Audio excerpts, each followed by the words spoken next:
Feature the Surreal Lady Pirates taking on the Hinton Lady Comets. Surreal head coach Shane McLemore comes into this game with a record of 11 wins to 2 losses. They're currently ranked number 10 in Class A.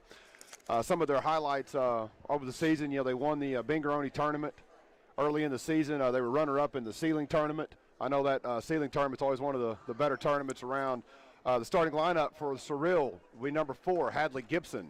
Number 10, Paige Miller. Number 13, Skylie Thompson. Number 14, Lexi McLemore. And number 22, Cheyenne Snyder. Surreal's going to be going from right to left on your radio dial. They're wearing their home white uniforms. Hinton comes into the game with a record of 5-8. As Don mentioned, they beat Gracemont yesterday 38-31. Hinton starters will be number 3, a freshman, Jalen Wiedemann. Number 10, Alex Kimball. A junior, number 11, Haley Combs. Number 22, Charlie Van Huss, and a junior, number 24, Sierra Weathers. Hinton's wearing their road red uniforms. We're going from left to right on your radio dials. Ref blows a whistle. He tosses it up, but tip is controlled by Surreal Lady Pirates. They'll have the opening possession here of the first game. Number 22, that's Cheyenne Snyder, pulls up from a deep 3 from left wing, misses, but the offensive rebound putback is good by Hadley Gibson. It gets the Surreal Lady Pirates with an early 2-0 lead. Surreal full court 2-2-1 press against the Lady Comets. Combs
Skips it ahead to Snyder.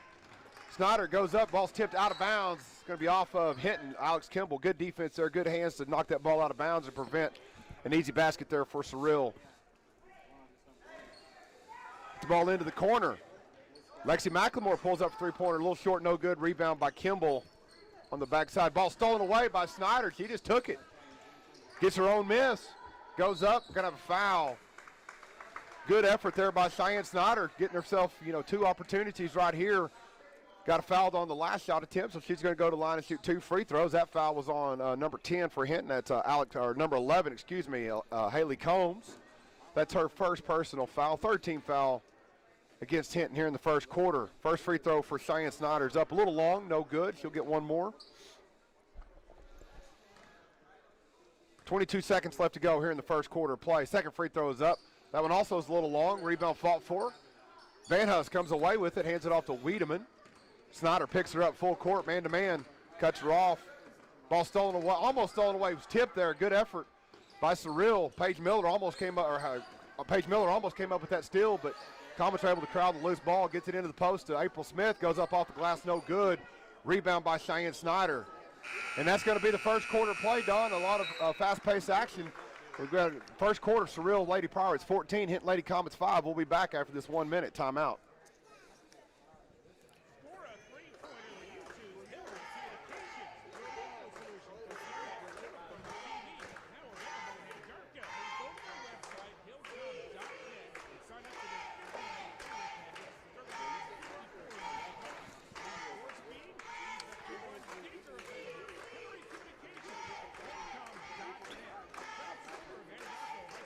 Good, Don?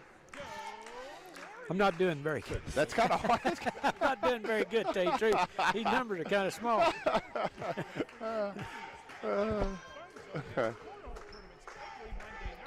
It's kind of hard to do all of it, Yeah, I'm missing one free throw. Let's see.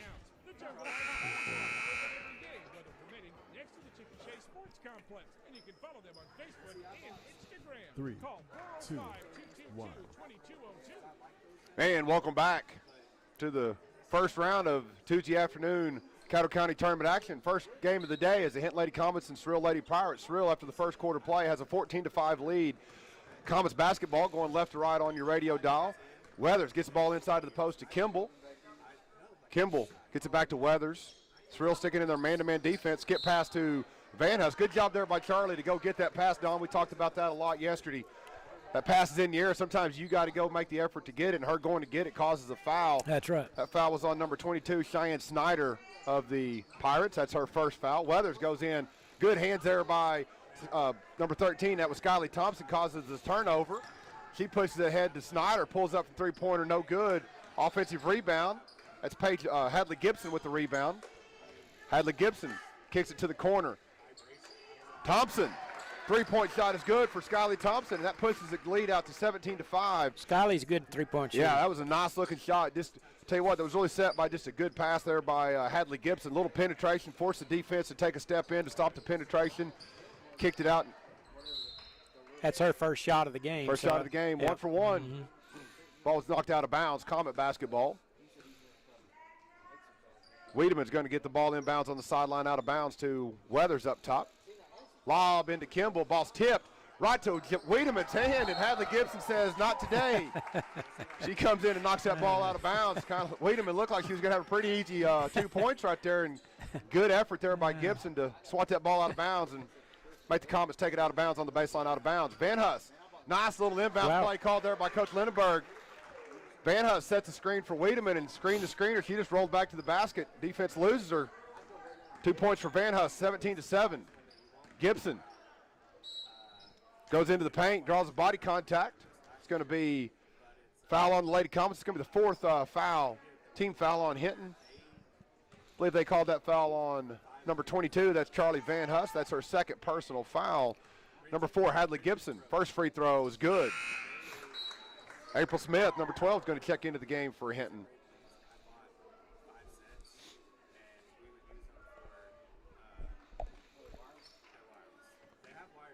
Be interesting to see, Don, how long Van Huss has been pretty active for the Lady Comets, especially on the offensive end. Don't know if they can how much they can afford to leave her Yeah. on the bench. May have to just kind of roll the dice because she's really done a lot of positive things offensively for Hinton. Yeah, I don't think you can Comets afford to take her out. into the front court.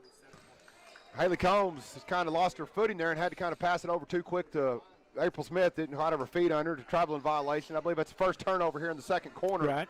That's the 11th turnover, I believe, of the game for the Lady Comets. Surreal. It's the ball over to Gibson on the left side. Passes it up to Paige Miller on the right wing. Comets in a little zone defense here. Cheyenne Snyder thought about shooting a three, but she passes up to Lexi McLemore. Miller looks to penetrate, cut off there by Combs. Gets it inside to Gibson. Back out to McLemore. McLemore into Gibson. She goes up good, strong take there by Hadley Gibson. Draws the body contact, going to draw another foul on the Lady Comets. Gibson's going to go back with the other opportunity to score a couple more points from the free throw line. Sir, good ball movement that time of the Lady. Yeah, good patience Comets, right there. yeah. You know, we talk about Surreal, you know, they're wanting to get out in transition and push quickly, but right there they showed they have the ability to slow it down and run a good offensive set. And got the ball right into the middle. Gibson, strong move. Got the foul. First free throw is good for the freshman, Hadley Gibson. 2 for 2 from the line. Second free throw is also good. 21-7 is our score. Comets. Surreal Stadium is pretty much just a full court man-to-man press. And they'll look for opportunities to maybe go jump a trap. Good give and go right there to Combs. Again, Haley just a little bit going too fast. Did a great job. Perfect pass, perfect cut. Again, Don, we talked about that a lot yesterday. You know, part of the press's job is to speed you up, and right there was a perfect example. Yeah. Lady Comets did everything right, just too fast and turnover. Kind of an unnecessary turnover for Hinton. Exactly. McLemore ball on left wing comes off the pick and roll. Nothing there. Passes over the right wing to Snyder. She thought about shooting the three. Don, I think when she gets in half court, she's in range. She's got that trigger. She's ready to shoot that basketball. Thompson, she pulls up for another three-pointer, skips off the rim, no good. Rebound fought for. April Smith comes down with it, gets it to Combs. Combs pushes up, reverses back. There's that double team waiting on her, but good job of taking her time and breaking the press for the Comets that time. Combs, little floating runner, draws the body contact. Much better job there by Haley Combs. Done it something just as simple as instead of keeping out of control, she slowed her dribble down, reversed back out of the trap, reversed it, got the press broke, and then she attacked when she had at the right time through the foul. You know, a lot of breaking the press is attacking it at the right time and being under control. So Combs shoot 2 free throws here for Hinton. First points of the game for the junior for Hinton, Haley Combs. 21-8 is our score with 5 minutes and 15 seconds left to go here in the first half of play. Second free throw for Haley. It's up. It's also good. 2 for 2 on that trip. Hadley Gibson is going to jog the ball into the front court for Surreal. Gets the ball to Snyder on the left wing. Passes it over to McLemore on the right wing. Passes up top to Snyder. Back to McLemore. Miller with the ball on the right baseline. Tries to hit a cutting Thompson, but loose ball crowd there by Snyder. Picked up kind of out by the half-court line by Weathers. Loses control, but Snyder picks it back up. Hands it off to Gibson. Gibson to Miller. Comets, this zone defense has kind of slowed the game down a little bit. Miller pulls up for the three-point shot. A little long, no good. Ball came off the backboard pretty hard. Hinton wasn't ready for that, so offensive rebound to Hadley Gibson. Get a jump ball, and it's going to be Surreal basketball on the off-possession arrow. Miller gets the ball into Gibson. Back to Miller in the baseline. Up top to Thompson. Back to Hadley Gibson. She pulls up for the three-point shot, and it's good. Good little inside-out game right there. Got the ball inside. Good kick out to Gibson. Had her feet set. That's 10 for Gibson so far. She's had a good, strong first half. Yeah. 24-9 is our score. Almost halfway through the second quarter. Combs looking to go by Miller. Crosses it over, gets it to Wiedemann, gets it into the post. Good outside defense right there by Lexi McLemore. Kind of came from the blind side there, and Kimball wasn't expecting the double team and ran right into that. And good hands there by McLemore getting the jump ball. You know, Don, little plays like that, you know, Hinton retains possession, but now the next time, either to start of a quarter or the next jump ball, that's another possession always helps. that Surreal will get, just a heads-up play. That's right. Combs pulls up for the three-point shot, short, no good, gets the long rebound. Little off to the left, no good. Another rebound fought for, and Kenna McLemore comes up with it for Cyril. She looks as the pass, he pushes it ahead quickly, penetrates. Nice little step through move off the glass, gets the shooter's roll. Kenna McLemore, the junior, sends it to 26-9. Cyril on top by 17. Combs surveys the defense, gets the ball to Weathers, gets the ball into Kimball. Good job again by Hinton. You know, Don Hinton's done a good job of breaking the initial pressure. Right. Smith goes up for the shot, going to get a little body contact, going to have a foul.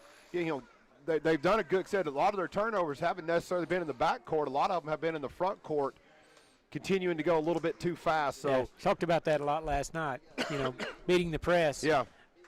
You've got to beat the press, but then you don't give it away when you get down to the front court. That's right. First free throw for Smith is rattles in and out, no good. She'll have one more to go. Both teams have 5 team fouls here in the first half. Second free throw off the right side, no good. Rebound by Paige Miller. She hands it off to Kenna McLemore. McLemore runs it ahead, gets it to Lexi McLemore. Lexi McLemore to Miller. Gets it to the baseline. Snyder pulls up a three-point shot. Right there, Don, you see right there the difference when a good shooter catches the ball in rhythm. That's right. Snyder's had a few. She hasn't shot the ball great the first half, but right there you see her potential as a shooter when she catches it in rhythm. Great pass, great shot. 29-9, 20-point lead for Cyril. Another turnover. Loose ball. Almost another turnover. Will be another turnover. There's that possession arrow. Now Cyril's going to get it. Another turnover against the Lady Comets. 13 so far. McLemore, Lexi. Got to make sure we got 2 of McLemores out there. I gotta signify which one's which. Snyder, she pulls up the top of the key. It's good. She's got a good-looking stroke. It's amazing, Don, when you see one go through the basket, what that can do for your confidence. And she's hit her last 2 after missing her first 3 or 4. Yeah, she's 3 out of 6. Turnover Comets. McLemore passes it up to Snyder. Off the glass and in. 34-9. As Cyril's kind of extending this lead out right here late. The late little push in the second quarter. Smith, good pass there by Combs to April Smith. Can't quite get the bump to go. Rebound by Lexi McLemore. She pushes it quickly. She passes it ahead to Snyder. Snyder can't quite get the basket to go, but there was number 10. That's Paige Miller with the rebound, and the putback attempt was no good, but she drew the foul on the Lady Comets. So Hadley Gibson, 10 points, I believe you said, right, Don, here That's in the first right. half. So far, yeah. So far, 10 points for the junior. Strong first half here in the first game of the county tournament. 30-49 is our score. First free throw for Gibson. I believe that's 5 for 5. I believe you're right. Free throws. Yeah. So correct. Hopefully that's not the whole announcer's curse. If it is, I'll apologize to the young lady after the game. Okay. Got 'em all. She made them, both of them, okay? 6 for 6. Announcers sometimes announcer's curse. They say someone hadn't missed a shot. Typically that's a sign that kiss of death. The kiss of death that the next one ain't going in. So Combs gets the ball to Kimball across the half-court line, breaks the press. Again, another opportunity, broke the press fairly easily. Now let's see if Hinton can get in their offense. Weathers pulls up from the three-point line. Shot looked good, just a little short. April Smith gets a rebound. Ball's tipped around. Corralled there by Smith for the Comets. Back to Weathers up top. Nice job there by Hadley Gibson. Hadley kind of took off, tries to drop it off to a teammate, but Weathers, a lot of crazy action right there. Kind of hard to keep up with it all, but still comes away with it. Passes it ahead to Miller. Little long, no good. Ball's out of bounds off of Cheyenne Snyder's leg. It's going to be Comet basketball. I think if you're Hinton, Don, you don't want to get in a running matchup.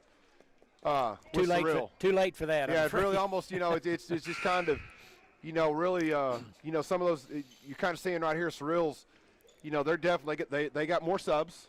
Right, they're playing 8 or 9 girls, and they're used to playing this style. Yeah. Hinton, once they break that press, you'd like to see them maybe just slow down just a little bit and make sure they get organized and get set. Smith can't find an open Comet. Snyder cuts in front of the pass, tills it, turnover. Cheyenne Snyder. Kimball gets the ball to Combs. Combs to Brianna Ramirez. Freshman just checked into the game for Hinton. Also, number 34, Brinley Holman checked into the game. Kimball picks up the loose dribble, gets it to Combs up top. Drilling their man-to-man defense. Gets it to April Smith on the right wing. Looks for someone to pass it to. Gets it inside to Kimball. Kimball Goes to the baseline. Ball's blocked by Martinez. Or Snyder, excuse me. Cheyenne Snyder with the rejection. Lexi McLemore goes coast to coast, up and in. It's good. And she's was fouled. Going to go to the line and have the opportunity for the old-fashioned three-point play is the senior, number 14, Lexi McLemore. Foul was on number 34, Brinley Holman. It's the 7th team foul on Hinton here in the first half. 40-9 is our score. Free throw for Lexi is up.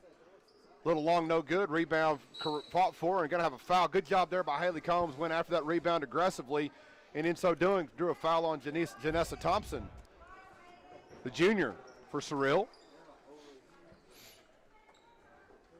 Combs gets the ball into Kimball. Kimball takes one dribble, gets it to Smith. Smith, again, just went a little bit too fast. Took off running before she got that dribble down. And turnover. It's easy to see why you do that, though. Yeah. Well, I mean, just like I said, it looks like there's 7 girls out there playing defense. Yeah, it's like I said, every time you turn around, there's a white shirt. And again, that's just, good. They just know right where they're going to be defensively. Exactly. And, once you pick up your dribble, they just swarm you. They swarm you. And they anticipate where the pass is going. Snyder, she pulls up the top of the key for three-point shot, no good. Rebound fought for. Combs comes down with it.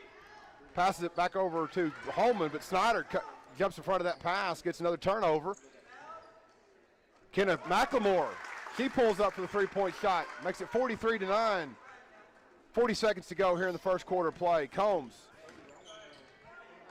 gets the ball in, man-to-man press. Clear out, gets it to Holman on the right wing. Holman gets it to Combs. Combs inside to Kimball. Kimball double team, looking for to pass it out to April Smith. Ball's tipped. Ramirez can't come up with the loose ball, out of bounds. It's going to be Cyril basketball.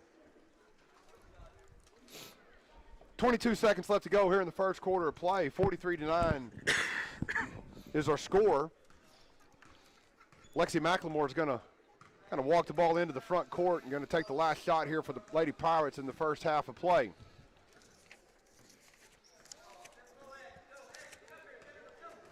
McLemore passes it over to Kenna McLemore, to Lexi McLemore. Gets the ball into the cutting number 5. That was Avery Carlson. She puts up a little floater, but off the backboard, no good. And, Don, that's the end of our first half of play. Cyril 43, Hinton 9. We'll be back for the halftime report after this 2-minute timeout. Hey, Carrie, we need that tax report by tomorrow. Hey, Bobby, give me that expenses. For Hari's accounting firm, client growth is excellent. You may have to give me a little time. Okay. Well, I can do the sponsors to start and stuff. See if I got them all there. Yeah, gotcha. I need Indeed. Indeed you do. Instant Match instantly connects you with quality candidates whose resumes on Indeed match your sponsored job description. Visit Indeed.com/credit and get $75 towards your first sponsored job. Terms and conditions apply. Goodbye, bench press. Adios, squat rack. Fare thee well, kettlebell. Hey, Kellen, need a spot? No, Jake from State Farm. I'm just saying goodbye to my pricey gym membership. What? Don't give up what you love. State Farm has options like insuring your home and ride with great rates on both. Nice. Hey, can I buy you a protein shake or a granola bar or... For surprisingly great rates, like a good neighbor, State Farm is there. Call or go to statefarm.com for a quote today. This KSWO weather update is being brought to you by Moment Media. A strong cold front clears Texoma this evening with overnight lows falling into the lower 30s. On Wednesday, a slight chance of cold rain debris for the transition over to a wintry mix during the late morning hours. Highs will top out in the lower 40s with winds out of the northeast at 15 to 25 miles per hour. Wind chills will be in the upper 20s and lower 30s during the afternoon. Arctic air settles in on Thursday with highs struggling just to get above freezing. Flurries and a light snow cannot be ruled out in the western half of Texas. I'm 7 News Chief Meteorologist Noel Ring for the Moment Media Group. 30 seconds. Your Caddo County elected officials say good luck to all the teams in the Caddo County Tournament. Same guys here for the Kiowa. Yeah, same guy. Kirkland, District Attorney Jason Hicks, and Sheriff Spencer Davis. Also, County Clerk Rhonda Johnson, Court Clerk Patty Barger, Assessor LaDonna Phillips, and Treasurer Gina Mosier. They encourage all students to get involved in their schools and their communities, whether through athletics, academics, 4-H and FFA, fine arts, or other programs. A message from your Caddo County elected officials. And welcome back. Halftime here of the first game of Tuesday night action in the 2022 Caddo County Tournament. first game of the day features the Surreal Lady Pirates, the 2 seed in the county tournament. They have a 43-9 lead over the Hinton Lady Comets. While we have just a moment here before we turn it over to Don Tyson for our halftime report, we want to thank all of our Caddo County tournament sponsors: CK Energy, Hillary Communications, Central Appliance Furniture and Bedding, Caddo County elected officials, Perry Angus Auction, Joshua's Auto Sales, State Senator Darcy Yeck, and the Jungle Ice Fun Zone. Cornhole tournaments every Monday night. We also want to take an opportunity to thank Caddo Kiowa Center Webcasting, J.R. Oswald, Scott Wright, Jeremy Wright, and Tricia Pierce for all their time that they are giving up this week to provide you the live stream action. We also want to thank 98.5 New Country for providing the radio broadcast. As we turn it over to Don Tyson for the halftime report, we want to remind everyone that all of our halftime and post-game reports are brought to you by our local banks. For this game today, right here, it's going to be brought to you by Legacy Bank of Hinton and Lokeeba Sickles and First National Bank of Chickasha. Don. All right, thank you very much, Jared. Good half by Surreal Lady Pirates. Obviously, they come in here as a number 2 seeded team in the tournament, and they've looked like a number 2 seeded team or Absolutely. a number 1 seeded team. They have a lot of depth, substitute a lot of players, full speed ahead for them. They, like you say, we talked about in the first quarter, they don't pass up a lot of shots, and if they're open, they're going to shoot it. They didn't shoot it real well in the first half, but they still scored 43 points. Combination of a lot of turnovers by Hinton, which I had Hinton down for 17 turnovers in the first half, and a lot of offensive rebounds by the Lady Pirates. Scoring for Hinton, Haley Combs had 2, April Smith had 3, and Charlie Van Hoos had 4. As I mentioned, they had 17 turnovers there in the first half, which was really critical. The press that Lady Pirates applied was a lot to overcome. Yep. For the Surreal Lady Pirates, they took pretty good care of the ball. I had them for 5 turnovers there in the first half. Scoring for Lady Pirates, Skylie Thompson with 3, Lexi McLemore with 8, Kenna McLemore with 6, Cheyenne Snyder with 15, Hadley Gibson with 11, and Avery Carlson with 1. So our halftime score, Surreal 43, Hinton 9. And Don, here in the second half, if you're Surreal, I anticipate probably will, maybe get out of their press.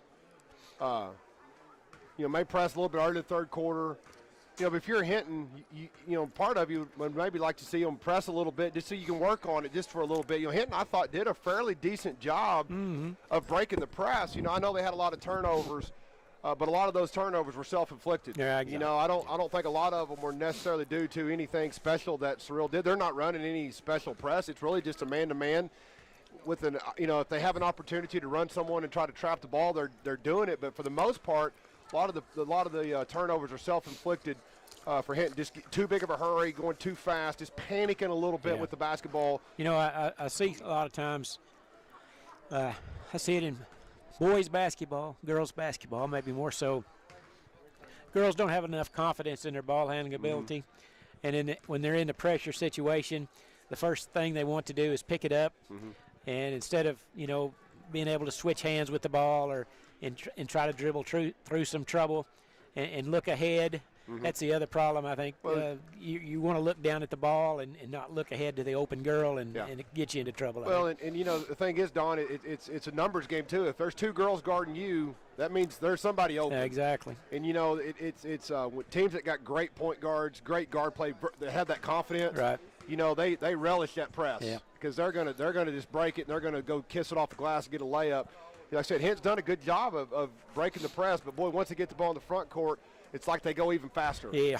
And they go too fast. Their body can't keep up with how fast they're going. They've had multiple times where they've just fumbled the basketball, passes down at the feet, some walks, some turnovers. Right. So, again, that's just things. The only way you get better at it, Don, you got to practice. You got to practice, and Hinton doesn't have, unfortunately, they can't practice what Surreal can show them. The only way, they really almost have to use these game opportunities as that practice. So, again. The trouble, I would think, as a coach would be trying to keep the players, in a situation like this, focused to realize we are practicing, trying to get better and work on some things rather than being demoralized. And Hinton only has one senior. That's number 34, Holman. So they've got everybody coming back. Right. So, you really got to think kind of long term. And, Right. This was definitely going to be a tall order. I mean, Surreal's a good basketball team. Yeah. They got a lot of talent. They run 7, 8, 9 girls out there, and don't seem like there's a whole lot of difference in any of them. That's right. Like I said, you don't pay attention to the scoreboard. If you're either team, don't pay attention to the scoreboard. Just play the game of basketball. Let's see Hinton, see if they can't maybe cut down some of those turnovers and have some good offensive production here in the second half. Second half, it's going to be Lady Comet basketball. Now they're going to be switching in, so Hinton is going to be going from right to left on your radio dial. Surreal in their home white is going to be going from left to right. Wiedemann, Weathers, Van Huss, Kimball, and Combs will be your 5 on the floor here for the Comets. And for Surreal, number 10, Paige Miller. Number 4, Hadley Gibson had a strong first half of play for Surreal. Number 13, that is Skyly Thompson. Number 14, Lexi McLemore. And number 22, Cheyenne Snyder. So the 5 starters for both teams will start here in the second half of play. Lady Comets get the ball over to Combs on the right wing. Surreal's going to work on a little bit of 2-3 zone right here. Weathers brings it back across to the left side to Combs, back up top to Van Huss. Van Huss to Wiedemann on the right wing, gets it into Kimball. Kimball kicks it back out to Wiedemann. Wiedemann pulls up for the open 3, and it's good. Good start for the Lady Good Comets. start right there. Good offensive possession right there for Hinton. His little inside-out game as Kimball. Kimball had 17 yesterday, and so far, every time she's got it in the post, Don, they've done a good job of getting the ball out of her hands, but good job there by Alex to kick it to the shooter, and Wiedemann to finish off with the make. Gibson gets the ball in the right wing, picks up her dribble, skips it to Miller. Miller back to Gibson up top. Gets it to Cheyenne Snyder. Thought about the 3, but she passes it up to Paige Miller off the front of the rim. No good. There's the rebound putback by Skyly Thompson. 45-12. Good rebound there by Skyly Thompson. Gets the easy putback. Over a minute gone here in the third quarter play. Weathers gets the ball to Combs. Inside to Kimball. Kimball hands it off to the cutting Combs. Cut off there by Thompson. Wiedemann gets it into Kimball. Kimball spins back to her left side, a little strong on that rebound, on that shot attempt, but no good. Ball's pushed ahead. Hands it off to Snyder. Snyder, good unselfish basketball there by Paige Miller. She handed it off to the cutting Cheyenne Snyder for the 2 points. Well, Snyder's pretty smooth. She just can handle the ball good well. basketball player. She is. Combs. But again, you see right there, Don, that's real. They like to get out of the open court. Mm-hmm. That's where they're the best at, right there, running in the open floor. You can tell they practice that a lot. You can tell. They probably do a lot of fast break drills because that's just pretty natural to them. They get that rebound, they're going.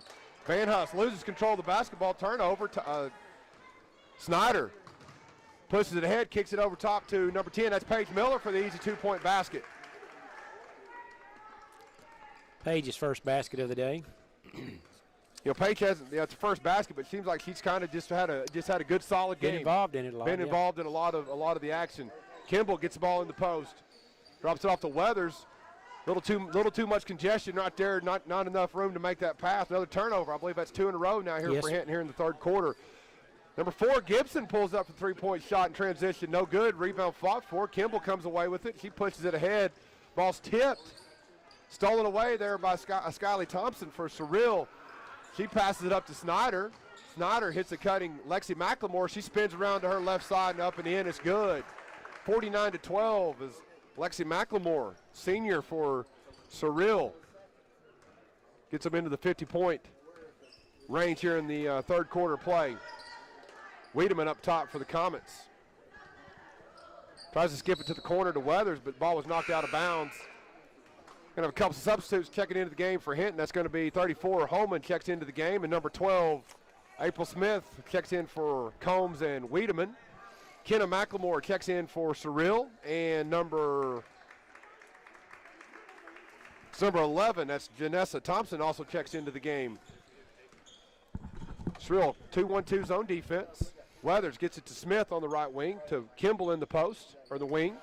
Tries to pass it back up to Smith, but wasn't ready for the pass. That's going to be a backcourt violation turnover.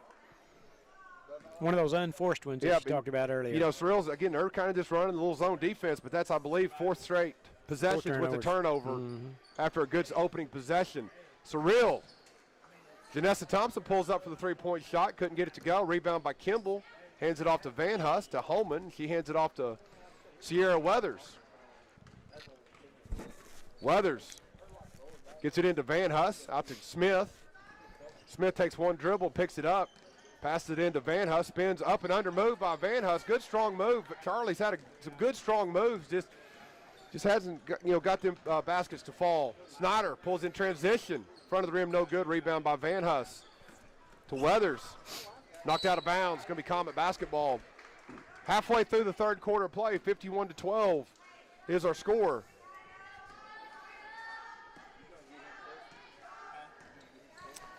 Weathers walks the ball into the front court.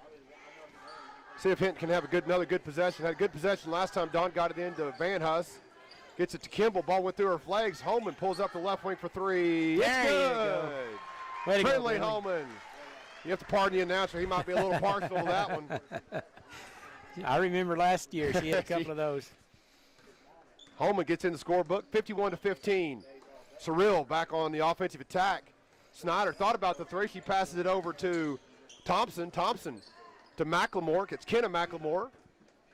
Kenna McLemore with the ball on the right wing. Gets it to the baseline to Miller. Paige Miller pulls up for three. Off the front of the rim, no good. Long rebound came to Kenna McLemore. She got tripped up there by Weathers. Is going to draw a foul. So it's going to be Surreal basketball out of bounds on the side. We're going to have a Haley Combs is going to check back into the game for the Comets. Going to check in for Sierra Weathers. Janessa Thompson gets the ball into Lexi McLemore. Gets it to Thompson. Thompson takes a couple dribbles, kicks it to Kenna McLemore, to Miller. Skips it to Snyder on the left wing. Back up top, Lexi to Kenna.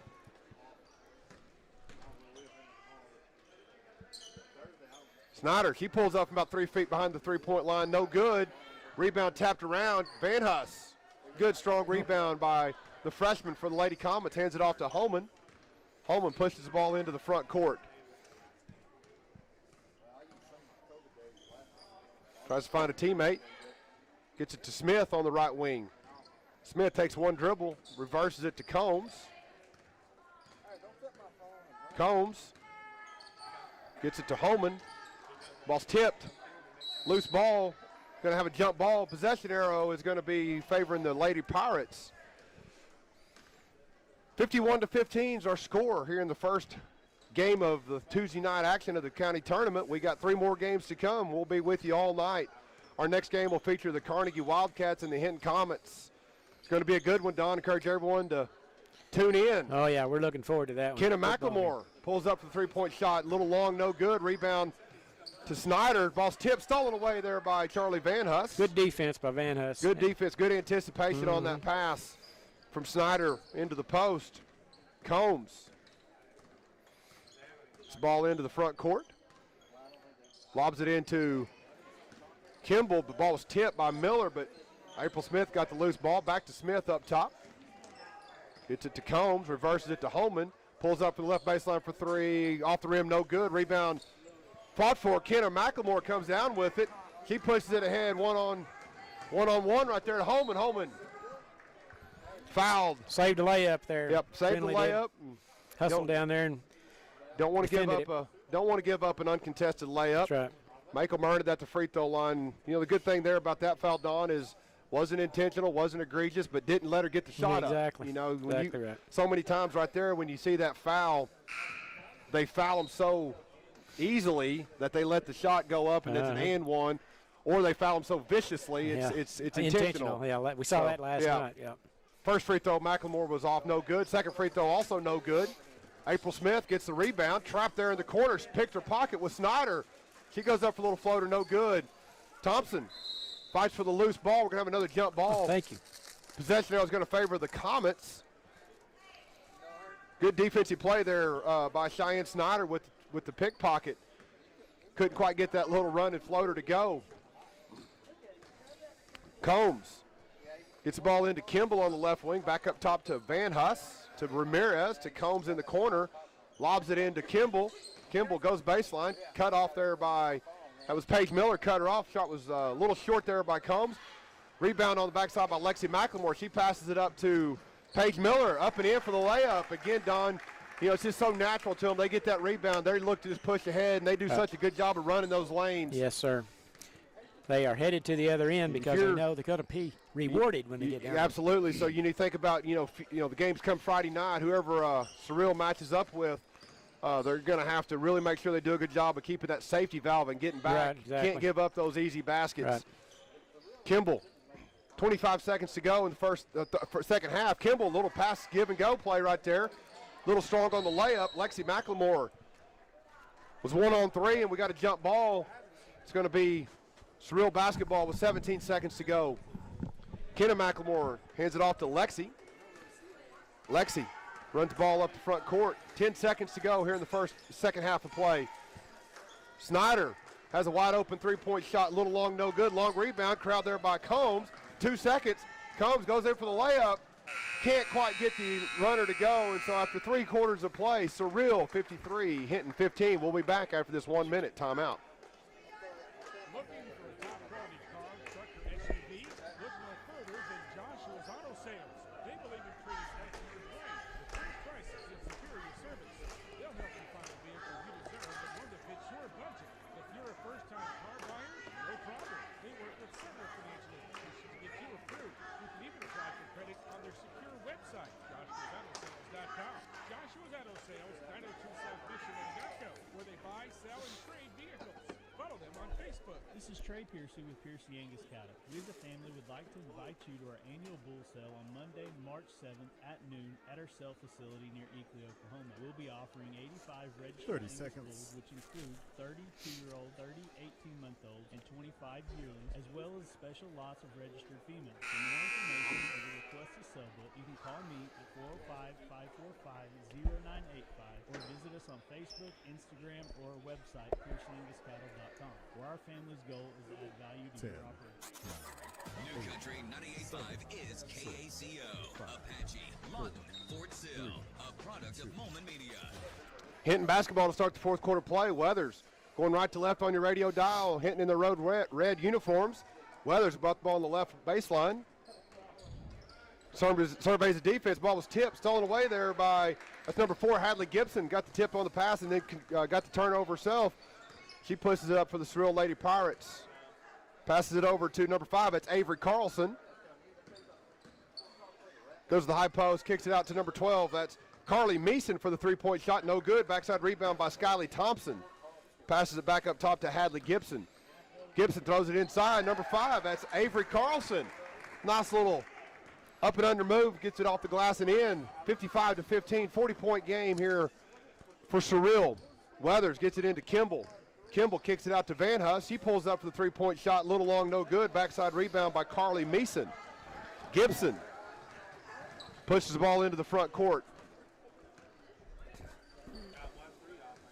Gibson retreats her dribble, kicks it to the corner to Mackenzie Rhodes. Number 12, that's Carly Meeson. Banked it in. Banked it in. I believe that's her. Is that her fourth? That's 2 in a row, right? That's first basket.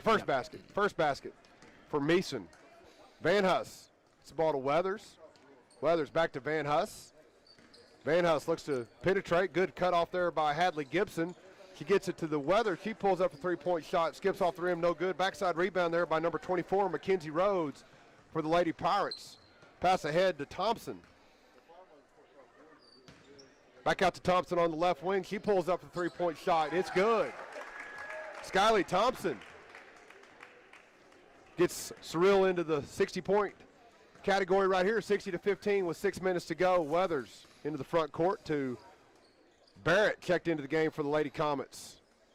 Back to Barrett. Back up to Combs. Ball's tipped, stolen away right there by Avery Carlson. Passes the ball to Hadley Gibson. She gets control of it, tries to find a teammate. Ball was tipped out of bounds. That was off of Sophie Barrett. Don Sophie is a manager for the Hinton Lady Comets. He's just started suiting out for this tournament, mainly because we've got one starter out and two other substitutes that are out. Oh, really? Just kind of needed maybe an extra body just to have another substitute if needed. So appreciate Sophie. Oh, absolutely. Backside rebound. Holman comes up with it. Going to have a loose ball, jump ball. Going to be surreal basketball. Excuse me. It's going to be surreal basketball out of bounds. I believe that's number 5. That's Carlson. Gets the ball into the baseline to Gibson. Gibson turns around the corner, shoots up. Good defense there by freshman Brianna Ramirez. Went straight up as Gibson turned the corner and ran right into Ramirez. Stayed vertical there. Perfect didn't chop defensive down position. Yep. Comet basketball. 5.5 minutes to go. Combs comes off the screen set by Holman, hands it off to Ramirez. Ball was tipped to Smith. Smith to Combs. Gets it into Wiedemann in the post. She stepped out of bounds, turnover. It's going to be surreal basketball. 5 minutes to go. 5 minutes, 17 seconds left to go here in the first game of the day. 3 more to go. Next game, Hinton Comets, number 5 in Class 2A, the 2 seed in the county tournament, will take on the 7 seed Carnegie Wildcats. Mackenzie Rhodes, shot fake, goes baseline. Shot's a little strong, ball was tipped. Out of bounds off the Comets. It's going to be surreal basketball.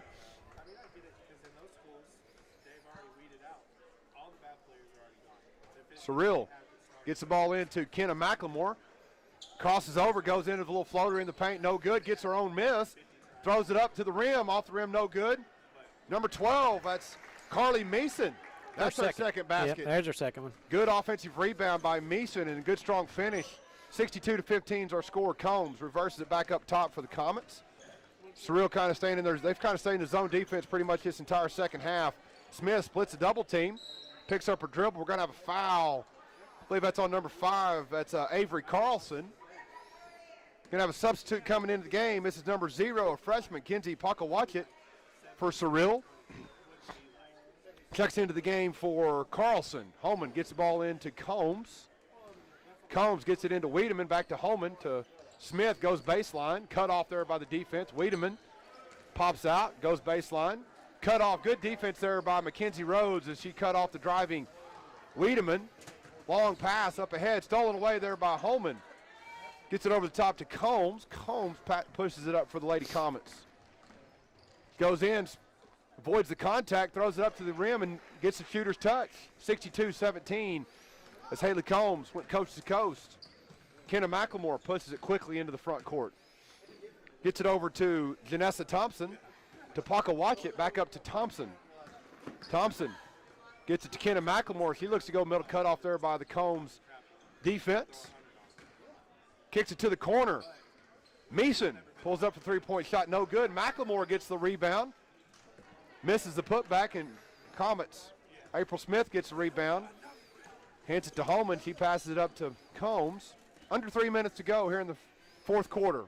Smith with the ball on the right baseline. Ramirez back to Smith. Holman pulls up to the left wing for 3. Off to the right side, no good. Long rebound by Combs. Dribbles back out to Ramirez. Gets it in, tries to get into the post to April Smith. Ball's tipped, stolen away there by Carly Meeson for Surreal. Kenna McLemore, a little up and under move. Can't get it to go. Rebound there by Holman. Combs, a lot of contact right there. We're going to have a blocking foul on, I believe that's number 11. That's Janessa Thompson. I was kind of laughing there because Kenna McLemore, 2 trips in a row, the up and under move, as you call it, and neither one of them were successful. And after both of those, she kind of hesitates, sighs, and looks to the sky. Yeah. Kind of comical. I've had that reaction myself to some things I've done. Weathers pulls up the shot, no good, but Charlie Van Huss, you know, Don, Charlie doesn't have a lot of points. She's a freshman, but I think she's had a really strong game. She's done a lot of good things, and you know, really as, you know, you see some potential in that young lady. She really has done some good things. She's made some good, strong post moves. Just hasn't finished by putting the ball in, and you know, that's just going to come with time and experience this and is confidence. a big stage for a freshman. Yes, absolutely. She's done well, yeah. First free throw for Charlie was good. Second free throw, a little, hits the back of the rim, and it goes in. 62-19 is our score. 2 minutes to go here in the fourth quarter. Surreal pass from Hadley Gibson was a little bit too tall for Mackenzie Rhodes to handle. So the ball went out of bounds. That's a turnover. Comet basketball. Weathers brings the ball into the front court. Gets it to Combs. Combs gets it to Van Huss. Got accidentally poked in the eye by Surreal. Surreal gets a loose ball. They push it ahead. That's number 11. That's Janissa Thompson. Gets easy 2 points there for Surreal. Combs to Weathers. Weathers to Van Huss. Out to Kimball. She pulls up for the three-point shot. Off the rim, no good.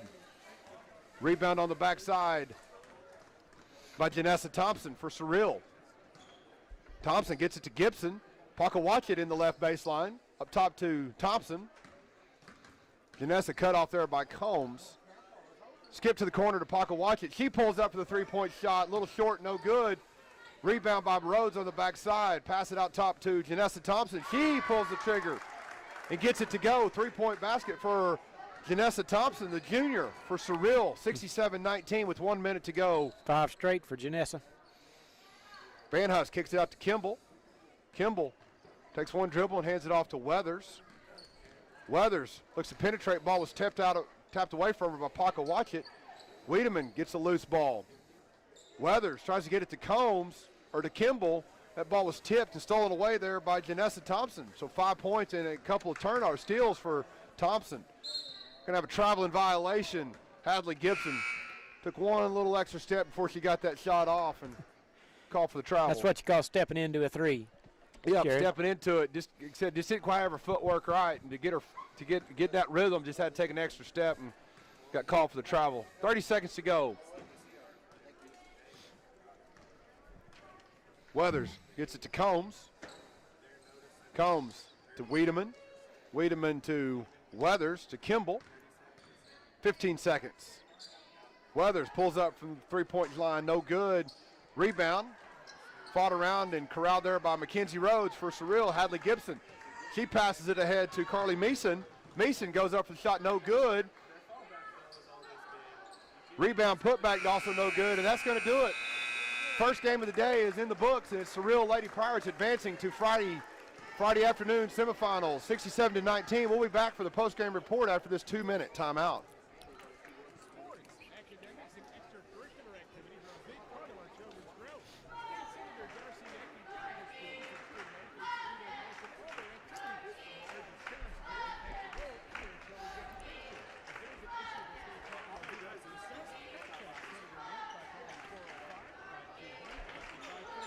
Hey, Pierre, are you back there in the station?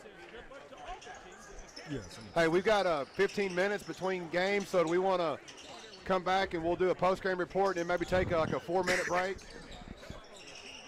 after we do the post-game report since we got so much time? Okay. Okay. So, yeah, we'll come back here. Break. Yeah, we'll do a 2-minute break. Yes, we'll do a 2-minute break. We'll do a post-game report, and then we'll do a 4-minute break. All right, no problem. Okay. All right. Thanks, man. Yep.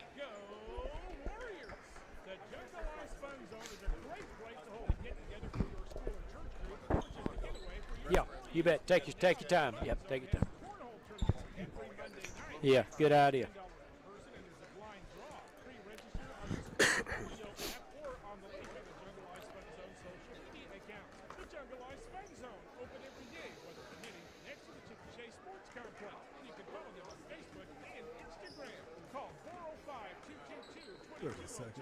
Okay. County elected officials say good luck to all the teams in the Caddo County Tournament. Commissioners Benny Bowling, Brent Kinder, and Jeff Warren, District Judge Corey Kirkland, District Attorney Jason Hicks, and Sheriff Spencer Davis.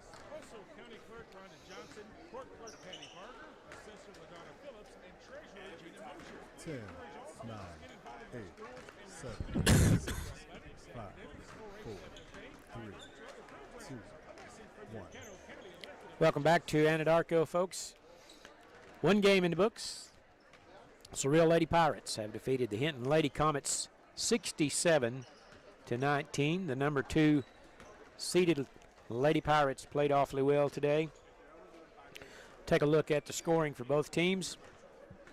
For the Hinton Lady Comets, Jalen Wiedemann had 3, Alex Kimball with 2, Haley Combs with 2, April Smith with 3, Charlie Van Hoos with 6, and Brindley Holman with 3.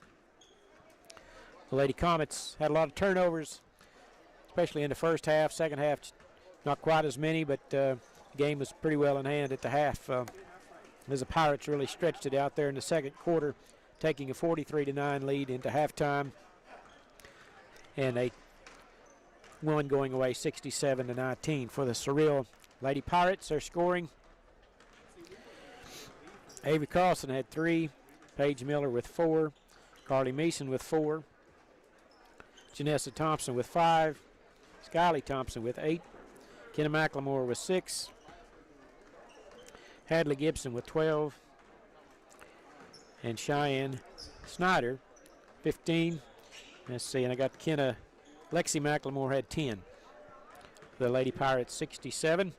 So they will advance to Friday night's semifinal action, where they will take on the Binger-Oni Lady Bobcats. Hinton there will advance into the consolation bracket.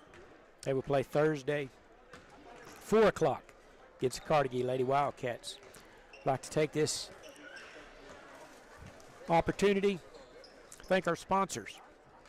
Certainly want to thank CK Energy for sponsoring broadcast this year, our title sponsor, and for a number of years. We appreciate all the hard work CK Energy puts in to operate this tournament. I'd like to thank them. Also, Hillary Communications, Central Appliance Furniture and Bedding, Caddo County elected officials, Perry Angus Auction, Joshua's Auto Sales, State Senator Darcy Yeck, the Jungle Ice Fun Zone with cornhole tournaments every Monday night. Also like to thank the Kiowa Technology Center for their webcasting of this event for the 17th consecutive year. They are all here right now operating the cameras and the engineering equipment. J.R. Oswald, Scott Wright, Jeremy Wright, Tricia Pierce is here. Appreciate the folks at Kiowa Technology Center. If you got someone who would like to further their education in a lot of different areas, Tech Center in Fort Cobb is a place to call. They've got all kinds of programs for adults and high school students, and get a great education over there. Appreciate all their fine work there in Fort Cobb and in Caddo County. This has been a post-game report, and it's been brought to you by the First National Bank of Chickasha and the Legacy Bank of Hinton. Appreciate the banks supporting our halftime and post-game reports. Go by and give those guys a big thank you if you have the opportunity. We appreciate all their support. We really do. We're going to send it back to the station for about a 4-minute timeout. When we come back, we'll have a really exciting ball game on tap in the boys' action. The Hinton Comets taking on the Carnegie Wildcats, and I know you want to stay tuned for that. Thanks for joining us. Appreciate you being with us this week, and we'll be back after this 4-minute break. You're listening to Caddo County Basketball on New Country 98.5. This is Trey Piercy with Piercy Angus Cattle. We as a family would like to invite you to our annual bull sale on Monday, March 7th at noon at our sale facility in Hinton, Oklahoma. We'll be offering 85 registered Angus bulls, which includes 30 2-year-old, 30 18-month-olds, and 25 yearlings, as well as special offers of registered females. For more information or to request a subject, you can call me at 405-545-0985 or visit us on Facebook, Instagram, or our website, PiercyAngusCattle.com, where our family's goal is to add value to your operation. Sugar Creek Casino presents the dynamic voices of 90s country together, one night only, Saturday, January 29th. Richie McDonald of Lone Star, Larry Stewart of Restless Heart, and Tim Rushlow of Little Texas. The front men of country, live at the Sugar Creek Casino's Event Center. I think I'll go get me a little Coke. Get yours against my phone, Players Club. Yeah, we're on 4 At minutes. SugarCreekCasinos.com. Okay, good. When fans talk about their team, they're always real about it. Really happy after a win, really bummed after a loss, and really excited about the next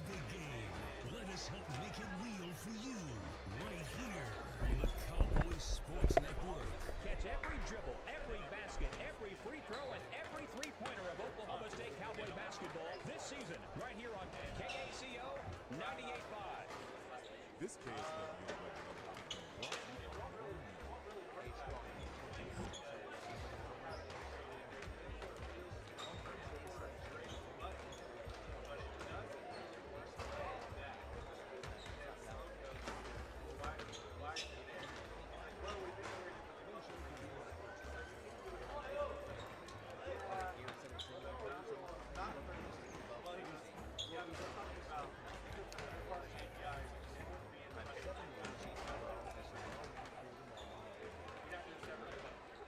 Looking for top quality car, truck, and SUV?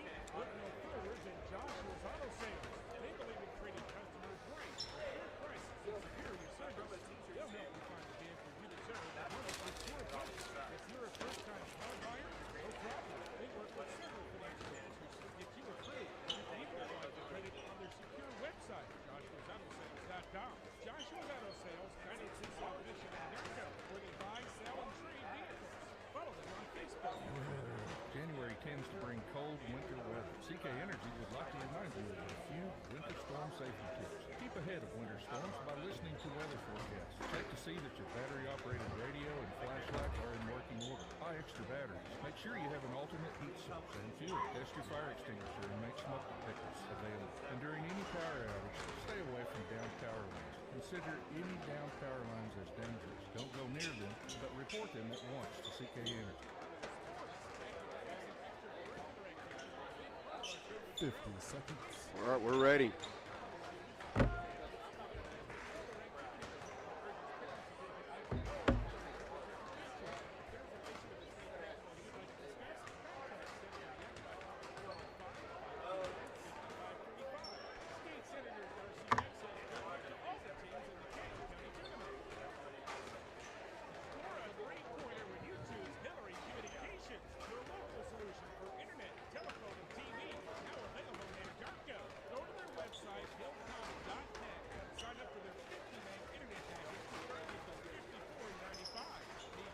Ten, 9, 8, 7, 6, 5, 4, 3, 2,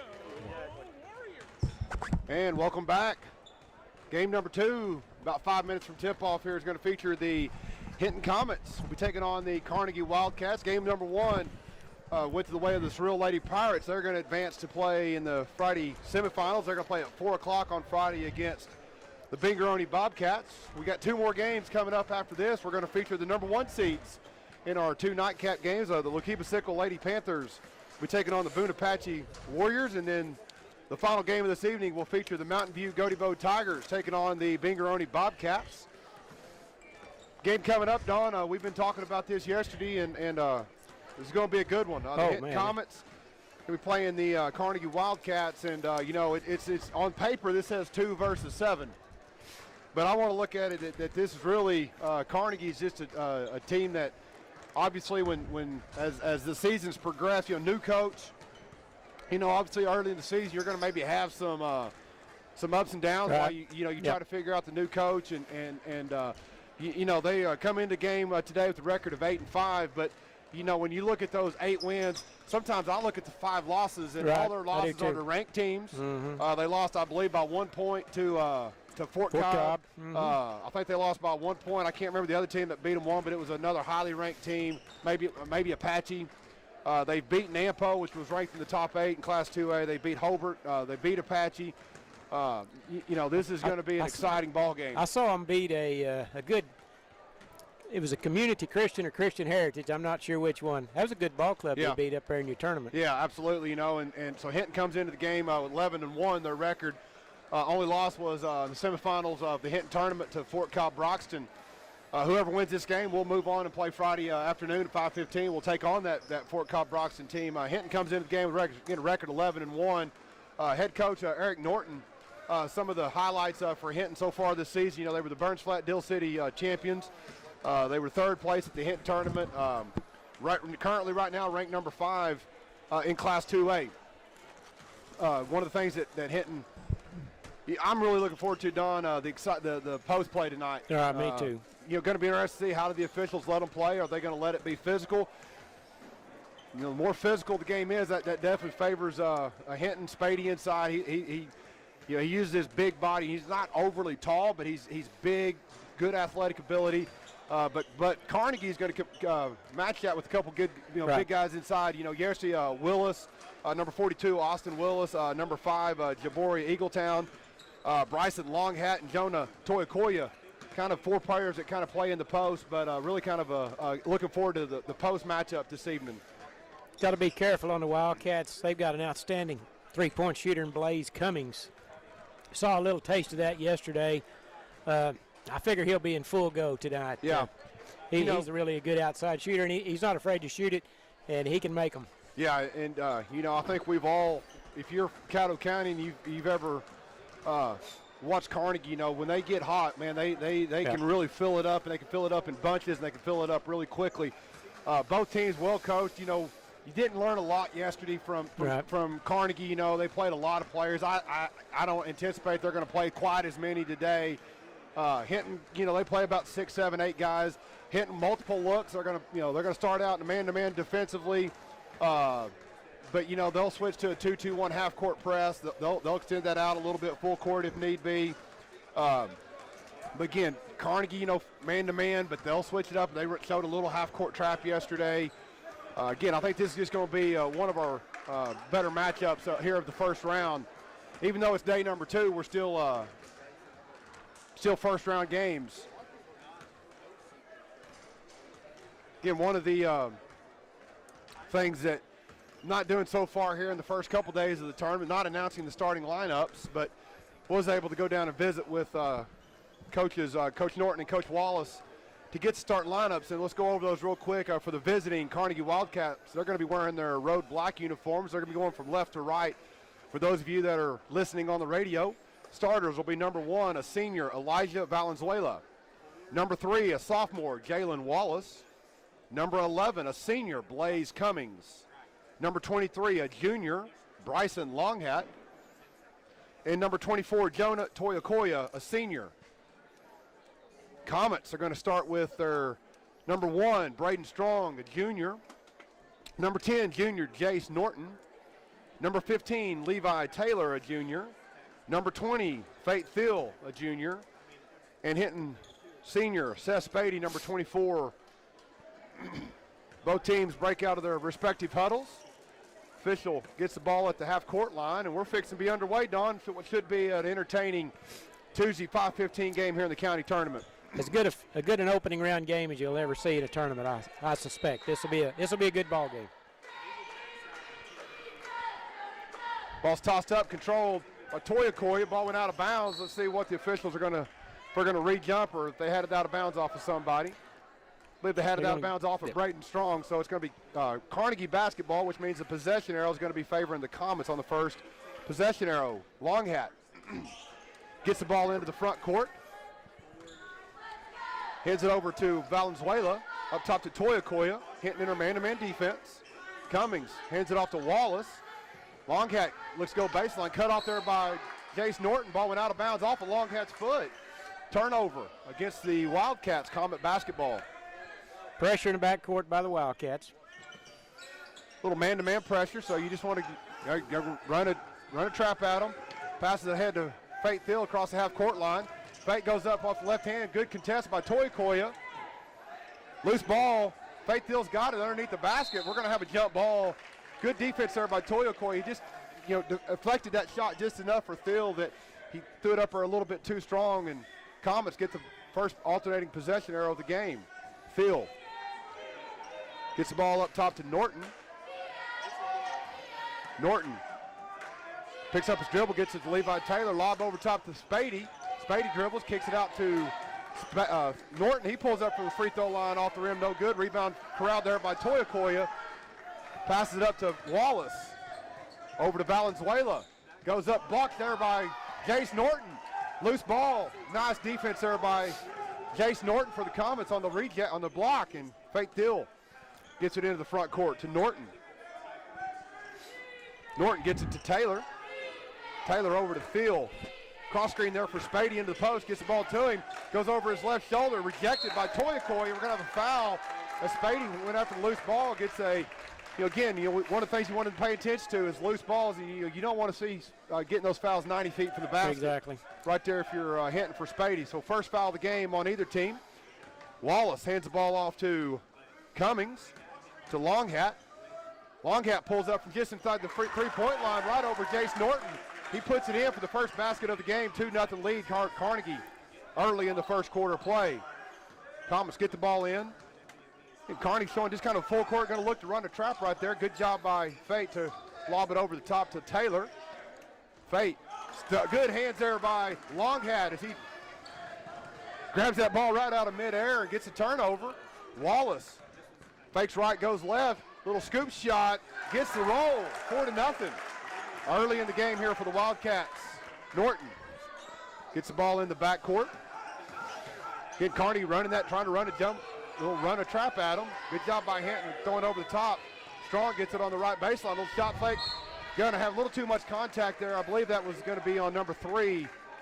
Jalen Wallace is going to pick up the first foul for the Wildcats. It's going to send junior Braden Strong to the line to shoot 2 shots.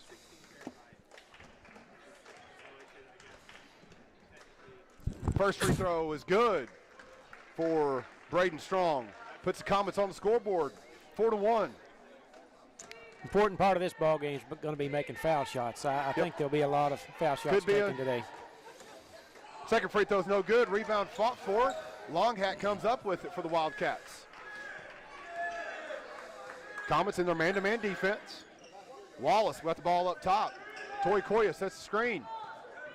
Good job there by Hinton. Good defense there by Jace Norton from the backside. Anticipated that pass on the roll. Creates a turnover. Norton goes coast to coast. Little scoop shot, no good. Rebound by number 1. That's Elijah Valenzuela. Cross-court pass up ahead. Can't quite come up with it. That was number 11. That's Blaze Cummings. Couldn't quite control that pass. Another turnover on the Wildcats. Comet basketball. 5 minutes and 21 seconds to go here in the first quarter play. Ball tipped out of bounds by Cummings.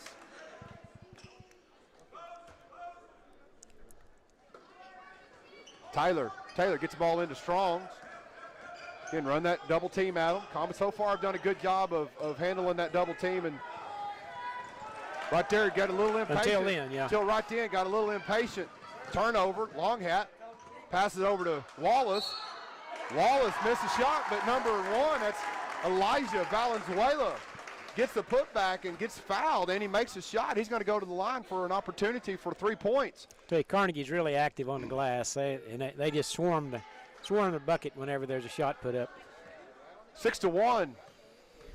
Carnegie on top. Valenzuela with the free throw. It's good. 7-1 is our score. Comets down 6. Thiel. Run the trap at him. Throws it over the top to Taylor. Taylor passes over the top to Strong. Strong gets it back out to Taylor. Now the Comets going to set up in their offensive attack. Thiel. It's over Strong. Good man-to-man defense put up right here by Carnegie. They're all over. We're going to draw a foul. Good strong take there. Once Strong kind of corralled that ball and got control of it. Good job of taking it into the middle and getting into the body of, I believe that was, who'd they call that on, Don? Toy Koya. Jonah Toy Koya. That's his first personal foul. Second team foul. Both teams so far have 2 team fouls. Strong. Free throw in and out. No good. 1 for 3 so far for Strong at the free throw line. Comets need to try to get Spady back involved in the offense. Several trips now. He hasn't touched the ball. Hadn't touched. Yep. Second free throw coming on for Strong. That one looks good. It is good. 7-2 is our score as Braden Strong has both points so far for Hinton. Wallace gets the ball into the front court. Gets it to Longhat, to Toy Koya out top. Spady backs off him, gives him a little bit of room. Wallace comes off the screen set by Toy Koya, gets it to Cummings. Guarded there by Thiel. Cummings turns the corner, kicks out to Longhat. Shot fake, pulls up from about 12 feet. A little Strong. Norton comes back into the play and gets a good defensive rebound for Hinton. See if the Comets can run a set and get the ball into the post. Strong, left wing with it. Reverse it to Spady. Reverse it over to Norton. Longhat, a little too aggressive right there by Number 23, Bryson Longhat, going to draw a little too much contact there and draws a foul. Yeah, he's done that 2 or 3 times. He's really overplaying his defender or his person he's guarding. You know, so right there, you know, if you're Hinton, you got to adjust to that. If we're going to overplay that, pass fake it and backdoor cut. Right now, Carnegie really being aggressive on those wing entries and wing passes. Part of that is probably to try to get some turnovers, but also make it difficult on them guards to get those post entries to Spady. Strong got the ball up top. Exactly halfway through the first quarter play. 7-2 is our score. Strong penetrates, drops it off to Fate Thiel. Cut off there by Valenzuela. Good defense there by Elijah. Gets it to Levi Taylor on the left wing. Spins back to the middle to Strong. Thought about shooting the three-pointer. Pulls it back out to Thiel. Toy Coy is fronting in that post, Don. Going to be hard to get it in. They're going to have to do some ball reversals to try to get it into the post. Thiel kicks it out to Strong. Pulls up for the three-point shot. Off no good. Rebound on the backside by Wallace. Cummings went out ahead. Comets didn't have anybody back as a safety valve, and they get an easy 2-point basket. Coach Norton's calling a timeout. We're going to have a 30-second timeout. We'll take it with them. We'll be back after this 30-second break.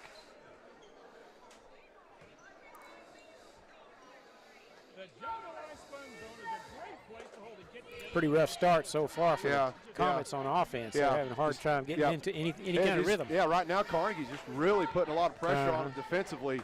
Really, I mean, every time we catch it, they're just right on us. Like you said, I think you're going to have to we're going to have to hit an outside shot or hit an outside shot, open it up a little underneath. Or maybe some back cuts.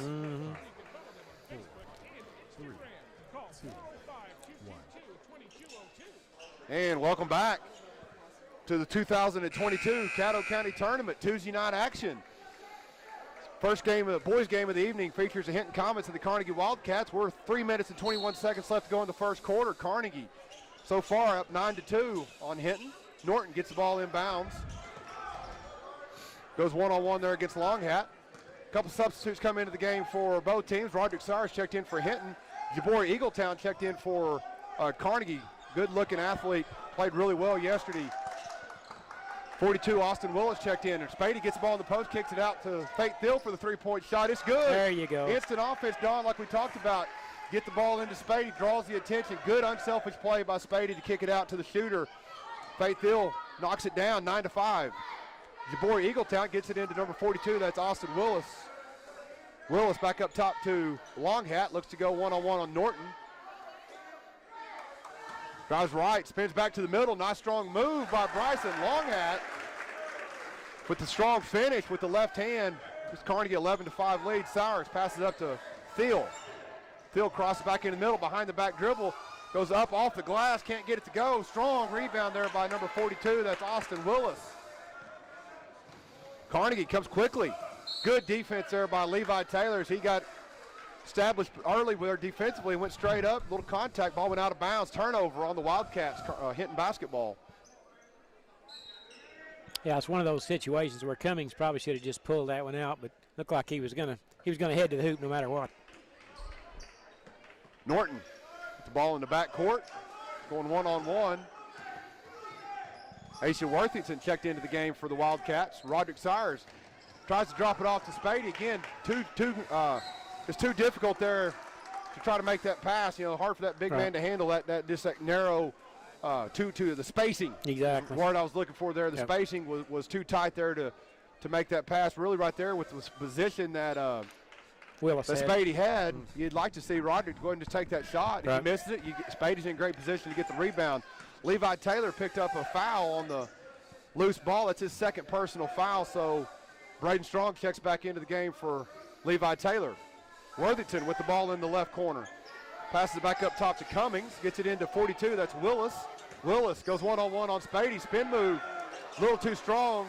Eagletown almost got the backside rebound, but loose ball crowd there by Strong. Strong defense by Spady that time. Kept him pushed out and didn't foul. Norton goes up and under, blocked by Willis. Nice help defense. Ball stolen away there by Braden Strong. Hands it off to Spady.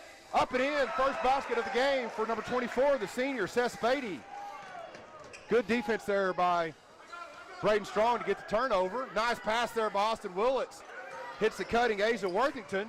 Couldn't get the layup to go down, but loose ball was knocked out of bounds off of Hinton. Comets on a 5-0 run here. 11-7 is our score with just over a minute to go. We got number 11, Jack Brookshire Jr. checks into the game. We're going to give Spady a little breather here the last minute. Ball's tipped there by Faith Thiel. Got a loose ball. Number 3, Jalen Wallace. He pulls up the three-point shot, in and out, no good. Good effort there by number 5, or number 10, Asia Worthington. Don, he's came in off the bench here about the last minute or two and really did some good effort. Hustle plays right there. Again, Hinton's going to get the basketball right here, but him just getting a hand on that ball caused a loose ball, caused a jump ball. So now, next possession arrow is going to favor the Wildcats. The intensity has really ratcheted up here in the last 3 minutes. Kind of exactly what you would expect to see right here for both these teams. Hinton's kind of got involved in the fray all of a sudden. Yep. Thiel goes up, shoots a little floater, a little too strong. Good, strong move there by Faith Thiel. Just couldn't get it to go down. Jabori Eagletown goes coast to coast. Nice pass there by Eagletown. Drops it off to Asia Worthington, and he finishes with 2-point basket, 13-7. 30 seconds to go. Norton trying to find an open teammate. Throws it over the top to Strong. Nice pass there. Nice assist by the junior, Jace Norton. Good strong take there by Braden Strong. Great catch. Wasn't a great catch as the guy got in his line of sight there. Rod Sires going to be called for a foul. Maybe just a little too much contact from behind right there. So it's going to be the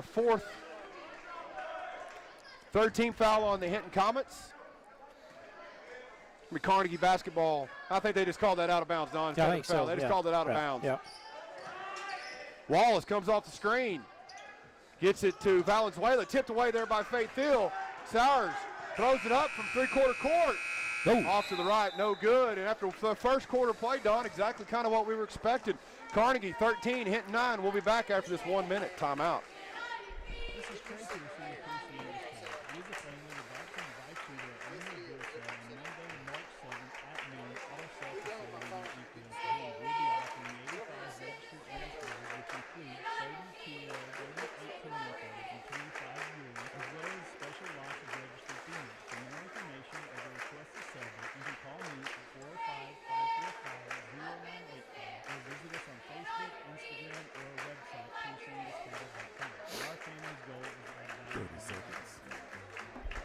Don't get your electric vehicle in a spin cycle. When doing laundry, use cold water. If your dryer has a moisture meter, use it to prevent over-drying clothes. 50 minutes off. Did you go back to the old style of stuff? Yeah, it's too much to look at. Still not doing very good. And save energy. These energy-saving tips are brought to you by your friends at CK Energy. I'm enjoying watching the game. Yeah. And welcome back. Second quarter fixing to get underway. It's going to be Carnegie basketball. They have a 13-9 lead. Don, a lot of fast-paced, good action so far here in the first quarter.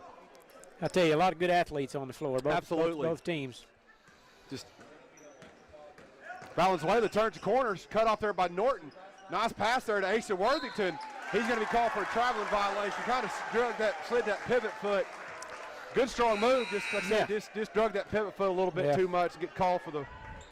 Tell you what though, if you're Coach Wallace, you got to be really pleased with the minutes that Worthington just gave you. Absolutely. Starting 5 back in the game for both teams. Five players have scored for the Wildcats. Roderick gets the ball into Braden Strong. Up top to Norton, reverses it to Thiel. He pulls up to the left baseline for 3. It's good. Faith Thiel 2 for 2 here in the first half from the 3-point line, and that gives Comets, puts him down 1 point. 30 seconds gone here in the second quarter of play. Cummings kicks it out to Valenzuela. Shot fake, he goes up and off the glass and in. Nice strong move there by Elijah Valenzuela.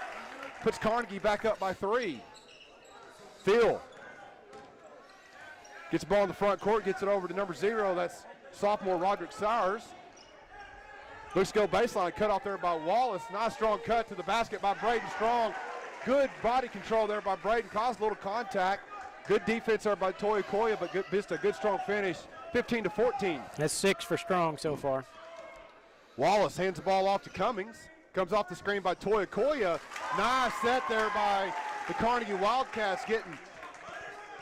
You don't want, Hinton doesn't want him heating up. No, so he's a good shooter. But just a good set coming off that screen and just came wide open. Hinton's got to do a better job coming over the top of that, not letting it be that open. Norton goes up on Toy Koya, so it's a little too strong. Rebound on the backside by Bryson Longhat. He pushes it. He looks to go all 90 feet of it by himself, and he does. 20 to 14, Carnegie. Little 5-point swing right there in their favor.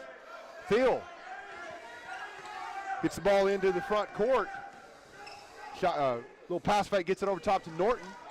Norton guarded there by Valenzuela. Strong, guarded by Cummings. Wallace, fake Thiel behind the back dribble. Pass it to Brookshire. Brookshire gets control of the loose ball. Little baby hook shot, no good. Brookshire gets his own miss. Touch, passes it to the cutting Jace Norton. Great pass, great pass. Great effort there by Brookshire. You know, he could have been frustrated over missing that shot, but he just kept playing hard, got the loose ball, and then made a great pass to the cutting Norton. 20 to 16, Toy Koya goes up off the front of the rim, no good. Second attempt is good there for Jonah. Koya, I believe that's his first basket of the game. 22 to 16 is our score. Thiel gets the ball into the front court. Goes by two defenders, passes it to Norton. Norton, one dribble to his left, pulls up off the front rim, no good. Rebound by Elijah Valenzuela. It's to Wallace. Number 11, that's Blaze Cummings, pulls up the three-point shot, no good. Rebound by Norton. Norton looks to try to get someone up ahead to transition, gets it to Thiel. Thiel holds the ball and gets the offensive set up. Spady and Levi Taylor are going to check back in the next dead ball. Errant pass. Couldn't be quite corralled, a little too far out in front of the cut and Braden Strong. Turnover against the Comets. Longhat goes strong to the basket. A little contact there on number 10. That's Jace Norton going to pick up the foul. It's Bryson Longhat. He's going to go to the free throw line and shoot 2 free throws. That's Jace Norton. That's his first personal foul. That's the fourth team foul. You know, Don, one of the things I'm kind of just now noticing, you know, Tuesday night, evening games, crowd looks a little bit bigger this evening. I think so too. Everybody was anticipating this game, I think. Yeah, a little bit bigger crowd, a little more energy, a little more atmosphere. First free throw for Bryson Longhat is good as Spady and Levi Taylor check back into the game for the Comets. They're going to give Fate Thiel and Jack Brookshire a break. They all need a break. I think they've had a lot of wind sprints from one end to the other. Yeah, it's so been far in this really game. fast-paced, a lot of action, a lot of intensity in this game so far. So, you know, again, who's going to be the players off the bench that are going to, you know, so far I think you give the bench advantage a little bit to Carnegie. Right. Worthington really gave some good, strong minutes. Roderick Sires pulls up a little floater, good. So there's some bench points for the Comets as number 0, Rod Sires, gets the basket to go. 24 to 18, 4.5 minutes to go in the first half of play. Valenzuela gets it to Toy Koya. Toy Koya drives on Spady. Spady picked up his second foul. Picked up his second foul. Just about a half step, a little too much contact there for the official to let go. I think if you're Spady, you got to back off of him a little bit. You know, I haven't seen Carnegie play a lot, but maybe see if Toy Koya can hit that outside shot. Back off of him just a little bit to take away the drive. Valenzuela, he pulls up for a little jump shot from about 8 feet, no good.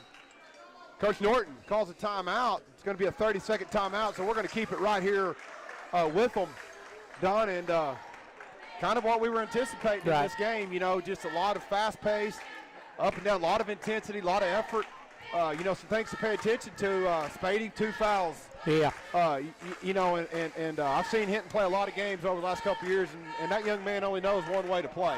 I was going to say, that's full speed ahead. And whenever you said back off a little bit, I don't think that's hard in his for him vocabulary. to do. But you know, he may have to back off just a little bit. He has to right now. There, you know, Toy Koya gets the ball outside the three-point line. You know, maybe back off. You know, dare him to shoot that shot almost. You know, and if he hits it, then maybe you got to extend out on him. Yeah. You know, we'll be there to see. I don't think Coach Norton probably can't leave him out. He leaves him in the game. I think you're going to have to roll the dice a little bit. You know, see if he can't play with 2 fouls. But you know, Carnegie did pretty well when he wasn't out there. You know, he was on the bench he went out with a minute to go in the quarter. And the Comets held their own. Yeah, the thing you don't want to do if you're Spady, you don't want to get a silly foul going over the back or something. Exactly. You know, to get that 3rd foul. That's Comets break the half-court press fairly easily. Pass into Spady. Good defense there by Longhat. Longhat really has played just a really strong first half with some turnovers and some basket. Passes it up to Valenzuela. Goes baseline. Comets let him go right around. That's a 28-point lead. Biggest lead of the game has been 8 for Carnegie. Carnegie's got a lot of versatile players. They do. do. A lot of things. And Carnegie's kind of had the lead from the get-go. Norton passes into the middle to Taylor. Pass fake, pulls up to the free throw line. That's good. Levi Taylor, nice little 15-foot jump shot. 26-20. Used a pass fake to get it off of him. That's going to be a double dribble. That's going to be a turnover on Charles Bodiger. Bodiger checks into the game for the first time for the Wildcats, and turnover, Fate Thiel. He's going to check back in for the Comets, going to check in for number 1, Braden Strong, who's had some strong first half of Thiel and Stronger leading the way for the Comets, scoring. Sowers goes by Bodiger, hands it off to Thiel. Thiel reverses it to Jace Norton on the left wing. Comets trying to get organized in their offensive set. Norton trying to get the ball to Taylor, can't get him, denied there by Bryson Longhast, not letting that ball get reversed. It's taking out Comets out of their offensive set. Sowers gets the ball to Spady up top, reverses it to Norton. Norton looks to go baseline, gets it to Taylor. Thiel trying to get it inside of the post, but Spady wasn't open. Nice up and under move there by Fate Thiel. Tell you what, Don, Carnegie's not letting Hinton get into any of their offensive sets. No, they're really good defenders. They're all quick on their feet, got long arms, move their feet well. Yeah, right there, we were trying to get the ball to Levi Taylor up top to reverse it to the other side and trying to run a little cross-screen action for Spady in the post, but Longhat just wouldn't let that pass go back up top. And but the Comets finally did get it reversed and got Fate Thiel up top and able to go to the basket and draw the foul. First free throw for Fate is in. Good. 26-21. Brookshire. Going to check back into the game for Spady. 2 minutes, 48 seconds to go. I would anticipate that as long as Hinton will stay right in this range, I think Spady probably will sit out the remainder of the first half. You don't want to risk getting his third foul, but second free throw. Tell you the hard part about that for Hinton is we just run so much of our offense through Spady. Him, right. So Longhat gets the ball into the front court, back up top to Wallace. Wallace to Longhat. Eagletown checked into the game, lob pass to Eagletown. Loose ball tipped away there by Fate Thiel. Steal by Sowers. Good backside defense by the Comets. Thiel passes up to Norton. Norton crosses over the middle, gets it to Roderick Sires. He pulls up a three-point shot. Skips off the rim, no good. Backside rebound by Brookshire. Hits it to Levi Taylor.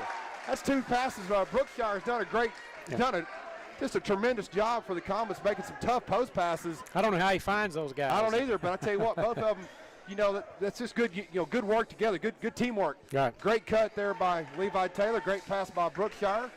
Levi Taylor draws the foul. Foul was on number 3, Jalen Wallace. That's his second personal foul. First free throw for Taylor's good. Number 11, Blaze Cummings. He's going to check back into the game for number 2. That's Charles Bodiger for the Wildcats. Comets are 5 out of 7 at the line so far. Second free throw coming up for Levi is also good. 2-point ball game. 2 minutes and 19 seconds left to go here in the first half. Exciting first boys game of the day. Wallace looks to turn the corner. Cut off there by Brookshire. Roderick Sowers goes straight up and gets the rejection.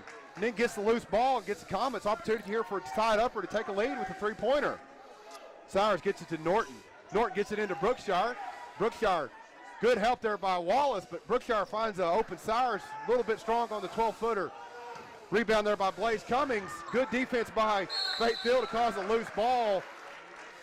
Loose ball on the ground. Both teams get on it. That's a jump ball. Comet basketball with the possession arrow. That's 11 turnovers for Carnegie. Comets only have 5. Yep. Sowers. Roderick's played really good minutes here for the Comets. Off the bench, running the point guard position for Hinton. Hands it back off to Roderick on a little backdoor cut to Norton. Norton, little spin move, skips off the rim, no good. Backside rebound was fought for. Again, Don, there was a good adjustment by the Comets. Coach Norton called a little backdoor play. It was there. Norton, good shot, just couldn't quite get it. Yep. Did everything but go down. Right. So good play, good set. You get that to go down, then they're going to have to back off their defensive pressure a little bit. Exactly. Carnegie basketball with a minute 25 to go as Wallace gets the ball into the front court. Gets it to Longhat. Longhat gets it into Valenzuela. Little up and under move. Nice, strong post move by Elijah Valenzuela. For the Wildcats, goes one-on-one in the post and gives Carnegie a 4-point lead. Thiel gets it into Norton. Norton goes up. Can be called for a traveling violation.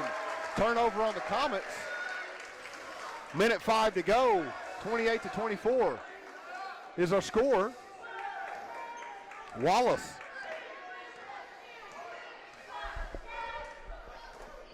Gets the ball in front court, guarded there by Cyrus. Tries to come off the screen by Eagletown. Gets it over to Cummings. He pulls up for about 3 feet behind the line, off the front of the rim, no good. Rebound by Norton. Norton crossover on Valenzuela. Good defense there by Valenzuela. Not literally letting him turn the corner and get by him. Making him work at it. He made him work hard to get that ball into the front court. Fate Thiel, under 35 seconds to go in the first half of play. Strong spins back. Tipped out of there. Good defense there by Valenzuela. Just kind of snuck in from behind, and Strong didn't see him and got the turnover.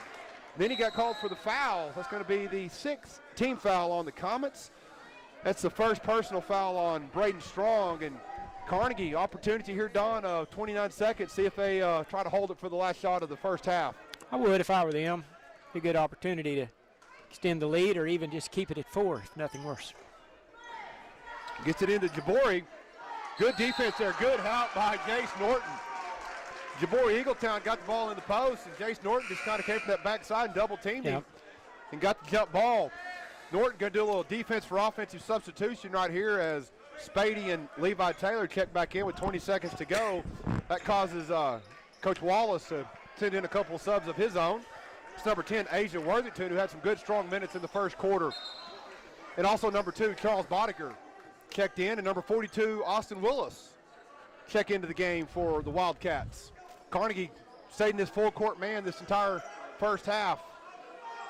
Taylor gets the ball into Norton. 18 seconds to go. Norton into the front court, guarded there by Blaze Cummings. Hands it off to Fate Thiel, guarded by Valenzuela. Trying to get the ball to Norton. Gets it into Spady, tipped away by Austin Willis. Boddicker throws it up from about 50 feet. A little bit short to the left, but Don, after the first quarter, we got a great one here in the first round of the county tournament. It's Carnegie 28, Hinton 24. We'll be back after this 2-minute timeout. Your Caddo County elected officials say good luck to all the teams in the Caddo County Tournament. Commissioners Ben Bowling, Ed Kimball, and Jeff Bowen, District Judge Corey Kirkland, District Attorney Jason Hicks, and Sheriff Spencer Davis.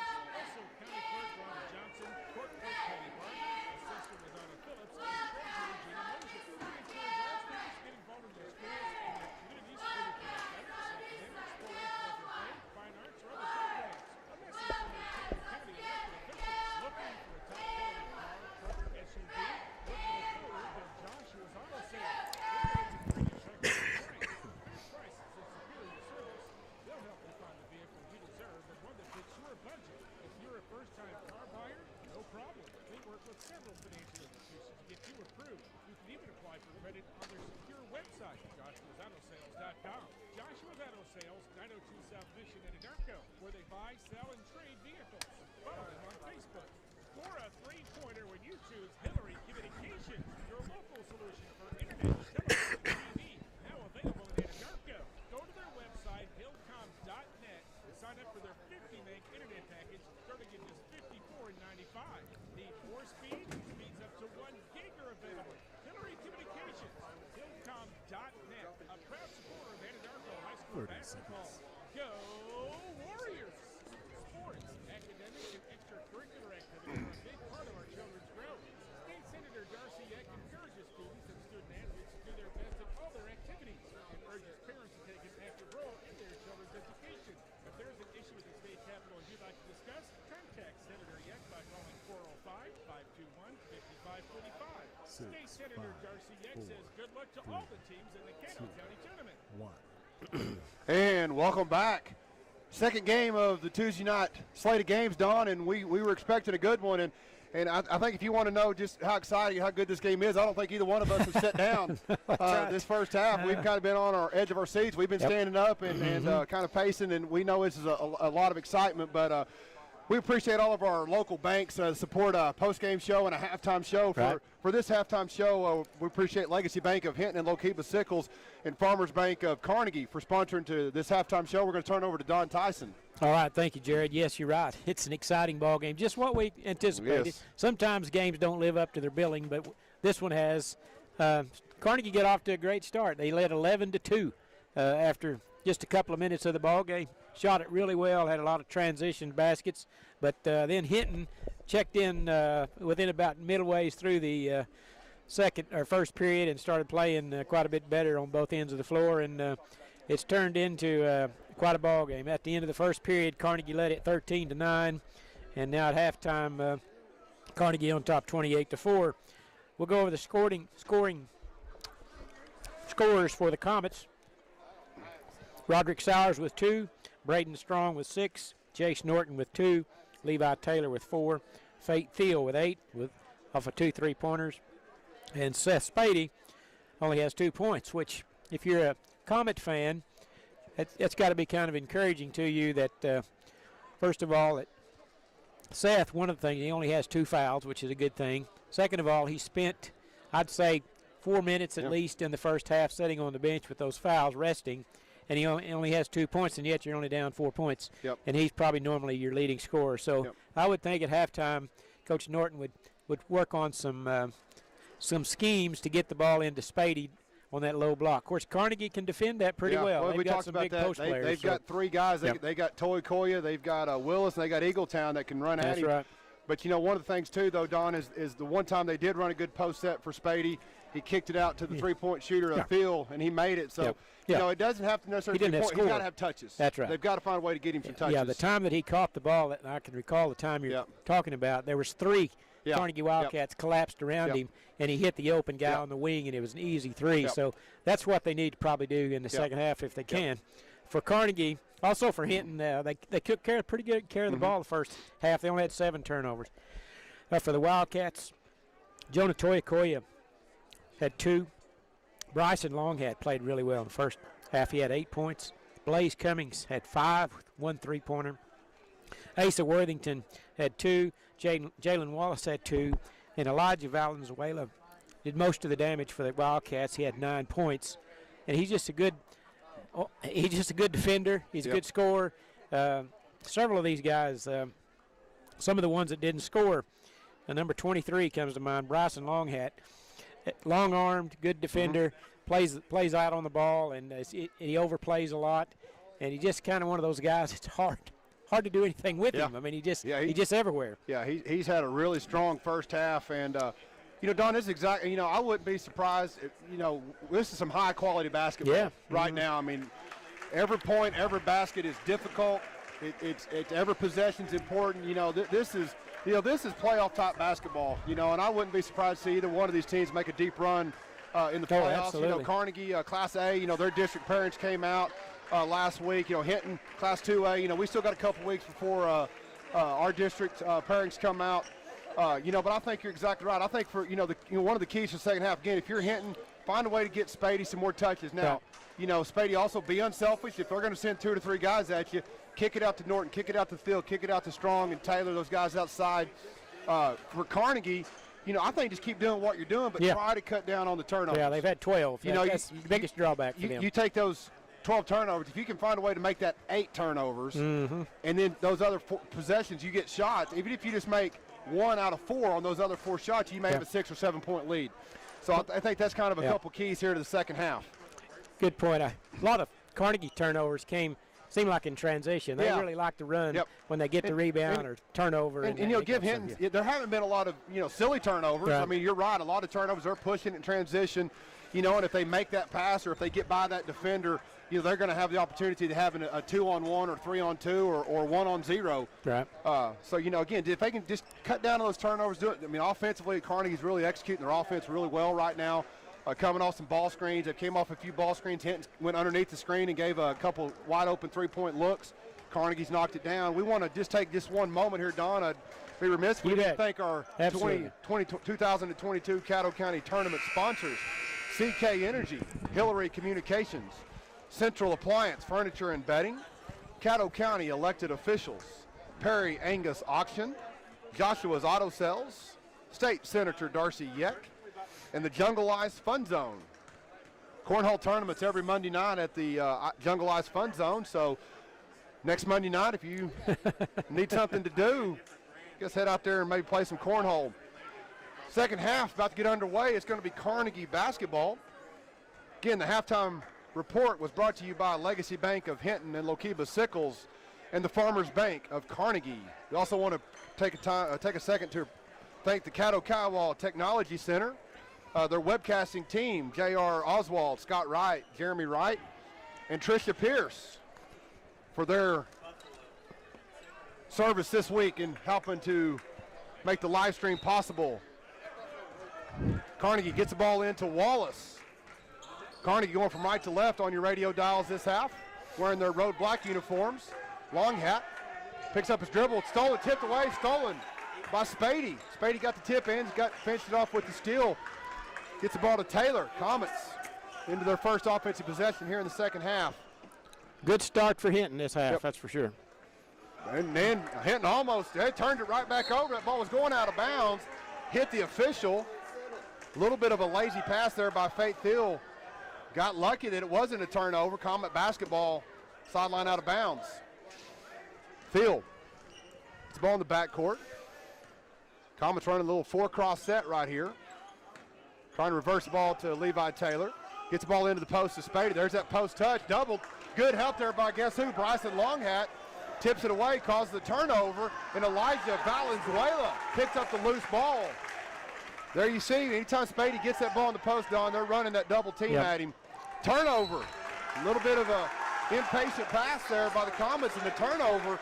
You know, Don, turnover right off the first possession for Carnegie. Kind of thought Hinton was maybe had the advantage, but that kind of has been flipped right back around. Exactly right. Carnegie grabs the early momentum here in the third quarter. Valenzuela hands it off to Longhat. Backdoor cut there by Wallace. Gets underneath the basket. But Valenzuela gets the loose ball, kicks it out to number 11. Gets her, gonna have a foul on Toy Koya. That three-point shot was by Blaze Cummings. Couldn't quite get it to go down, and the loose ball was fought for. We're gonna have a foul on number 24. That's the third personal foul on Jonah Toyakoya. That's a big foul there for Carnegie because he really battled Spady. He does battle, but, you know, they bring in number 42, Austin Willis, also, another senior. You know, he just like I said, that's one to thank Carnegie. They've got 2 or 3 guys they can run in there. They can afford maybe to get in a little bit of foul trouble at that position because they got someone they can put in there to play good, strong defense on Spady. Carnegie puts so much pressure on you when they have the basketball because they're all 5 guys that can score. They really, it's hard to guard them. Thiel. See if he can't get a good offensive set here for the Comets. Guarded there by Valenzuela. Gets the ball to Strong. Goes baseline. Picks up his dribble. Ball was tipped. Elijah Valenzuela with good hands caused another turnover. Then he gets the pass on the other side. Rejected there by Jace. That's a great block. Great. And then good hustle by Elijah Valenzuela not to give up. We got another loose ball. Diving bodies. Strong comes up with it for the Comets. Goes middle. Little floater. Gonna have a foul as Braden Strong. A lot of action going on right there, Don, and the Comets kind of come out on the positive end of it. I'm telling you, there's 10 guys out on the court that want to win this game. Absolutely, and I tell you what, Jace Norton with the great hustle down to reject the layup by Valenzuela, gets the loose ball, but then great effort by Valenzuela to tip the ball from Norton. And then Braden Strong comes up with it and gets fouled, and he gets the first free throw in, 30-25. That's first points here in the second half for Hinton.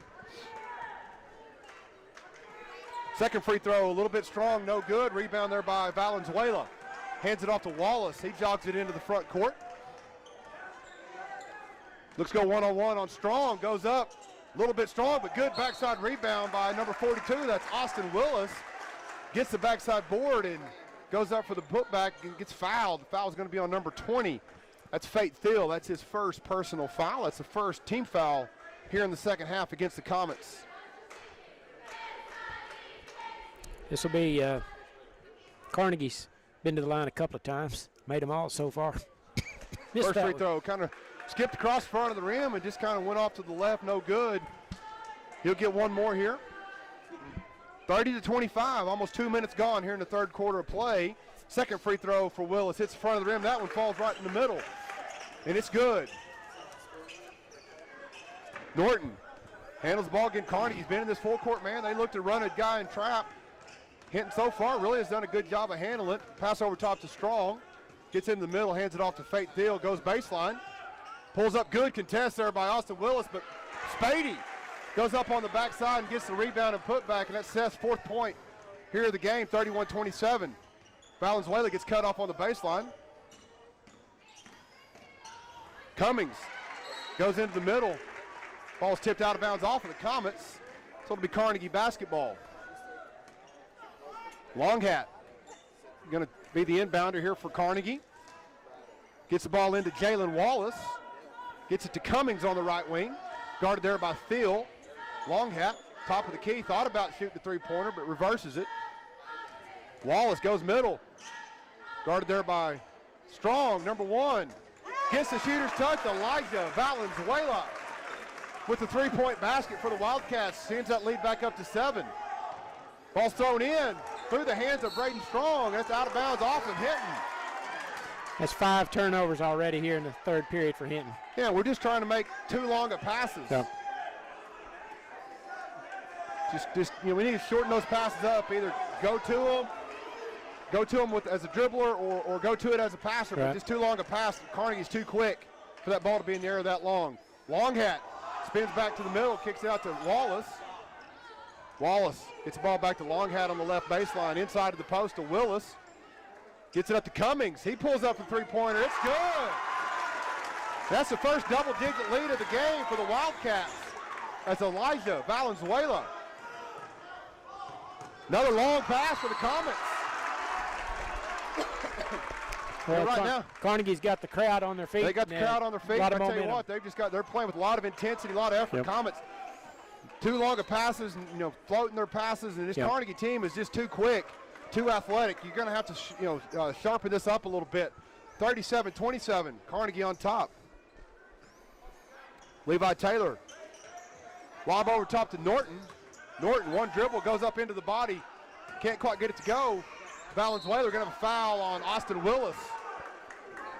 I think he was a little more concerned than he should have been about trying to draw contact. Yeah, a little instead of contact shooting there, it. Yeah. but a lot of that contact was created by the offensive player. So Exactly.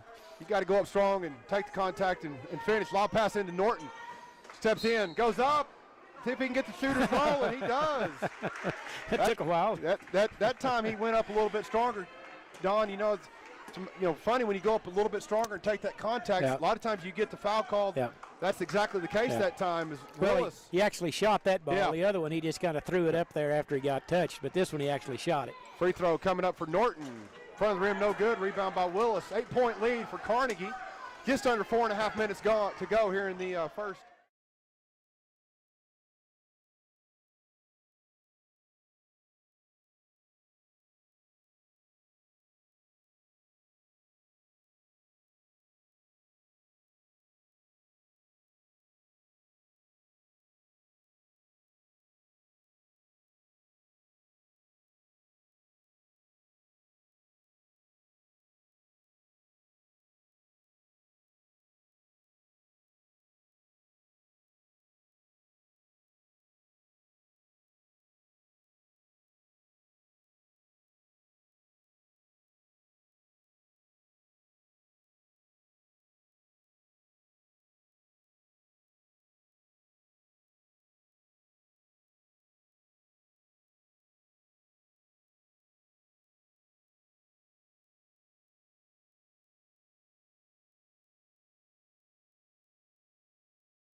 There by Fate. Thiel. He drops it off to the big man Spady. Puts it in. 37-31. Bodiger gets it over to Valenzuela. Longhat.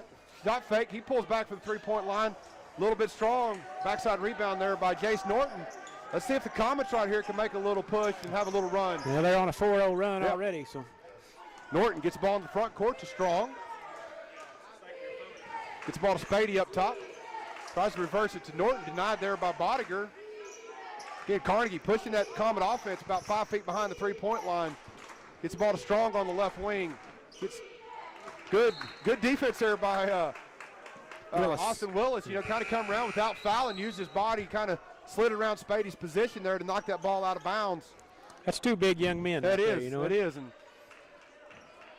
Thiel get the ball inbounds here for the Comets. Gets the ball into Taylor. Little head fake, shoulder fake. One dribble, another little head and shoulder fake. Nice strong move by Taylor. Just can't get the bucket to go down. Rebound by Cummings. Long hat looks to go baseline on Spady. Fouled on the shot there by Jace Norton. Tell you, Long Hat's hard to guard. He is.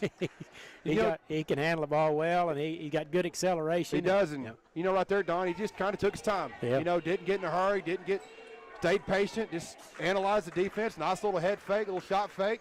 Got by the defender and drew the foul. Yep. Makes the first free throw. Comets. That's 9 for him. Brookshire. Sowers going to check back into the game. Both those young men gave good, strong minutes for the Comets in the first half. Brookshire with some good post-entry passes for some layups, and Sowers ran the point effectively for the Hinton. Long hat hits them both, 39-31. Sowers gets the ball into the front court. Looks to go baseline, little up and under move. Little spin on it, can't get it to go down. Rebound there by number 5, that's Jabari Eagletown. Wallace pushes up ahead. Skips it all the way over to Cummings. He pulls up the three-point shot. That looked pretty good from here. Yep. Just a little long. Rebound by the Comet, Levi Taylor. Norton gets it to Taylor, pulls up from about 14 feet. It's good by Levi Taylor, 39-33. Tell you what, Don, every time Hinton seems to get within about 6 points, Carnegie has a good possession and pushes it back out to 8. Let's see what happens here. Eagletown gets the ball at the high post, skips it to Wallace, gets the ball into Willis. Oh. Almost a turnover. Yeah, it looked like Comets were going to intercept that pass. It was a little too tall. Yeah, it kind of went up there with one hand. Maybe should have went with two and tried to grab that thing down. And let it go. Yeah. Wildcat basketball, Long hat gets the ball into Wallace. Wallace goes baseline, guarded there by Sowers. Going to have a little bit too much contact on the baseline drive by Roderick. It's going to be another out-of-bounds baseline play here for Carnegie. It's going to be the third team foul. It's the first foul on Sowers here in the game. Wallace gets the ball back in the corner again. Skips it over top to Cummings. Cummings kicks it over to Wallace, gets it into Jabari Eagletown. Going to be Fate Thiel. Went in there. Got a lot of the ball, but also got just enough of the hand for the official to call that a foul. And number 5, Jabari Eagletown, is going to go to the line and shoot 2 free throws. That's the second personal foul on Fate, the 14th foul on the Comets. First time Eagletown's been at the line today. Free throws up. And off the glass. Off the glass and in. The Farmers Bank is open. It is. Second free throw coming up for the young man, senior, excuse me. Second free throw is no good. Rebound there by Levi Taylor. Gets it off to Sowers, and he gets the ball into the front court set here for the Comets. Minute and a half to go in the third quarter. Roderick loses control of it. Bryson Longhat, again, Don, just another opportunity right there for Longhat. He just gets on the floor. He was out of bounds when he touched it, but good hustle. Great effort. Love to see that. It rubs off on the other players. It absolutely does. Just little things that you don't keep up with those things in the scorebook, but we probably should, Don. Those things might be more valuable than points. Just effort plays. Yep. Sowers hands it off to Thiel, turns the corner, drops it off to Brookshire. Brookshire going to be fouled from behind on. Nice pass there. Nice offensive set. It was a good, beautiful play. Yeah, little dribble handoff weave action there, and Brookshire cut to the open area, and Fate Thiel dropped it off. Number 5, Jabari Eagletown, picked up the foul. Don, that's the sixth team foul, so from here on out, Hinton will be in the bonus. Brookshire, first free throw for Jack is up and rattles in and out. Couldn't quite get it to go down. He'll have one more. Braden Strong checks back into the game, going to give Levi Taylor a break here in the last minute 17 of the third quarter. Second free throw for Brookshire. Front of the rim, no good. Rebound by Eagletown for the Wildcats. Wallace. Guarded there by Sowers in the front court. Hands it off to Longhat. Comes off the screen by Eagletown. Comet switch that. Wallace. Again, no switch there by the Comets on the ball screen. Had a mismatch there. Had Sowers guarding Willis. Nice little step through by Cummings. Nice up and under move there by Blaze, and we're going to have a foul A little bit aggressive. That young man had just such a good offensive play. He was excited, wasn't A he? little over exuberant right there for Blaze Cummings, picking up the foul in the backcourt. You know, the downside if you're Coach Wallace and the Carnegie Wildcats, that's the 7th foul. Right. So now that's going to give up, you know, so if you're a hit, you got to take a full advantage of that. Got to make free throws. That's you know, you got to be aggressive. You got to take the ball to the basket. You know, see if you can't chip into this lead from the free throw line right here. You know, again, we're not even to the 4th quarter yet. So opportunity here for Hinton to shoot a lot of free throws here the last quarter and a minute of this ball game. And Faith Thiel puts the first one in. They're 8 out of 14 from the line so far as a team. 3 for 3 for Fate. Yep. Second free throw for Thiel is good.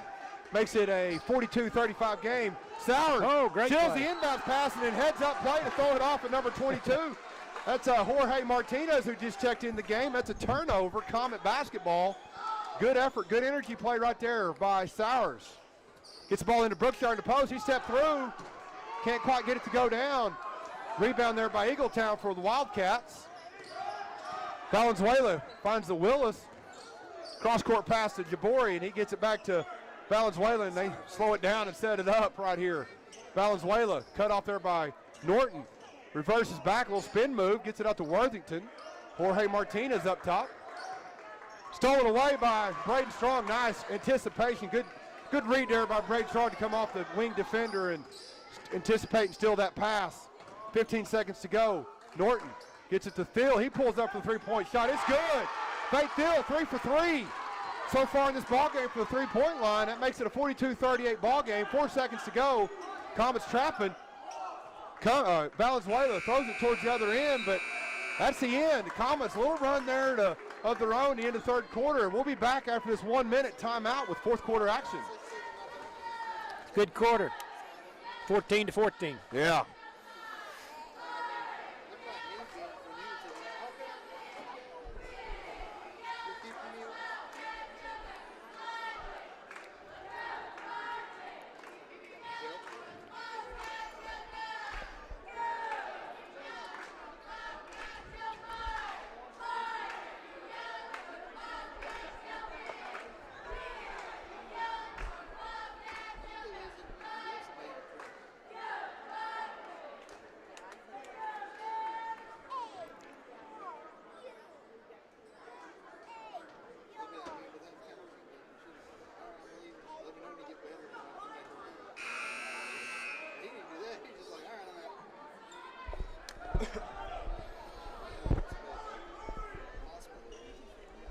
All right, 4th quarter action underway. It's going to be Comet basketball, 42-38.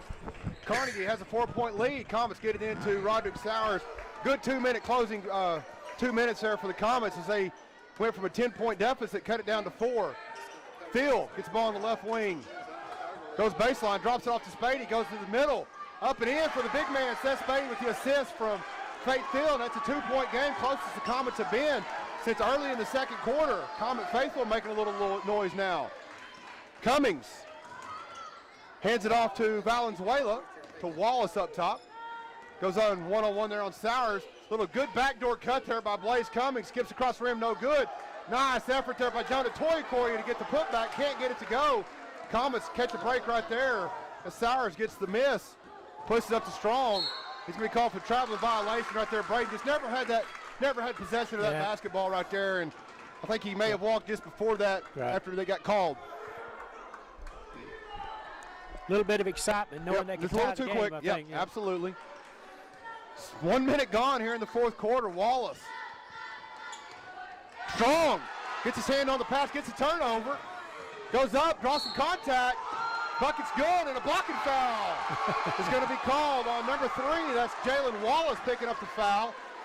Braden Strong, I tell you what, Don, you talk about that's how you make up for a mistake on one end. You don't pout, you don't sulk, you don't hang your head. You just go down and make a play. That's exactly what that young man did right there. Tied the game up. Comets opportunity. Yeah, it was a great steal just to get the ball to start absolutely. Free throw for Strong, a little bit Strong. Rebound fought for Spady. Comes up with it, passes it out to Strong. Good decision there to break it out, and let's get an offensive set here. Tie basketball game. Sowers crosses it over. Nobody open. Ball's almost stolen away there by Blaze Cummings, but Faith Hill gets the loose ball. Faith goes to the right side, a little up and under move, a little bit strong. Loose ball crowd there by Cyrus, pulls up from about 5 feet. No good. Rebound there by Elijah Valenzuela for the Wildcats. Valenzuela's got the ball in the left wing. We're going to have a timeout. Number 11, Blaze Cummings. Hurt his shoulder. Hurt his shoulder. We had a timeout called. It's going to be a, see what they call here.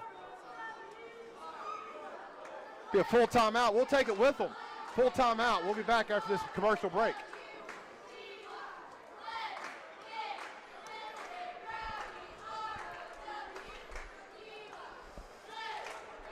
Good ball game. Yeah. What we thought we was going to have, right? Yes, sir. What's amazing is this is a first-round game. I mean, hey, this is the third boys game in a row. You won't find many final games any better than this. No, one. but you know what though, Don? We had 2 good boys games yesterday. Yep. Yes, sir. Now Friday night's games ought to really be good. Yeah. And the horn sounds the first horn. Carnegie took a timeout right there. It's going to be Carnegie basketball. You know, we were just talking about, you know, this is the first, this has the feel of a finals. You're right. You know, Don, there's legitimately 7 boys teams that coming into this tournament that would not have been a shock. Could have won it. That's right. Exactly. You know, this is just what we're seeing. We're seeing just a great effort, great basketball game, well played, clean basketball game. Yeah. A lot of fun. Carnegie basketball here with almost a minute gone. Tie basketball game. Valenzuela comes off the screen set by Willis. Toy Koya gets the ball up top, reverses the court to Wallace. Stolen away there by Roderick Sowers. Looking for a Comet teammate to pass it to in transition, but good job there by Carnegie to get back and force the Comets to slow it down and run their offensive set. Sowers passes up to the right wing to Strong, reverses it to Spady. Little down screen here for Thiel. He pulls up from about 15 feet. It's good. Nice offensive set. That's the first lead of the game for the Hinton Comets, I believe, Don. Yeah, you're right. They trail 11-2 to start with. 44-42, Comets on top, 6.5 minutes to go. Valenzuela goes baseline, cut off by Spady. Pass back out to Willits. Reverses it to Wallace, comes off the screen. Comets are just switching those screen pick and rolls. Danger of that is you could get a mismatch inside in the post area. Ball thrown up top to Wallace, goes and gets the pass. Long hat comes off the screen by Willits. Valenzuela cut off there by Thiel. Comet defense so far, not letting them turn the corner and get into the rim. Not letting them get into the paint area, Don. That's really kind of throwing them out of the rhythm of their offense. Long hat though, he pulls up from about just inside the 3-point line, no good. But Toykoy gets the miss, gets it back again, and he goes up that time and he draws a foul. Tell you what, Jonah Toykoy. He's frustrated because he ain't getting him to go in, but you got to give that young man a ton of credit. He's relentless on the glass. He's just getting after it. And, you know, he's not getting them to go down, but he's making plays, making positive plays. Right. And right there drew the 3rd foul on Spady. That's right. Tell you what, if you're Hinton, you know, Carnegie's running a lot of ball screens. Hinton's got to be awful careful about coming underneath those screens with the shooters. You know, Long hat's capable of making threes. Valenzuela, Cummings, you know, those guys all very capable. You go underneath those screens, really opens up. An open shot. Could have an open shot. Got to be careful. Got pretty fortunate there. Long hat was a little bit long on that shot. First free throw for Toy Koya was good. Second free throw for the senior. That's also good. He ties it up. 44-44. 5 minutes, 40 seconds to go. Norton going to get the offensive set going here for the Comets. Strong looking to get the ball into Spady in the post. Not open. Guarded there by Willis. Sauer gets it up top. Reverses it to Norton. Phil, he pulls up for the quick three. A little short, no good. Rebound tapped around, controlled by Willis. He passes it ahead to Wallace. Wallace goes up into the body of Faith Thiel and gets fouled. Good job there. Tell you what, great job there by Willis. Once he got that rebound, Don, he looked ahead. Good outlet pass. Good outlet pass up to Wallace. Wallace went in there and drew the fast break foul. Going to shoot 2 free throws. It's 3 on Thiel. First free throw for Jalen Wallace is good. That gives Carnegie the lead again. Hinton temporarily took a 2-point lead, but Carnegie scored the last 3 points to regain the lead here in the fourth quarter. Second free throw is up, and it's also good. It's 4 in a row for the Wildcats to take a 2-point lead. Norton. 11 out of 13 from the line. It's winning basketball there, Don. Yes, sir. Make those free throws. Yep. Norton goes one-on-one there on Toy Koya, cut off, hands it off to Phil. Guarded there by Toy Koya. Looks to go by him, drops it off to Spady. Spady, one dribble, creates the space. Tell you what, John, right there, good job by Faith Thiel. Had the switch, got the postman on him. Used that to his advantage to go create a good assist, a good play there for the Comets to tie it back up. You know, that's the risk when you switch those ball screens. You get some mismatches, and good job there by the Comets to take advantage of it. Willis, I don't know how he found the cut and toy for you, but great assist there by Willis, finding the cut and toy Koya. Another great pass there by Sowers. Wow. Don, I got to stand back up, man. This is getting fun. I'm telling you. There's nothing better than watching great basketball at this level. This is pure, just great effort, great play by both teams. 48 apiece. 4 minutes to go here in the fourth quarter. Valenzuela got the ball on the right wing. Ball's tipped, almost stolen away there by the Comets. Willis gets it over to Wallace on the left wing. Guarded there by Sowers. Post entry here to Longhat. Lobs over top to Valenzuela. Into Willis in the post. Valenzuela kicks it to Wallace. He's going to shoot the three-point shot. Off the rim, no good. Good look there for Jalen Wallace. Just couldn't quite get the shot to go down. Comets with the rebound. Faith Thiel into the front court. Spin around. Loses control of it. Turnover. Elijah Valenzuela goes up.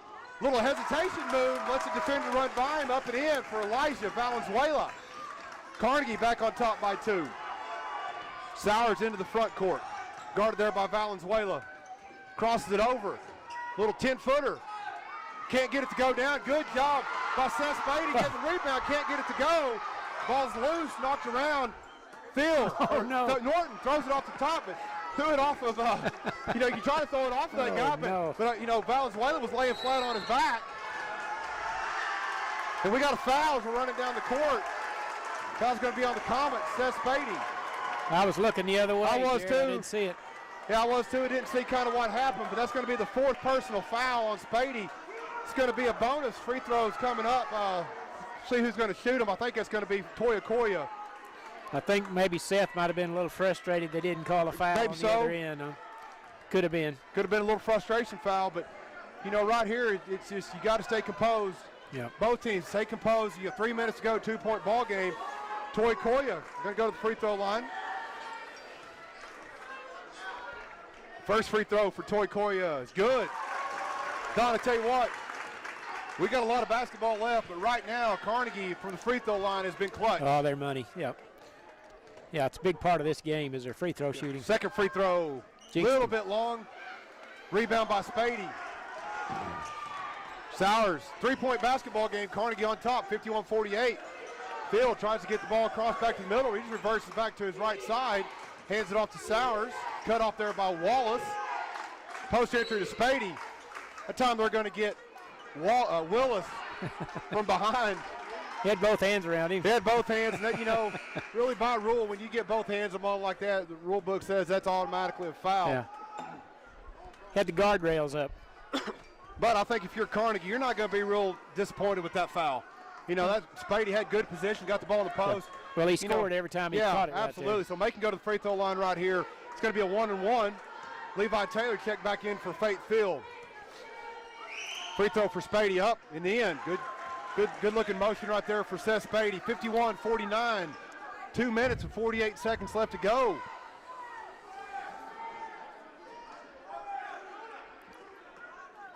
Second free throw coming up for the senior for the Comets. A little bit long. Long rebound, almost tipped out there, crowd. Good hands there by Levi Taylor. Took it away from Longhat. Hands it off to Sowers, to Norton up top. Reverses. Tell you what, Don, that, again, another just not anything going to result in the scorebook, but Braden Strong was wide open. Yeah, great hands there by Jalen Wallace just to tip that pass. Knocked it out of bounds and took away an scoring opportunity for the Comets. Allow the defense to get back. Yep, now they're going to get set. Inside pass to Spady, tipped away by Willis. Strong goes baseline. Cut off there by Braden Willis. He's kind of come to a jump stop, and his feet slid out from under him. He can call for the traveling. Nice defense there by number 42, Willis. He's played a really strong fourth quarter. Yeah, he is. Big, strong guy. You Yep. can't hardly get around him. Long hat trying to find a teammate. Passes it in to Elijah Cummins. He's going to be fouled there by Braden Strong, so it's going to be free throws coming up for number 1, Elijah Valenzuela. And I see Coach Wallace, he's going to call a timeout, and we're going to be a full timeout, so we're going to take it with him. We'll be back in this 1-minute timeout. This is Trey Piercy with Piercy Angus Cattle. We as a family would like to invite you to our annual bull sale on Monday, March 7th at noon at our sale facility near East Oklahoma. We'll be offering 95 registered Angus bulls, which include 30-year-old, 18-month-old, and 25-year-old, as well as special lots of registered females. For more information or to request a sale, you can call me at 405-545-0116 or visit us on Facebook, Instagram, or our website, StationAngusCattle.com, where our family goal is to add value to your operation. Did you know smart home landscaping can lower your electric bills? Trees on the east and west sides of your home provide shade and reduce the cooling costs during hot summer months. Shade for your air conditioner can save 10% of your cooling cost. And by adding vegetation to the north side of your home, you can reduce winter winds that trigger high heating costs. These tips are brought to you by your friends at CK Energy Electric Cooperative. New Country 98.5 is KACO, Apache, a product of Moment Media. And we welcome you back, whether you're listening on 98.5 New Country or you're watching the live stream via the Caddo County web team. We're glad you joined us. We got a dandy here, first boys game. Number 1, Elijah Valenzuela, going to shoot a 1-and-1 here, and his first free throw is good. He's going to get the bonus. 3-point lead here for Carnegie with 2.5 minutes to go. Valenzuela, second free throw. In and out, no good. Spady with the rebound. Hands it off to Norton. Norton gets the offensive set going to Sowers. Gets it into Norton in the post. Little shot fake. Up. Can't get the ball to spin in. Going to have a foul. That's on Spady. It's fifth. His fifth. Foul's on number 24. That's on Seth Spady. That's his fifth personal foul. That's going to send, I believe that's number 42, going to go to the free throw line for the Carnegie. That's the ninth. This is the 19th foul, so it's going to be a bonus 1-and-1. So Brookshire checks into the game for Spady. Willis, 1-and-1. First free throw is up. Front of the rim, no good. Rebound by Norton. He passes it quickly up to Strong in the front court. Strong, good job there by Carnegie to get back and not let a transition back at basket. Levi Taylor gets it into Brookshire. Goes back to the middle, off the glass and in for Jack Brookshire. Strong move there to his left side into the middle. Makes it a 1-point game. Comets picking up full court pressure. Valenzuela gets it in the front court, hands it off to Wallace, back to Longhat. Wallace with it on the left wing. Gets it up to Longhat up top. Toy Koya to Valenzuela. Picks up his dribble. Gets it out to Longhat up top. Guarded there by Jace Norton. Again, Don, if you're Comets right here, no need to foul. You just want to play good, strong defense. See if you can't get a turnover. Yeah, plenty of time. Plenty of time. Almost tipped away. Strong comes up with the turnover. He goes into the front court. He goes up for the shot. Got a blocking foul. I think that's the right call. Yeah, it's one of those calls where, it's almost a 50-50 call. But good job. If I'm Braden Strong, I love that aggressive take. Make the official make the call right there. A lot of time left. Make the official make the call. If he calls a charge, hey, it's their basketball out of bounds.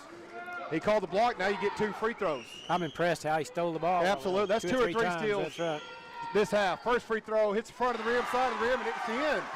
Strong ties it up. 52 apiece. Opportunity here to give the Comets a 1-point lead as Fate Field checks back into the game for the Comets, giving Sowers a break. Second free throw is up. Hits the side of the rim, no good. Brookshire is in there fighting, but went out of bounds, called it off for Brookshire. It's going to be Carnegie basketball. Blaze Cummings checks back into the game for number 42 for Austin Willis. Comets drop out of their full court pressure right here, and they're just going to play just half court man-to-man defense.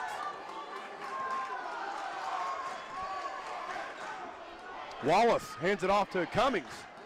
Cummings gets it to Valenzuela. Valenzuela guarded there by Levi Taylor.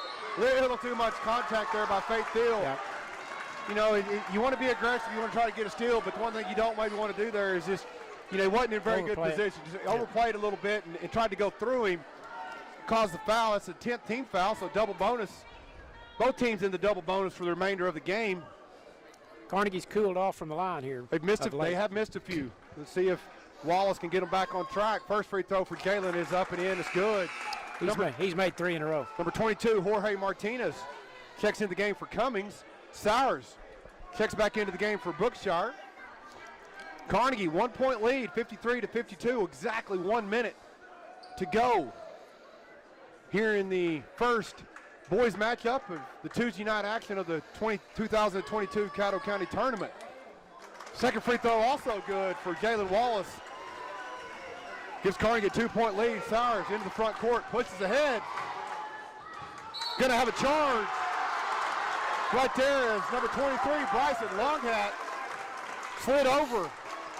Got position. Official called the charge that time. You know, Don, that's one of those, you know, 50-50 call. Last time that call went in Hinton's favor. That time it went in Carnegie's favor. And sometimes that's just how it goes. Right. A lot of times when they have that much head of steam, you'll get a charge. Carnegie basketball, don't shoot free throws for offensive fouls. Longhat calls it to almost a 5-second call, so he had to call a timeout. Let's see what they call right here. We'll keep it right here, Don, for this timeout. I believe it's just going to be a 30-second timeout. Okay. We'll keep it here, and we'll kind of reset some game action here, Don. We got 52 seconds left to go. It's a 2-point ball game. You know, Don, so what's kind of your strategy here if you're the Hinton Comets? Well, Carnegie come out, looked like they were going to press on this inbounds play. So let's say it's Hinton's ball. It's Carnegie basketball. Carnegie basketball. Okay, well, they're going to have to foul them. Probably they're going to try to get a steal. If they don't get the steal, they're going to foul, but that's not really a great option. You're down 2. Yep. But Carnegie shot the ball pretty good from the free throw line. Especially, you don't want to foul Jalen Wallace. That's for sure. So, but they can steal it. I mean, they've created several turnovers. Yeah. Carnegie's been a little loose with the ball here. Thiel has stolen the ball. Braden Strong's done a good job stealing it. So, plenty of chances here. Yeah, absolutely. You know, and I think you're exactly right. 52 seconds left, 2-point ball game. You know, I don't think you have to be in a rush to foul. I think you pick up full court, you get aggressive. Within about 20 seconds. Yeah, you know, if they break the press and they get in the front court, you know, maybe play defense for, 5, 10, maybe 15 seconds. Yep. Try to create some pressure. Maybe get a turnover and a run-out layup. But if not, then you definitely got to start fouling. Carnegie basketball, Longhat gets the ball into Wallace. Tip there by Sowers. Almost got that turnover, Don. But I'll tell you what, ended up pretty good foul there by Levi Taylor as Toy Koya, if that pass would have got through, would have had an easy layup. Yeah. But again, good job there by Hinton. You know, pick up the pressure, try to get a turnover, almost got it, and then got the foul. Cummings at the line has not shot a free throw tonight. Okay, Blaze Cummings, senior, steps up the free throw line. He's got 10 points so far. First free throw a little bit long. Maybe went just a little bit too quick on that shot right there. See if he maybe makes a little adjustment on this one. Looked like one of my backswings. Yeah, a little quick. Second free throw, he took his time on that one. I tell you what, you saw it right there. First free throw was a little quick, but that's a senior move. He made the adjustment on the fly right there and got the second one to go down. Makes it a 3-point game. Carnegie 55, Hinton 52. Carnegie pressing. Yeah, pick it up full court. Thiel crosses over, guarded there by Martinez, kicks it to Levi Taylor to Sowers. Pulls up a 3-point shot, a little bit long. Rebound almost grabbed there by Norton, but the ball went out of bounds. It's going to be Carnegie basketball. Tough luck there. Yeah, good look there by Hinton as Sowers had a good look. Just couldn't quite get it to go in. Cummings checks back into the game for Martinez. A little offense for defense. Longhat will be the inbounder for the Wildcats. Tries to find somebody open. Lobs over the top to Valenzuela. Ball's tipped. Almost thrown away by Sowers. Spin move by Valenzuela. Going to get called for the traveling violation. Oh, wow. one of those he probably should have pulled it out. Maybe should have pulled it out, but man, he also had almost a four-footer, little bit of four-footer, you know. But Coach Norton, he calls a timeout as Brookshire checks back into the game. It's a full timeout. We're going to take it with them. We'll be back after this 1-minute timeout. Drivers who switch and save with Progressive save over $700 on average, and new savings are there. Imagine what you could buy in the future.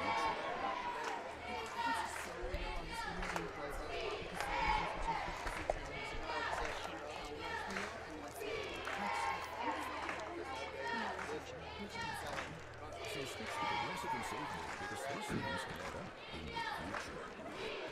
Insurance company in place. National average insurance savings by new customers surveyed who saved with Progressive in 2020. Potential savings will vary. I'm Serena Williams. You watch me live on TV.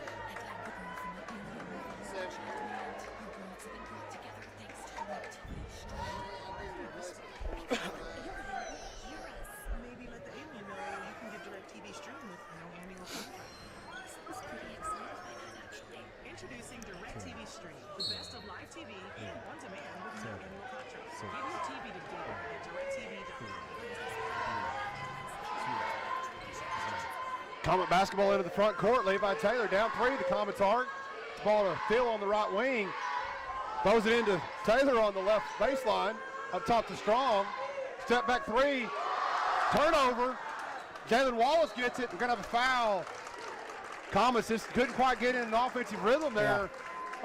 Couldn't really get anything going. Good defense. Good by defense, Carnegie. yeah, absolutely. They just got right up on them. Strong had an opportunity there to try to shoot the 3. You know, there you don't necessarily need a 3 if you're Hinton, but just good defense there to take away the 3-point shot. Jalen Wallace at the line. First free throw is good. That makes it a 2-possession ball game. Just under 11 seconds to go. So if you're Hinton right here, Don, you got to get the rebound or get the inbounds. You got to go fast. You really got to just throw up the first shot you get. Yep. Hope it goes in and call a timeout. Second free throw for Wallace. In and out, no good. Roderick Cyrus pushes ahead, needs to throw it up for the shot. He pulls up for the three-pointer. Off the front of the rim, no good, and that's going to do it. Carnegie, just what we anticipated, Don. Tremendous first-round matchup, and they're going to move on to the semifinals as the Comets move into the losers bracket. 56-52 is our final. We'll be back for the post-game report after this 2-minute timeout.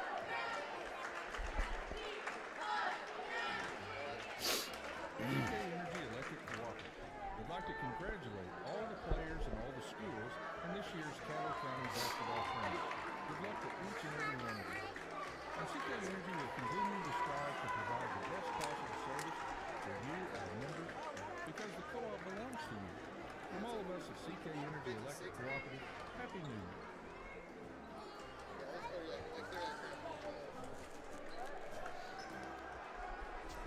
When fans talk about their team, they're always real about it. Really happy after a win, really bummed after a loss, and really excited about the next big game. Let us help make it real for you, right here on the Cowboys Sports Network. Catch every dribble, every basket, every free throw, and every three-pointer of Oklahoma State Cowboy basketball this season, right here on KACO 98.5. This KSW is being brought to you.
And welcome back to the Caddo County Tournament. Don, we just had a dandy of a basketball game. We kind of talked about this yesterday, and we knew this was going to be a good one. Yes. And, just right down to the wire and just give Carnegie a lot of credit. Hinton took the lead there late in the fourth quarter, a couple of big baskets. But Carnegie just kind of stayed relentless. And, when they got that lead and they kind of finished it off making some free throws. For today's postgame report brought to you by Legacy Bank of Hinton and Farmers Bank of Carnegie. Let's turn it over to Don Tyson. All right, thank you, Jared. Yes, it was an outstanding ball game. Both teams lived up, played well. You can't fault anybody in this one. If there was one thing that you might point to is turnovers. Kind of got the Comets there in the second half. The first half they only had 7 turnovers. Second half I had them for 10, and it seemed like they came in at times when they had a chance to either take the lead or tie or extend the lead, and they were certainly untimely. But nevertheless, not a lot of turnovers, but it seemed like at the wrong times. Carnegie, on the other hand, they had 12 turnovers in the first half. They cut that back to 8 there in the second half, so they took a little better care of the ball in the second half. Scoring for the Comets, Roderick Sowers had 2. Braden Strong had 10, but Braden played outstanding defense. He come up with a couple of turnovers at the half line that just forced his will on him, it seemed to me like, just because he didn't want to lose the game. I mean, he was giving it his all. Chase Norton had 4. Jack Brookshire had 2. I recall the 2 that he made. It was right after Spady went out, and they went right down to the post, and Brookshire shot one right over Willis right in front of the basket. That was a tough bucket. Levi Taylor had 6. Fate Thiel led the scoring for the Comets with 15. Had 3 3-pointers on the night. Spady ended up with 13 points. Spady had a lot of foul trouble, ended up fouling out with about a minute or so to go. But once they got the ball to Seth, it was pretty well automatic too. It just didn't have enough of those tonight for the Comets. For the Wildcats, Valenzuela led the way for the Wildcats with 17. Jalen Wallace had 7. What I'd say about Jalen is 5 of those points come at the free throw line. He made out of 5 out of 6 free throws in the second half. That was a big part of the victory for the Wildcats. Eagletown had 1. Worthington had 2. Blaze Cummings had 11. Bryson Longhat with 10. Jonah Toyakoya with 6. And Austin Willis with 2. Overall, free throw shooting wasn't that big of a margin of difference. Comets were 12 out of 19. Wildcats were 15 out of 21. So good ball game. Congratulations to the Wildcats as they advance into the semifinals. They will play Fort Cobb Friday at 5:15. Yeah, and Hinton, it don't get a whole lot easier for the Comets. Now they move on to the Thursday consolation. They're going to take on the Lookeba Sickles Panthers. Lookeba went toe-to-toe last night with Fort Cobb. So, Hinton, they're going to have to rebound and have a couple good days of practice. Like you said, Don, I don't think that was really just a well-played basketball games from both teams. Mm-hmm. We want to thank our outstanding sponsors of this Caddo County tournament: CK Energy, Hillary Communications, Central Appliance Furniture and Bedding, Caddo County elected officials, Perry Angus Auction, Joshua's Auto Sales, State Senator Darcy Yeck, and the Jungle Eyes Fun Zone. Don, we're halfway done. We're going to turn it over here and let you do some play-by-play these last 2 games. Are you give out? Man, I'm going to let you get after it. All right. That was a lot of fun. I enjoyed listening to you. You did a great job. Good ball game. Let's take let's see here. Let me find my score sheets here for the upcoming game. I'll kind of give a little preview of this game. I wish you would. Number 1 seed, the Lookeba Sickles Lady Panthers. They're coached by Lance Scales. They come into the game tonight with a record of 13-1. They're currently ranked number 4 in Class B. Of course, last year made a run into the state tournament. They won the Burns Flat tournament. Boone Apache last night, they were in the play-in game. They're the 8th seed. They beat the Cement Lady Bulldogs 61-45. So that's kind of again got a warm-up game. 1-8 matchup here. I would anticipate kind of like the first girls game. I would anticipate how's Apache going to handle the defensive pressure. Going to have to limit turnovers, find ways to break press, find ways not to have too many turnovers, because that's what can make a game get out of hand real quickly. Exactly. It looks like the teams are about to go to their respective benches. Still Lookeba Sickles out taking some shots. I'll tell you what. Go ahead. Donna just, was talking to Coach Jeff Fletcher last night. Mountain View for several years and coach, was principal, and we were just texting back and forth, and I told him, I said, I enjoy doing this because this is the least stressful job I've ever had in my life. You know, I come up here call and what it's you just, see, yeah. you just call what you see and you have a lot of fun. And I tell you what, it's so much fun to get to be a part of this great tournament and this great, this great basketball. This makes it so just a lot of fun, and really hope that the people that are listening and watching enjoy the radio broadcast and the stream. I know we enjoy doing it. We appreciate you being here on short notice. Yeah. You're natural at it. We appreciate you being here. The Low-Kiva Sickles Lady Panthers, #1 seed in this tournament in their home white uniforms. Apache Lady Warriors played yesterday, and they're in their road black uniforms with white numerals. We talked about that a little bit yesterday, about Apache getting that opening game victory under their belts, and so they shouldn't have as many maybe jitters perhaps playing here on a primetime Tuesday night ball game, so we'll see how that turns out. The Panthers are loaded. They went to state tournament last year. They have a lot of expectation on not only getting there this year, but making some noise at the big house this year. So as they take the floor, let's see the starters. Try to get those for you. We got Abby Mashaney, number 22. Number 23 is Allie Harvey. Number 25 is Maddie Barger. I believe I saw 14. 14 is Mallory Brown. And the other one should be turned sideways on me. I can't see her. We got for Apache, we got 20 is Abby Vale. 22 is Cameron Camardley. Number 4 is Maddie Vale. Number 13, I believe, jumping center will be. That's Howling-Waters. Howling-Waters, number 12, I'm sorry. Freshman had a great game yesterday. She did. Tap is controlled by the Lady Panthers, and here we go. Right to left on your radio dial. There's a shot put up by number 14, Mallory Brown. No good, but the Panthers get the rebound. And we're going to have a travel called on Abby Mashaney as she was setting up to take a three-point shot. So there'll be a first turnover of the game on the Lady Panthers. And they will come out in backcourt pressure against the Lady Warriors. Howling-Water with it, and they call her for traveling. Let's see if I get all the starters here for number 15 is the one I missed for Low-Kiva Sickles. That would be Ellie Willard, a sophomore.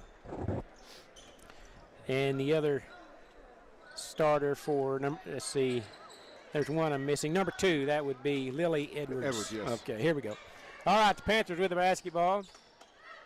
Pass down low underneath the basket to Harvey, and she's going to be bucked and fouled. Tell you what, Don, right there, just a nice little post play right there.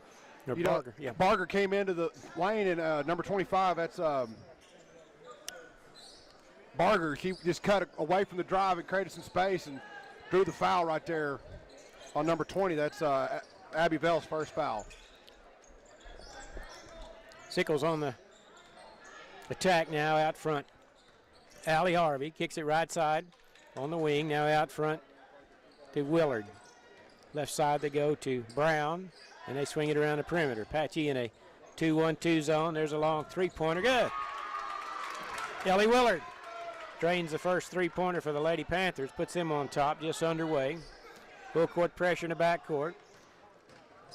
Lady Warriors break it with ease. There's a little 14-foot jumper by Vale, no good. Rebound controlled by Mallory Brown, and here come the Lady Panthers. Left-handed dribble underneath the basket. Bumps it off the glass, and that's 2 baskets in a row for 5 early points for Willard. Made that one look easy with the left hand. Once again, full court pressure by the Lady Panthers. And there's a steal. Mallory Brown lays it up and in. Timeout taken by the Warriors. It'll be a 30-second timeout. We'll keep it right here since we're just underway. 5 quick points for Willard and a basket by Mallory Brown, and the Lady Panthers are off and running at 7-0 score. Yeah, Don, just what we talked about. Apache's going to have to find a way to handle this pressure. Low-Kiva, they want to, 1 seed. They want to get this A. They want to get it established quickly. Right. They want to kind of put the game over early. Yep. So they're going to bring the defensive intensity, the defensive pressure. Apache's just got to slow down a little bit. Take their time, run their press breaker. Try to find open girls. Right now some of their turnovers kind of a first turnover was a traveling violation. Right. Just not really doing, the defense isn't forcing that. You're kind of doing that you're kind of self-inflicted there.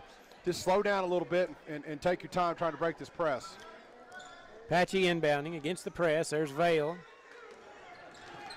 Over to Camardley, still in the backcourt.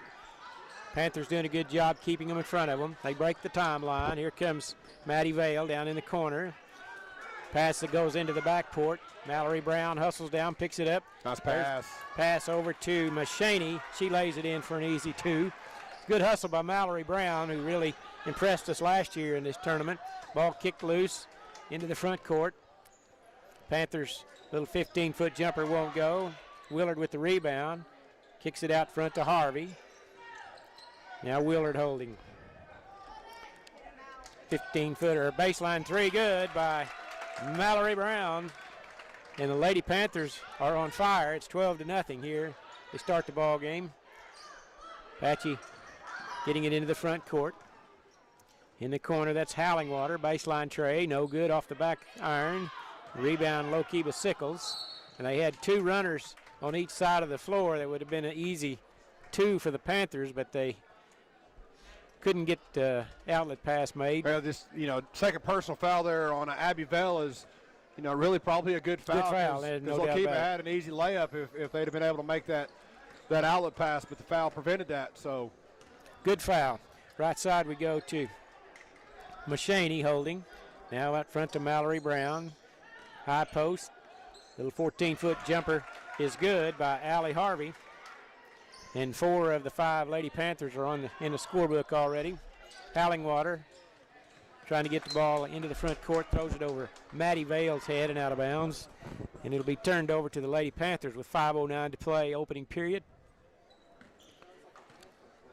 Yeah, that's what the coach wants to do in an opening round game. Get your starters out and get some rest if you can early. Ideally, you're the 1 seed. You want this to be what I would almost call like a no-sweat game. Yep. You don't want to have to be sweating this thing, come the fourth quarter, because Friday and Saturday is going to be, different. The intensity is going to be a lot different.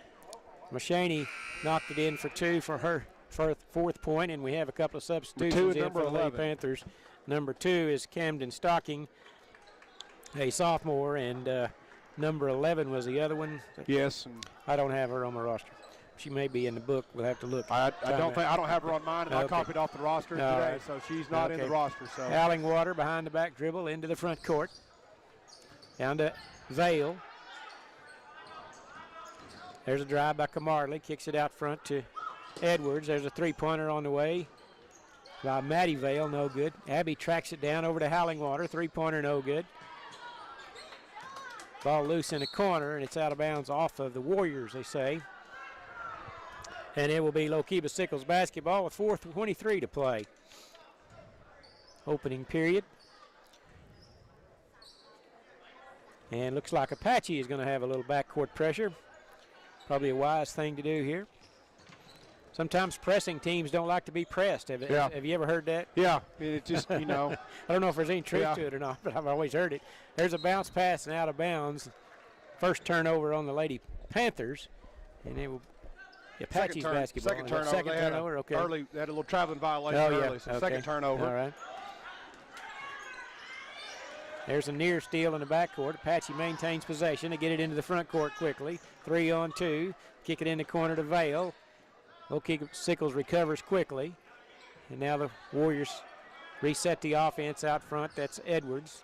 Left side to Howlingwater. Long 3-pointer, no good. Hit the front of the rim, rolled off.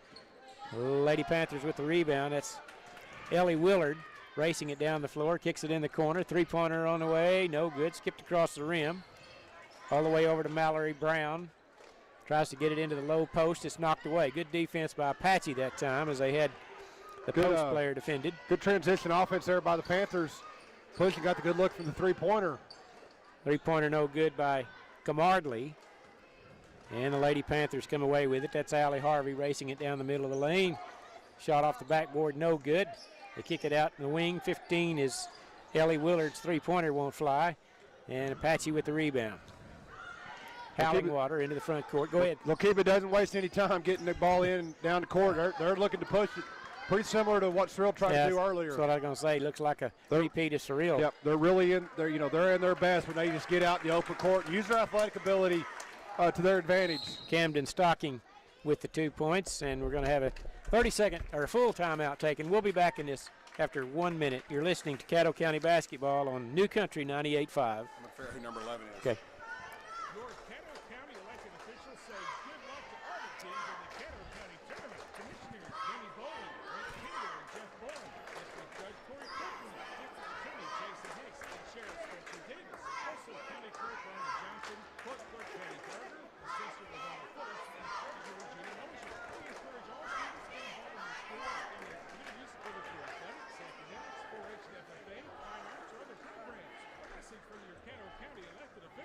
Looking for a top-quality car, truck, or SUV? Look no further than Joshua's Auto Sales. They believe in treating customers right, with fair prices and superior service. They'll help you find a vehicle you deserve and one that fits your budget. If you're a first-time car buyer, no problem. We work with several financial institutions to get you approved. 20 You can apply seconds. for credit on their secure website. Briley's talking. Okay. Joshua's Auto Sales, right into South Mission and Anadarko, where they buy, sell, and trade vehicles. Follow them on Facebook. New Country 95 is KACO, Apache, Lawton, Fort Sill, a product of Moment Media. 2:54 to play, opening period. Lady Panthers on top 18-0. We did a little investigative work, and number 11 for the Lady Panthers is Briley Stocking, so we want to give her credit. She's just a freshman. And there's a turnover at the half line. Pass up ahead, 22, layup no good. Gets her own rebound. That's Abby Machaney, and she lays it in for another 2. That's 6 for Abby, and it's 20-0. Apache in the backcourt still. Get it over to Edwards into the front court. Nice little running shot off the back iron, no good. Battle for the rebound, and it's on the floor. Going to be tied up, and it will stay with Apache. You know, Don, I know the score. Apache hasn't scored yet, but they've had 3 or 4 good-looking shots. Yeah. Howlingwater's had a couple threes that good shots in a rhythm right there. That was a nice little shot right there. Just keep shooting the basketball. Mm-hmm. Keep taking good possessions. Keep throwing it up there. Eventually those things are going to fall in. Howlingwater, left wing 3. Good. There we go. Right on cue. Absolutely. I said that's our third 3-point attempt of the game, and that one got it to go down. Nice shot by the freshman. She is just a freshman. That's impressive. 20-3 now. Panthers with the basketball. 2:05 to play. Opening period. Willard with it. High post to Machaney, and she's going to be fouled there by Apache. Foul is going to be charged to number 4 or number 2. Number 2, they say. Lily Edwards. First That's her foul. first. And Lady Panthers set the inbound along the baseline. Lob pass out front to Camden Stocking, and her pass is intercepted by Comardley. And here come the Lady Warriors on the attack. This is Comardley left wing. Top of the key, Edwards. To Howlingwater, right side. She'll try 3 from this one. Bang. Absolutely. 2 in a row for Tatum Howlingwater. Like I said, Don, I know they hadn't scored a point, but Howlingwater had 3 attempts prior to those last 2 makes that looked good. Yeah. Good-looking shots, just didn't go down. Just took her a couple of shots to get it dialed in. The old adage, Don, if you're on, shoot till you're off, and if you're off, shoot till you're on. There's a little 14-foot pull-up jumper left to the lane, no good. Put Nice back is no rebound. good. Machaney there, and her put back, well, she's going to be fouled before she can get the shot off. She'll be right there, great effort by Machaney to get in that rebound. See if they called that on the. They called it on the shot. Called it on the It's gonna shot. be shooting 2.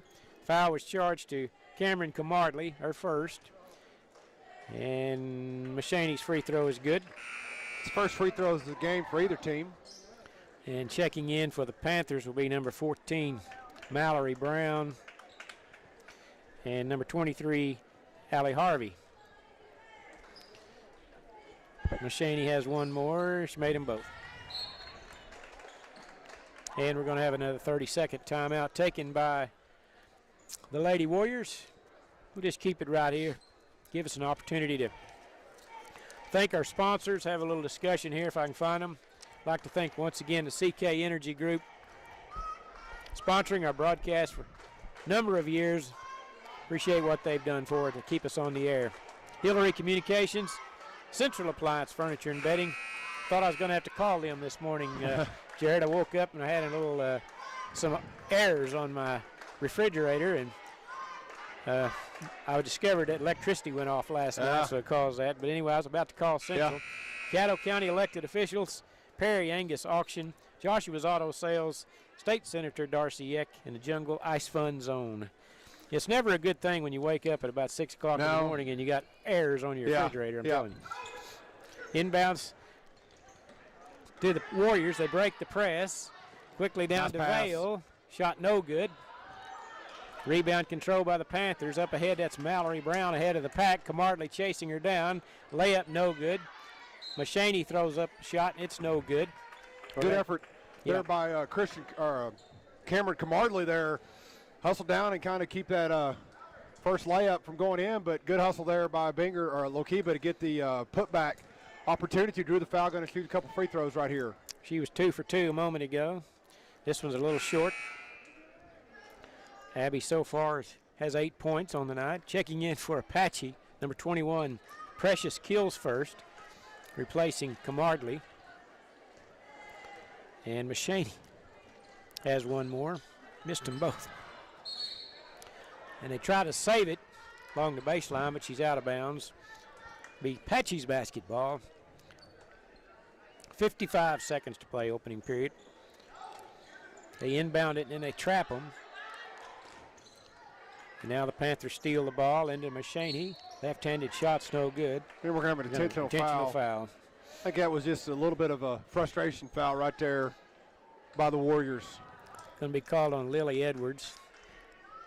And Machaney will be at the line to shoot 2, and then the Lady Panthers will have the basketball. First free throw's good. Yeah, they inbound that pass exactly where the Panthers invite them to inbound it, right there in the corner. And either, right there, Don, when that does happen, which is going to happen because they're trying to give it. But when that does happen, you got to hit the inbounder, get it right back quickly, get that ball reversed to the other side quickly. You can't wait till they You can't wait. double-team You let that trap get set, you're done. That's what. You've got the baseline, you've got the sideline, and you've got that's 4 defenders guarding you right there in that position. Inbounds pass to the free throw line. Jumper no good. Put back no good. Battle for the rebound. Controlled by Kills first. Outlet to Howlingwater. Now up ahead to Vale. Spots up at the three-point line. Left wing, no good. Rebound Panthers. Long pass up ahead. Layup is good by Camden Stocking for her second basket. And it's 26-6 with 20 seconds to play. That time they got it out of that corner pretty quick. Yeah. And they're going to turn it over nevertheless, but that's that's the idea right there. Yeah, and right there, good job. Got the ball into the middle to Vale. So she really has 2 options there. One, she could just take it and go herself, one-on-one, try to get by that defender, or Howlingwater needs to streak down that backside and reverse it and go kind of straight down that backside.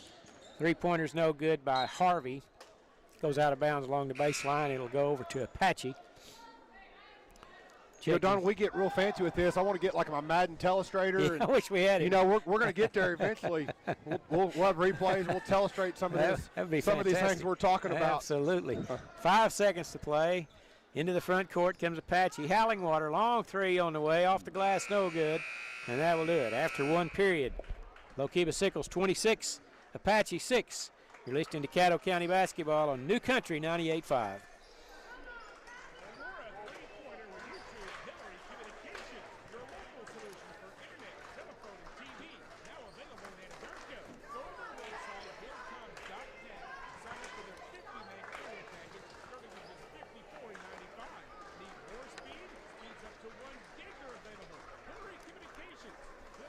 Got a pretty good game going in Norman. What is it? 34-32 at the half.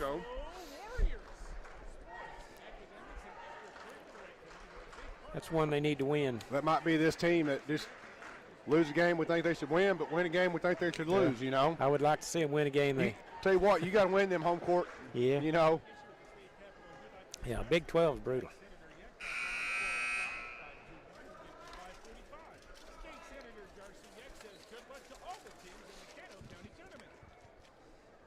The Jungle Ice Fun Zone is a great place to hold a get-together for your school and church group, or just a getaway from your employees. And now the Fun Zone has cornhole tournaments every Monday night. Entry is $10 per person, and there's a blind draw. Pre-register on the Score Holio app or on the link on the Jungle Ice Fun Zone social media account. The Jungle Ice Fun Zone, open every day, weather permitting, next to the Chicken Chase Sports Complex. And you can follow them on Facebook and Instagram. Call 405-222-2202. This is Trey Piercy with Piercy Angus Cattle. We as a family would like to invite you to our annual bull sale on Monday, March 7th at noon at our sale facility. Panthers back on the attack. Nice give and go that time to Mallory Brown, and she lays it in for 2. Good start to the second period. Panthers on top 28-6 over the Warriors. Hallingwater with it, right wing. Or visit us on Facebook. They come out on her. She dribbles to the top of the key. Three-pointer straight away off the back iron, no good. Rebound, Maddie Barger. Hands it off to Mallory Brown all the way down. Left-handed layup is good for Mallory Brown. She's had a good game so far, as all the Lady Panthers have. 7:05 to play, second period. Apache running their offense here. Panthers in a man-to-man defense. Vale has it right side. Harvey on her, gets around her. Shot Good help defense. Good put back that time by Camardley, I believe it was. I think it was, Don. But it was good defense there originally. Good initial defense, but Camardley with position to get the putback. Mashaney drives down the baseline. Her shot's no good, but there's going to be a foul. I tell you, Mashaney knows how to get to the free throw line. Yep, just right there, just kind of, again, we've seen that several times with several players, but she gets the ball on the baseline. It just took her time, analyzed what the defense was giving her, realized she had the baseline drive and took it in there and drew the foul. Makes the first free throw. She's 5 out of 7 from the line so far. Already 7 free throws for the young lady. I believe that's her 11 points, too. Right. Checking in for Apache's second free throw, no good. Was Maddie Vale who checked in. Going to have a whistle and a foul, I believe, on the Lady Warriors. Number 12, that is Tatum Hallingwater, her second personal. Gets 2 in a row on Hallingwater. 8th team foul on Apache. Free throw good by Maddie Barger for her first point of the night. 8 fouls on Apache so far, none on the Lady Panthers. She made them both. 33-8. Winner of this ball game will play in the semifinals Friday evening. They swing it left side. Edwards drives along, tried to go along the baseline. That's defense there by Mallory Brown cutting off that drive. Hallingwater long three-pointer won't go. Outlet pass up ahead of the pack is Harvey. Left-handed layup's good. Allie Harvey with her second basket. Again, long shot, Don, long rebound. And Kiowa Sickles use that to their advantage for the easy run out there for Harvey. Yep. There's Hallingwater, and she forces up a shot, but she's going to go to the line and shoot 2. I'm impressed with Tatum. Just a freshman. She's going to have some good years at the Caddo County Tournament in her future. First foul on Harvey. First foul on Kiowa Sickles here in the first half. That drew some nice little applause from the Apache fans that are here. Of course. I'm sure someone had pointed out the score of the fouls there. She missed the first.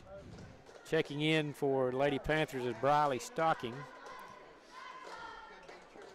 And second free throw, and also no good. Stocking there with a rebound. Also checking in was number 20, Kinsley Locke. Nice pass. There is Briley Stocking. Catches an entry pass and lays it in for 2. Assist right by off the bench. Harvey. Apache now on the attack. Down low they go to Kills first. Shot off the glass, no good. Rebound by Kinsley Locke. Outlet to Willard. There's a drive by Mallory Brown. Kicks it out to Locke. Running the weave out front. There's Willard on the left side of the lane. Blocked from behind by Hallingwater. Now she brings it down the right side of the floor. Going against Kinsley Locke. Gets a screen from Kills first. Pass it off to Edwards. Shot off the glass, no good, but she's fouled by Barger. Maddie Barger, I believe, fouled her. Well, let's see. Called it on number 15. 15. Ellie Willard. Willard, okay, yeah. Had her confused with Barger for some reason. From years past, I think she looks familiar from one of those Lady Panthers from years gone by. Shot no good by Edwards. And she's number 22 checks in. That's Cameron Camardley replacing Abby Vale. Second free throw rolls out. And Locke with the rebound. Over to Willard, and here come the Lady Panthers. And they'll run their offense out front. Apache in a man-to-man defense. Coach Scales has done a good job with the Lady Panthers last couple of seasons. Last year was his first season He there, I coaches believe. all the girls sports there. Coaches fast pitch and slow pitch softball. They've been having a lot of success in all those sports. You know, I think they made it to state. Can't remember slow pitch last year, but I know fast pitch they've made it to state a couple years in a row. And last year, had an interesting finish in the state basketball game. Maybe one of those games that might eventually bring about replay. Yeah, exactly. Let's just put it that way. Exactly. I recall Lance was an outstanding catcher back in his day playing ball. Back when my son was playing back in the Pee Wee division, he was about 8 years old, I suppose. There's a drive, kicked outside. Willard now with it, top of the key. Left side to go, down, nice entry pass to Stocking, no good. But normally in Pee Wee baseball, if you got on first base, you could steal second automatically, So I'm coaching our guys to steal second against Panthers, and he fires one down there to second and nails us. And you're like, okay. That was pretty impressive. So I thought we got another runner on first, and I thought, I wonder if he can do that again. And he did. He did. You learned your lesson at that point. We didn't try it anymore. There's a wide open drive all the way to the hoop. Lays it in, laying it is Mallory Brown. Wide open to the hoop. And it's 39-8. So old Lance, he made a believer out of me. Yeah. Hallingwater, dribbling top of the key. Right side, Camardley, three-pointer, no good. Mallory Brown with a rebound. She pushes into the front court, down to Machine, or Harvey. Her left-handed shot's no good. Here come the Lady Warriors. That's Camardley into Kills first. Top of the key, dribbles around the free throw line over. Panthers playing pretty good defense. There's Hallingwater, steps back, three-pointer. Might have been just a tad deep that time. A little deep and really not really in a good rhythm there. Just sometimes with score the way it is, it's hard. It's hard not to get a little frustrated. Yep. And I think right there that was almost. Sometimes you have frustration fouls. That might have been a frustration shot right there, and certainly understandable. She is replaced by number 10, Missy Wilcox, sophomore for the Lady Warriors. With 2:41 to play, second period. Bob pass, good play by Kills first, was able to tap it away. And the Lady Warriors come up with a loose ball. Vale thought about a three-pointer. They close out on her. They go around to Wilcox, now to Camardley. Back to Edwards, right side, dribbling. Gets it to Kills first. Dribbles into the paint. Kicks it out to Vale. Just no openings. No. Got to move the ball really quick to get an opening. And there's a steal. Lady Panthers, that's number 2. Number 2, Camden Stocking, all the way down, lays it for 2. That's 6 for Camden. 6 points for Camden. Just a sophomore. They got some good young players. Lokiba Sickles does. Left side they go to Vale. Over to Missy Wilcox. Of course, Lance Scales' dad, longtime coach for the Panthers baseball and basketball, and his brother Landon coaching boys over at Mountain View Gotebo. There's a steal. Pass up ahead, goes behind Machaney and out of bounds. It'll be turned back over to Apache. And checking in will be Maddie Vale along with number 32, Abigail Craig for the Warriors. With 1:26 to play in the half. Coach Harlan House, he's worked hard. Yeah. This game, he's called the timeouts. He's done about all he can do. Yep. Sometimes, as Barry Switzer used to say, it's gimmies and joes, and it's just right now they'll keep it. Just they're just better. And got a better team. They're just a little more athletic, a little bit better, a little quicker. Things like that. And, again, similar to the Hinton girls game in Surreal, what you're doing if you're Apache, you just quit paying attention to that scoreboard and just play basketball for the sake of playing basketball. That's right. Really work on using this to get better. Shot was blocked by the Lady Panthers. It'll stay with Apache with 1:10 to play in the half. trying to get organized here, and it's going to be inbounded by number 32. That's Abigail Craig. In the corner they go to Vale. 2 steps in beyond the three-point arc. Nice Drains move. it. Good That's play what I'm talking by about, Abby Don. You know, Vale. that's a good basketball play right there by Vale. Just good shot fake, one dribble jump shot. That's just good standard basketball. That'll work it against anybody right there. Yes. Panthers with the basketball. A minute to play and a half. Out front's Locke. Holding out to high post. They swing it around the perimeter. Dumps it down low to Machaney. Bumps it off the glass, no good, but rebound is tracked down by Maddie Barger. They'll reset the offense. Machaney, left wing, had an outstanding first half so far. She usually does. He's a good ball player. Holding left side, 36 seconds to play. Locke with it. In the corner they go to Machaney. Turn around, couldn't get the shot off. Good defense. There's Locke, left wing 3, rolled out. And there's going to be a battle for the rebound. There's going to be a foul on the Lady Panthers, I believe. Number 2 is going to pick up the foul. That's Camden Stocking. And that will be her first personal foul. Only the 4th team foul on Lokiba here in the first half. 16 seconds to play. Left side they go to Maddie Vale. Dribbles along to the baseline, cut off there to the number 10, drains it. That is Missy Wilcox for her first basket at the free throw line. And there's a half-court shot at the buzzer. And your halftime score, Lokiba Sickles Lady Panthers 41, Apache Lady Warriors 12. We'll take a 2-minute timeout. When we come back, we'll have your halftime report. You're listening to Caddo County Basketball on New Country 98.5.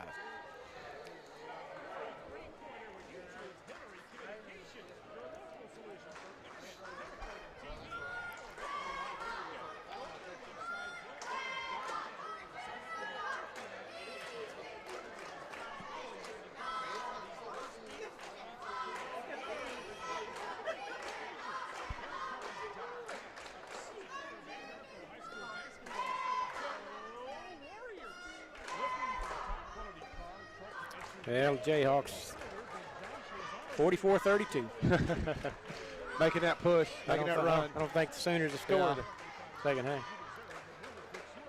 It's always been a problem for them over the years, long scoring droughts.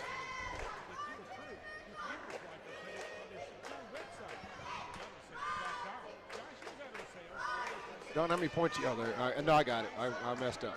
I'm good now. I was all short 2 points, but I was just not adding right, so we're good. I got it 41-12. So. All right. That's pretty good. Haven't added mine up, but I've got a lot of 2s written down here.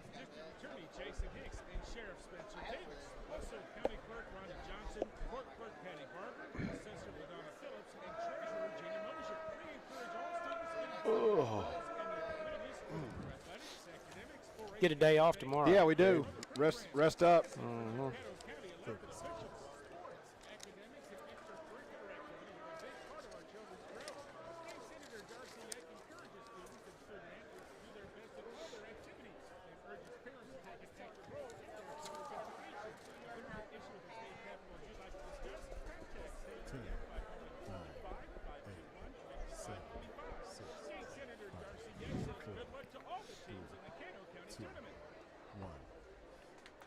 Welcome back to Anadarko, folks. We are at halftime of the 3rd ball game of the evening. The number 1 seeded Lokiba Sickles Lady Panthers lead at 41-12 over the Apache Lady Warriors.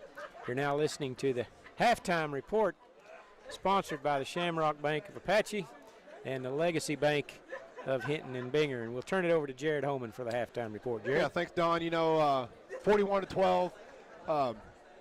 Number 1 seed, number 8 seed. It's a mismatch on the court. But I tell you one thing I like to see. We talked about it there at the last little bit of the second quarter. If you're Apache, you're playing basketball. Right. Just play the game, get better. Use this opportunity to get better yourself. It's hard for teams like Apache, teams like Hinton that we saw earlier. They just can't replicate what Lokiba does in practice. The only way you're going to replicate that is here in games and correct. When you got Hallingwater as a freshman and you got some young players out there, you want to see them just use this time to work to get better. Leading the way for scoring for the Apache Lady Warriors, Missy Wilcox has 2 points. Tatum Hallingwater has 6 points.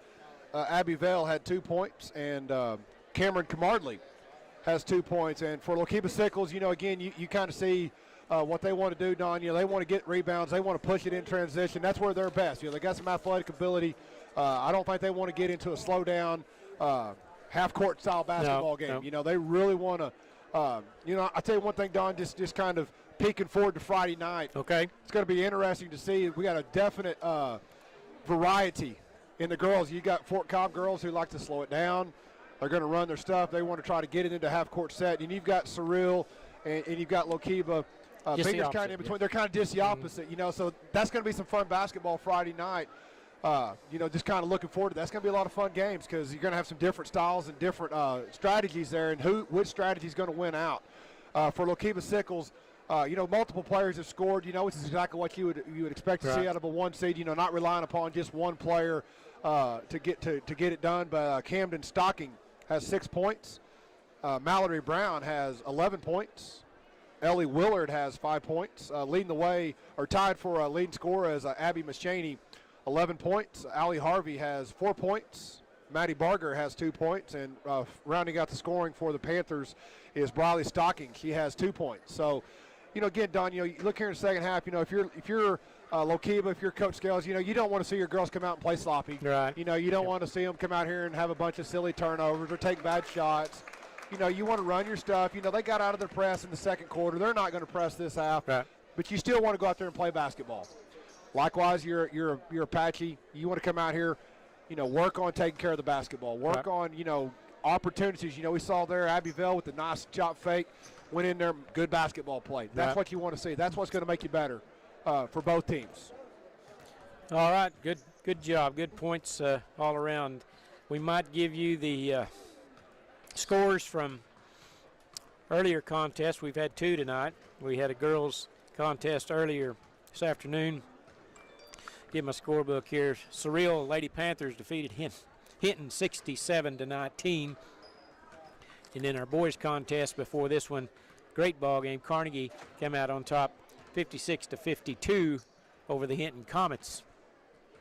Well, you're talking about the semifinal matchups possibly on Friday. Friday night. Lokiba Sickles, if they win this game, going to play Fort Cobb Roxton. They played each other in the Burns Flat tournament. Yep. And I don't have a score in front of me, but I think Don, they won by 6 or 8 I think they points. won by, I think it was 49-42. Yeah, right somewhere in there. right in that area. But it, late in the game, I think it was tied, or it was real close all the way. Now, I don't know if I wasn't at the ball game. I just saw the score. So but that was a close ball game. But it was played at a lot different pace than what this one is. And if you don't turn the ball over against their press and just play in a half-court setup, you got a much better chance. But if you turn the ball over so many times against that press, you've got no shot. On the other side of the bracket, you'll have Surreal Lady Pirates taking on Bingaroni. And as you mentioned, Bingaroni's got the athletes to match up with Surreal. It's just a matter of whether they can, score and get by their press. But anyway, two interesting girls games Friday night, I think, in the semifinals. Don, the great thing about, any of these types of tournaments is, it's not uncommon in the first round to have some games that get out of hand, get lopsided. Right. This has been very unique. In the boys' side, we've had 3 great first-round matchups that have really kind of went seesawed back and forth. Fort Cobb, Lokiba, Apache, Surreal, Hinton, Carnegie, really the team that won could have just as easily lost. That's right.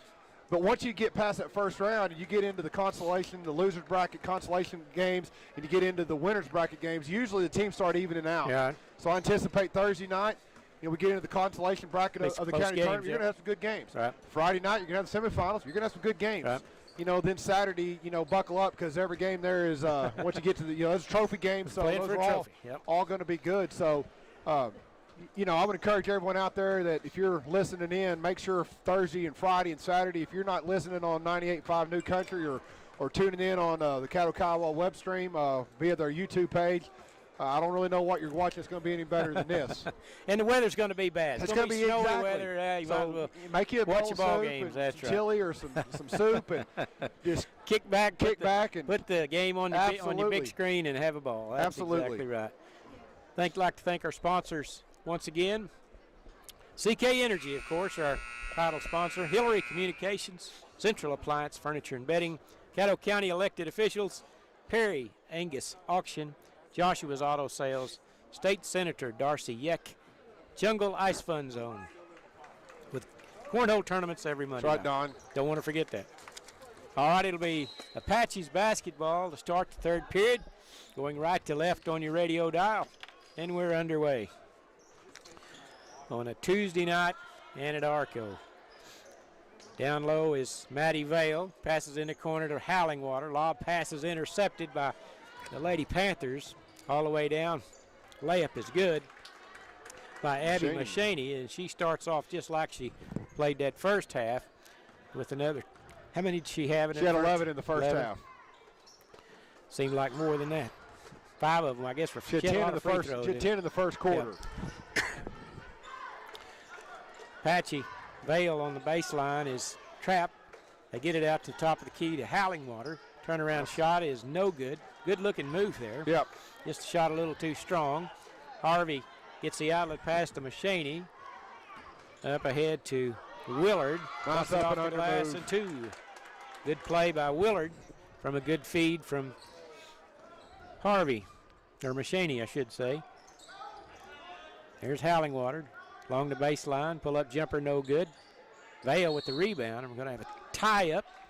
You know, Don, one of the things we talked about, you know, if you're Coach Scales, if you're Lokiba, you know, you're not going to press, but you still want to play basketball. So you're seeing they're working on their half-court press right here, you know, half-court trap defense.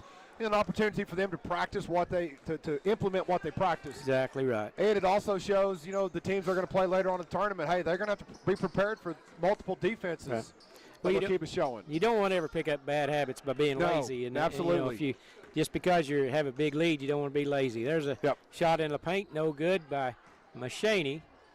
Rebound Howlingwater. And here come the Lady Warriors into the front court. Stay tuned tonight, folks. We got another ball game after this one. It'll be a boys contest.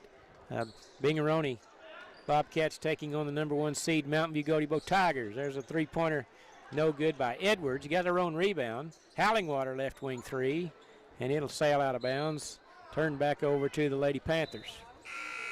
Don, I haven't had an opportunity to see Mountain View Gotebo play this year. I know last year, you know, they had you know, they were pretty good, and I think all them guys are back they had last year, as far as I know, and we're looking forward to seeing them in our nightcap tonight. Me too.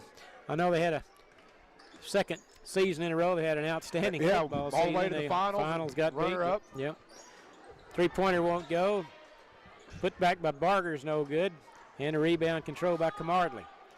Yeah, the Tigers had a great football season. I really thought they might win it all this year, but they run into a buzzsaw. I tell you, that team. I watched it online. They're a pretty good team. I can't remember who they played. Doggone Can't remember. It'll come to me. Middle of the night probably. Yeah.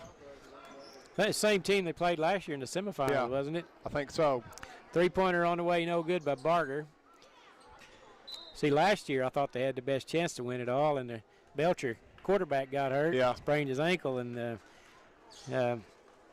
anyway, they tip your hat to them. They played well. Well, both you know years, what's impressive? You know, they make the state finals. That goes well into the second week of December. Yeah, exactly. You know, they haven't had really much time to practice basketball. Right. You know, and I would anticipate they probably just about to hit their stride. Probably. Right about now from that run in football. Three-pointer won't go along the baseline by Camardley. Rebound, Lokiba Sickles. Yeah, they haven't had a lot of basketball time yet. I'm sure Coach Scales had them in the gym over the Christmas break. Don't you imagine? There's a right-handed shot, no good by Willard. Good hands there by Lily Edwards. Get her hand on the ball and knock that ball out of their hands and get steal. Howlingwater now into the front court to Edwards. Bounce pass back to Howlingwater. There's a three-pointer right side by Vale. It's no good. Skips across the rim, and Machaney there for the rebound. Quickly into the front court. That's Harvey, by the way.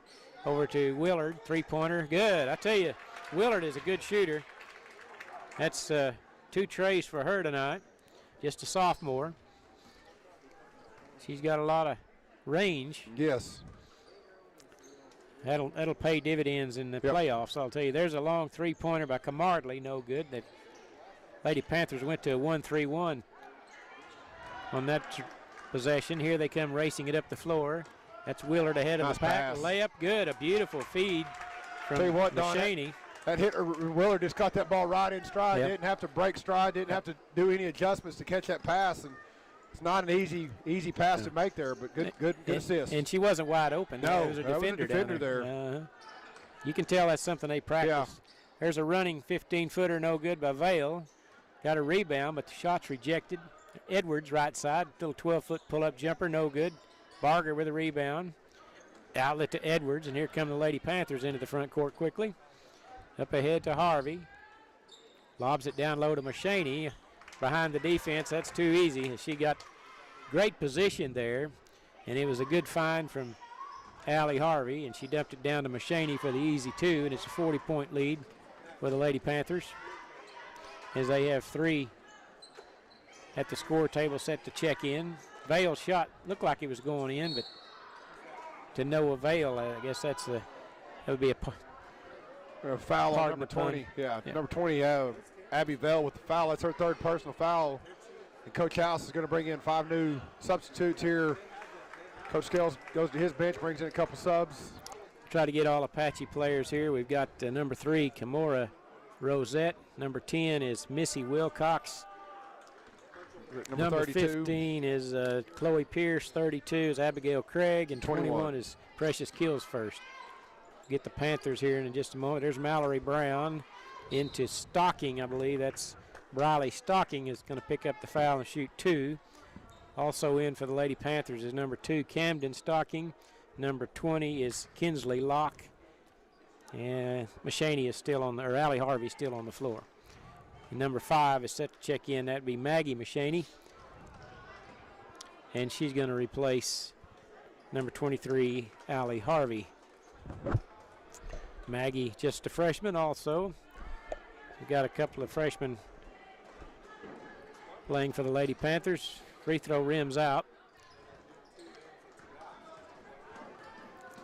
And there's 2:37 to play in the 3rd quarter.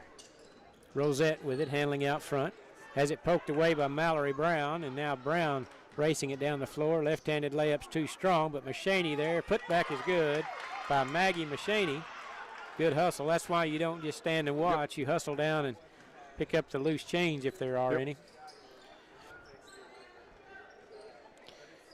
Out front is Abigail Craig. Left side to Precious Kills first. Guarded out there by Maggie Mahaney. 2:04 to play in the 3rd. Kills first down to Craig. Guarded by Stocking. Lady Panthers, or Lady Warriors trying to work their offense. There's a foul on. That's on Stocking. Stocking, that'll be Briley's Got her down second personal. Second personal. Okay. And at the line for the Warriors will be number 10. That's Missy Wilcox, sophomore. She's got 2 points on the night so far. And the first free throw is a little off. And checking in for the Lady Panthers will be number 1, Stormy Pitchford. She is a freshman. And she is going to be replacing number 14, Mallory Brown. Second free throw was also no good there, Don. Okay. 1:45 to play in the 3rd. Up ahead come the Lady Panthers. Maggie Mahaney wasn't quite ready for the pass and went through her hands and out of bounds and be turned over to Apache.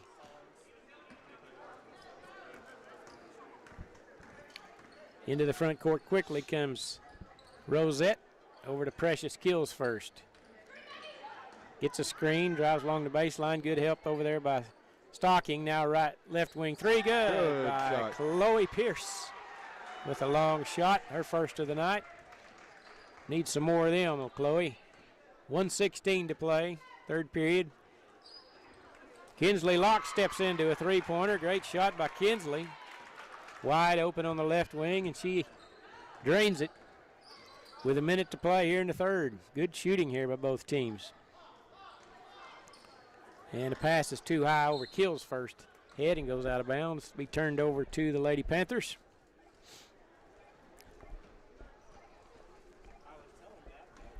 Yeah, I've told this story before. You probably not heard it, Jerry, but I was watching Lokiba Sickles. There's a pass down to Stocking underneath the basket. Briley Stocking with a nice move, lays it in. Coach Darrell Scales was coaching a junior high game at a ball game I was at many years ago. He denies the story about it. I talked to him about it, but it's a great story to me. They had 6 boys on the team, and before the game I was watching to see who was going to come out for start the ball game, and 4 of them came out there, and the other 2 played rock, paper, scissors to see who got to play. I saw him one time a few years back, and he said, "That's not true." I said, "Yes, it is, man. You know it." 10 seconds to play, 3rd period. There's a good screen by Craig. Gets the ball back, shot no good. Rebound, Lady Panthers with a second to go, and that will do it. After 3 periods, Lookeba Sickles 59, Apache 15. You're listening to Caddo County Basketball, New Country 98.5.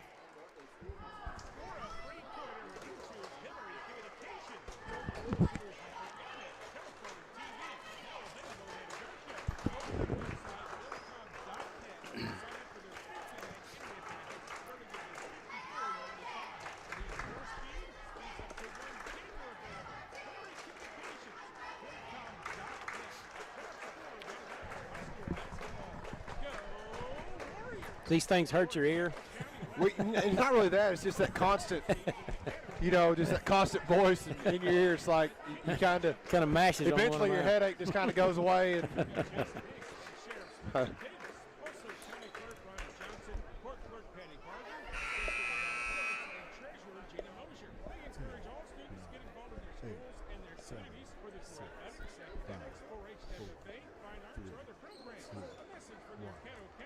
That's set to start. 4th period of play. Lookeba Sickles, the number 1 seed this tournament. They look like it tonight, Jared. Yep, they're doing just exactly what you would expect a 1 seed to do, taking care of business. Funny, Don, they went back and pretty much just kind of played a zone defense, and that was their best quarter defensively of the entire game. So we talk about Coach Scales, you want to see them continue to play basketball, and I think mission accomplished there in the 3rd quarter for Lookeba. Yeah, he can go home, sleep good tonight, no doubt about it. They're preparing, all these teams are for the playoffs. There's Apache with a basketball, shot no good, rebound by the Lady Panthers. That's Camden Stocking into the front court along the baseline, kicks it around the perimeter, 3-pointer, no good by Kinsley Locke. Ball loose on the floor, picked up by Missy Wilcox, but it's taken away by Stormy Pitchford. Good hustle by Stormy.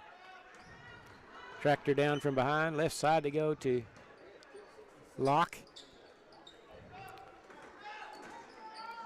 And that is number 10 is Reagan Williams, checked in at the buzzer, or at the quarter break. Over to Camden Stocking. Little 4-foot jumper, good by Camden. That's 8 points for Camden. Had a good game off the bench tonight for the Lady Panthers. And into the front court comes Apache. That's Missy Wilcox with it.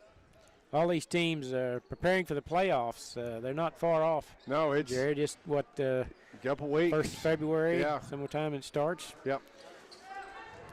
Tournaments will be over. pulled her by the. That was a pretty good play there by Apache number 3. Is Kimura Rosette in a football game. That's a 15-yard penalty, pass interference. But anyway, she was able to keep her from shooting a layup by pulling her shirt back. Apache's got some subs coming in. We've got looks like our starters back in for Apache. Jared was showing me a score there late in the game, kind of got me excited. The Sooners, I think, taking the lead. There's a nice shot by Camden Stocking. Gives her 10 on the night. Double figures for Camden. 6:21 to play in the contest. Howlingwater, left wing 3 won't fly. Off the front iron. And here come the Lady Panthers racing it in the floor. 4-on-2. Nice pass. Maggie Machaney has it rejected by Camardley with some emphasis on that one. With 6:03 to play. She got a smile on her face after that. Not often you get to swat one like that in a ball game and not get a foul. Yeah. Lady Panthers, there's America's play, but they defended it. Good Way to not let them get that wide open look right there. Nice Cross-court pass, beautiful diagonal pass across the lane to Stormy Pitchford, but she couldn't get the shot in, but going to pick up a foul. It was a blocking foul, but I believe she's going to get to shoot 2 kind of free throws. Defender kind of, number 20, Vale kind of backed up under there. Little contact, couldn't fall through and finish that shot off, so opportunity here for 2 free throws. First free throw by Stormy is no good. Checking back in will be Briley Stocking, replacing Camden Stocking. I'm going to go out on a limb and say they're related. Yeah. Checking back in for Panthers will be number 25 is Maddie Barger. And number 15, Willard, set to come in after this free throw. With 5:50 to play. No good on the free throws. And Hallingwater with the rebound. Behind the back dribble. Loose at the center line, but it's picked up by Camardley. Out front, Hallingwater all alone. Three-pointer, no good. Boy, she's been money on those so far in the tournament. There's going to be a foul on the Lady Panthers. I think they're going to get Stormy Pitchford. And she's going to be replaced by Ellie Willard. For Okeba Sickles with 5:34 to play in the contest.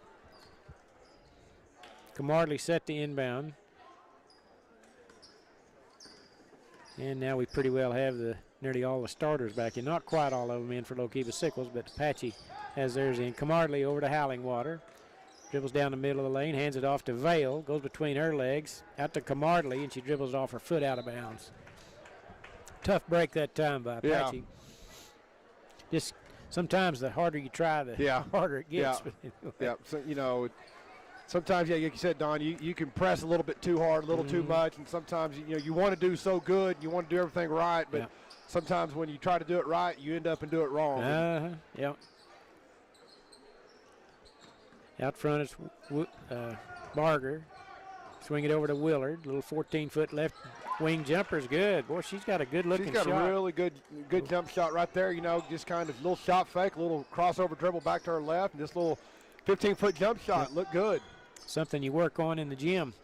Hours and hours and hours. You know, Don, that's something you don't see very much in the pros and the colleges anymore. Is that little 15-foot jump shot. That's you know, going by the wayside. You see three-pointers and you see layups and dunks. Yep. You know, I recall there's a turnover by the Lady Panthers on the fast break, but my son went to a basketball camp for Dan Hayes when he was at Oklahoma Christian several times, and I got to go up and witness one of the practices one evening, and he made a little speech about how to practice and this and that, and I'll never forget. It's always stuck with in my head about telling your kids this or that. But if you're going to practice, the number one thing is you got to take game shots at game speed when you're practicing. You just can't go out there and slop around. You got to work on stuff when you're in the gym by yourself. There's a little 18-footer, no good. Don, you know, kind of like you talked about. You know, it's sometimes, you know, kids will go up to the gym and, you know, they'll go to the gym. But that's what they did. They went to the gym. Exactly. You know, and I tell you, when you watch these teams that are successful year in and year out, you know, going to the gym means something. And you know, you're not just going to say you're going. You're actually working on something. There's a great drive and basket by Abby Mashaney. But, you know, I see kids in warm-ups before the game a lot of times, and they're taking shots that they're not going to take in the game, and they're not really putting any motion, anything into it. And anyway, sometimes you wonder if maybe they practice that way, and it just creates bad habits. Shot no good, just inside the three-point arc. Lady Panthers with the rebound, racing it up the floor is Mashaney. There's a three-pointer good by Ellie Willard. That's 3 trays from Ellie. I've got her for 13 with 3:17 to play in the contest. They lead it 70-15. As I see the Carnegie Wildcat bunch come down in front of us. Imposing look of guys, I'll tell you. All in their red warm-up suits. Massive substitutions coming in now for both teams, as we'll have 5 new players for the Lady Panthers. And looks like 5 more for Apache. Basically the same 5 that we had that was replaced earlier with 3:02 to play. That's inbounding will be Chloe Pierce. For Apache out front, that is Vale. Now over to Missy Wilcox, back to Vale. Steps inside the three-point arc. 17-footer won't go. Rebound by Abigail Craig into Vale. Her shot's no good. Rebound by Lokiba Sickles. They race it up the floor quickly. That's Mallory Brown. Kicks it in the corner. No good by Pitchford. Mashaney had it momentarily, and now it's going to be tied up. But it'll stay with the Lady Panthers on the alternating possession. And checking in will be Precious Kills first for Apache.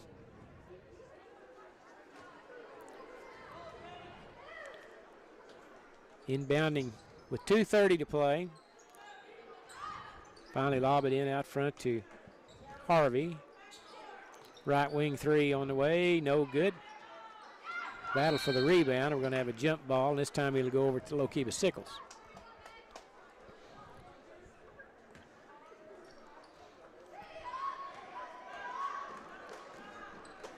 And into the front court comes number 3, Camara Rosette. Over to Precious Kills first. Picks up her dribble. Top of the key. Three-pointer on the way. No good and out of bounds. It'll be turned over to Lokiba Sickles with 2:07 to play.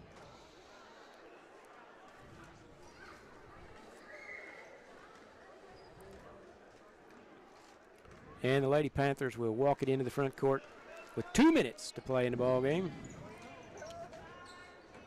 That's Harvey with it. Way out front they go, around the perimeter. I was reading a story today about, I don't know how you coaches operate, but they were talking about Oklahoma State having to play all those road games in a row, and they beat Baylor, and as Harvey is fouled on her way to the basket, and the Baylor coach, Bryce Drew, said, you know, sometimes I think us coaches work our players to death in practice. They'd much rather play games. Yeah. Playing 3 games in 5 days is no big deal. They'd rather, that's easier on them than practicing. Yeah. And there's probably some truth to that. Yeah, absolutely. Harvey at the line shooting 2. Yeah, if she makes you're first. not practicing that hard, you probably ain't practicing hard enough. You know, it's game should be a reward. There you go. You know, it really should be. Nevaeh Farrow checks in for the first time for the Lady Panthers as Harvey makes them both. Also checking in is number 10, Reagan Williams, another freshman. Looks like the Lady Panthers pretty well have all freshmen out on the floor. Long pass up ahead to Maggie Mashaney. She's met at the rim and knocked out of bounds by number 3, Kamora Rosette. And it'll be the Panthers basketball.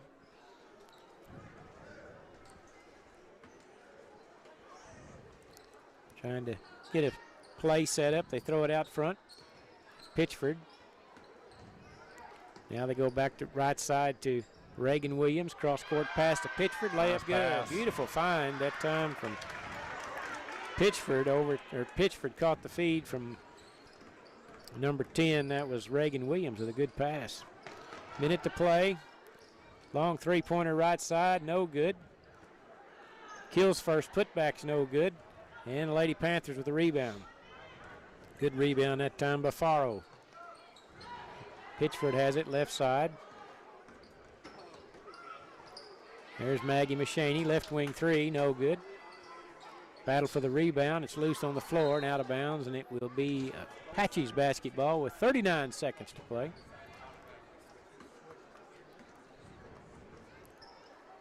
And Apache will bring it into the front court.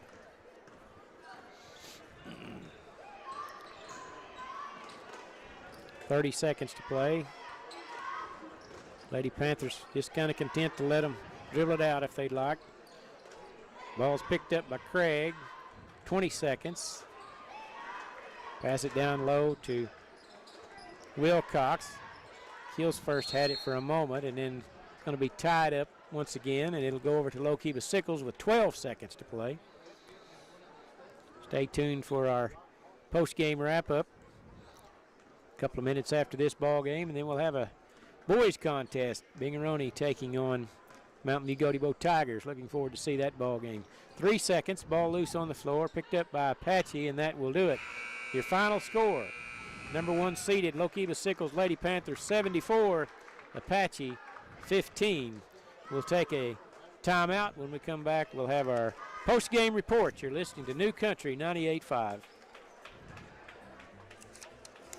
CK Energy Electric Cooperative would like to congratulate all the players and all the schools in this year's Caddo County Basketball Tournament. Good luck to each and every one of you. And CK Energy will continue to strive to provide the best possible service for you, our members, because the co-op belongs to you. From all of us at CK Energy Electric Cooperative,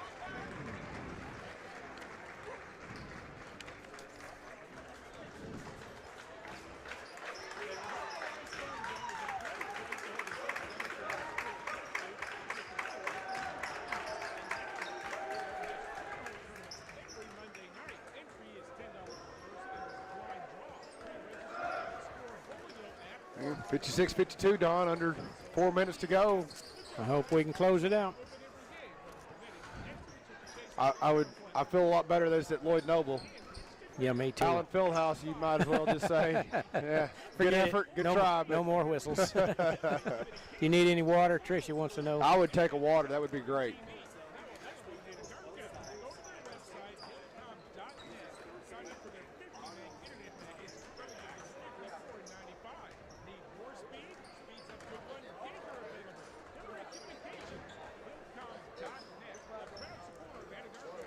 Did you get that score written down? 74-15. Okay. I got it. Yeah.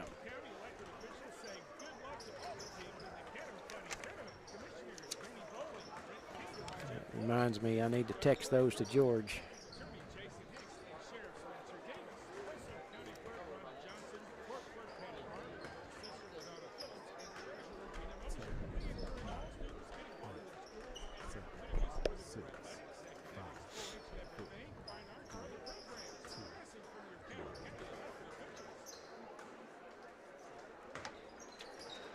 And we want to welcome everyone back to our post-game show. We just finished watching Lokiba Sickles, number 1 seed in the girls' side of the bracket, finish off Apache 74-15, and Don will go over some post-game numbers. Absolutely, Jared. Here for Lokiba Sickles, a lot of Lady Panthers got into the scoring column tonight.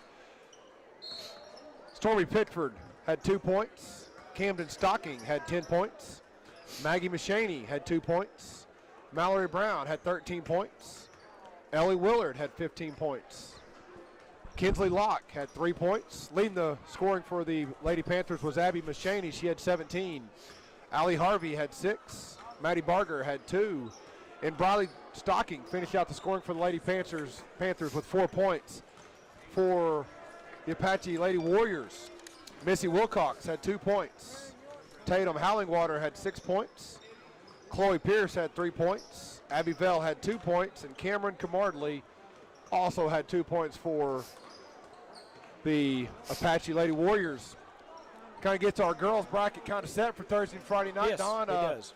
So let's kind of go over that bracket just real quick, All right. and you can go over our banks and our sponsors for the All righty. tournament.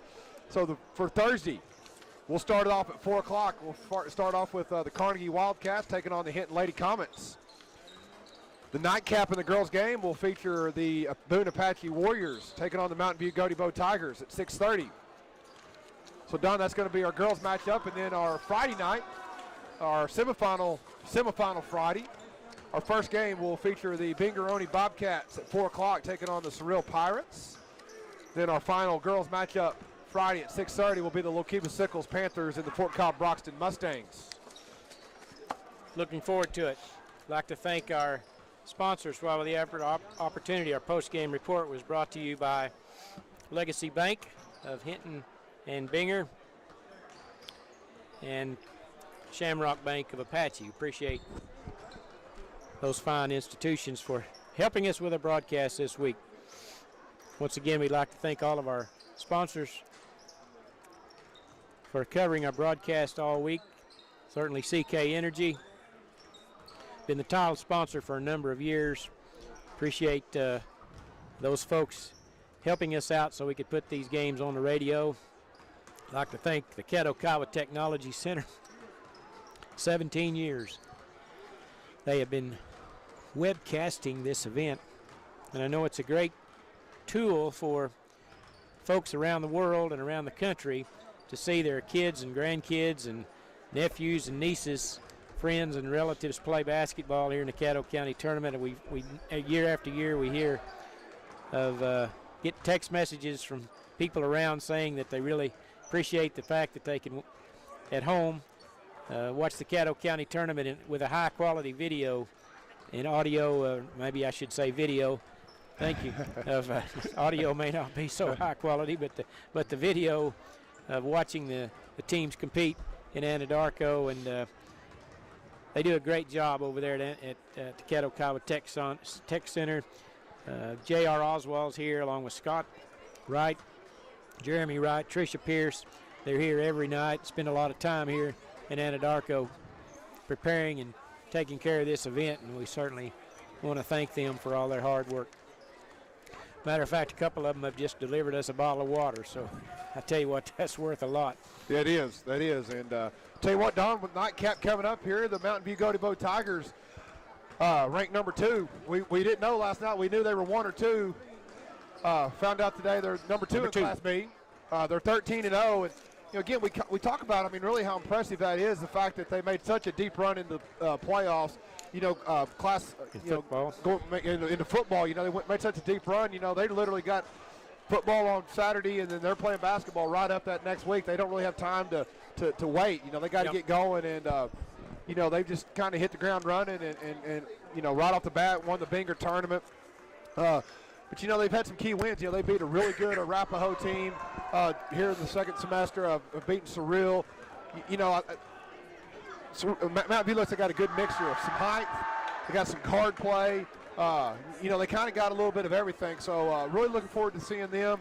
They're going to be taking on the Binger Bobcats. Binger won yesterday. They're Cement. They beat Cement in the play-in game 58-21. One of the things that you look at a key to this game, they've got to find a way to block out.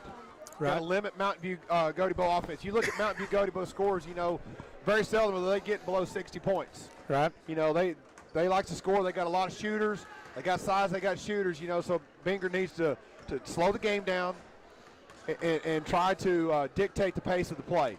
Interested to see, will Mountain View come out and try to do any pressing? Try to really force the issue. Mountain View the 1 seed, Binger the 8 seed. Will Mountain View try to force the issue and try to get some things going via some turnovers as we go through the course of this game? All right, great keys to the game. Appreciate that, Jared. A lot to look forward to. The Mountain View Gotebo Tigers will be in the home white uniforms with their crimson numerals.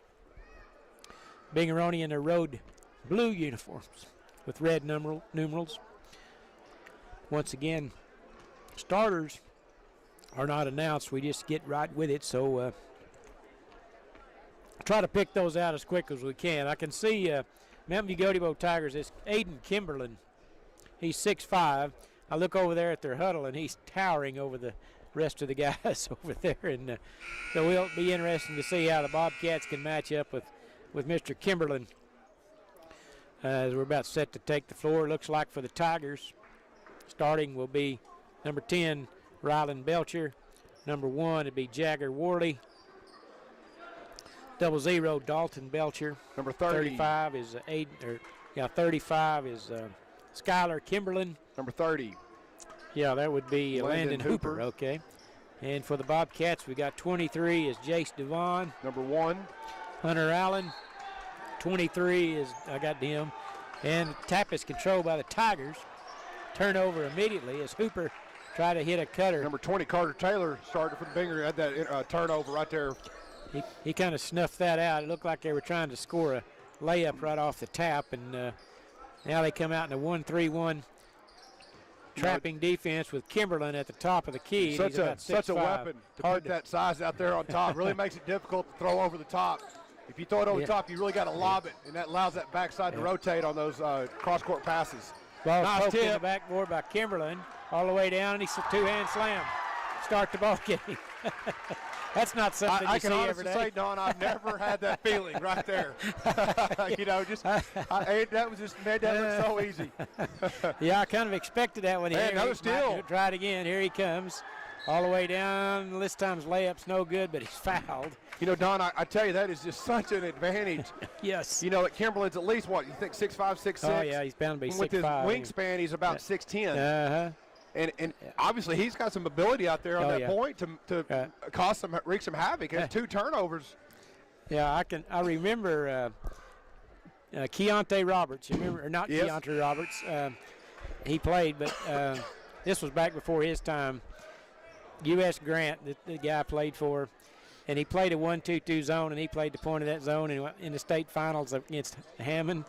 He didn't get so many dunks, but in the semifinals, I bet he had 6 dunks in the ball game by stealing the ball and dunking it. Of course, Hammond didn't let him do it. Hammond won, but I can't remember the guy's name. I can't remember, and I know exactly who you're talking about. Here's Bingerone. He's going to be called for traveling on the other end of the floor. As Kimberlin's free throws are no good, but it's quite a unique setup. Yep. In this 1-3-1 with Kimberlin playing the point. And you can't really pass around him either. No, He's talking about lobbing over. And the other Hard to advantage pass is around him. you pull the big guy out top. Well, that allows you to put a quick guard underneath the basket because that guard in the 1-3-1 has to cover from corner to corner. Yep. There's Belcher, left wing 3, good. Dalton Belcher, sophomore, makes the score 5-0 Tigers. Full court pressure in the back for the Tigers. Bobcats beat the press this time, but the cross-court pass is knocked away by Kimberlin on good hustle. Another thing this reminds me of, you remember Mountain View Gotebo won the state championship in 1969, and they had a man named Norm Russell who was 7 foot tall. Judge Russell. Judge over in Hobart. I think maybe retired, I'm not sure. But there ain't very many men I've ran into in my life that intimidate me, but Judge Russell was one of them. I'm telling you, he was a big man.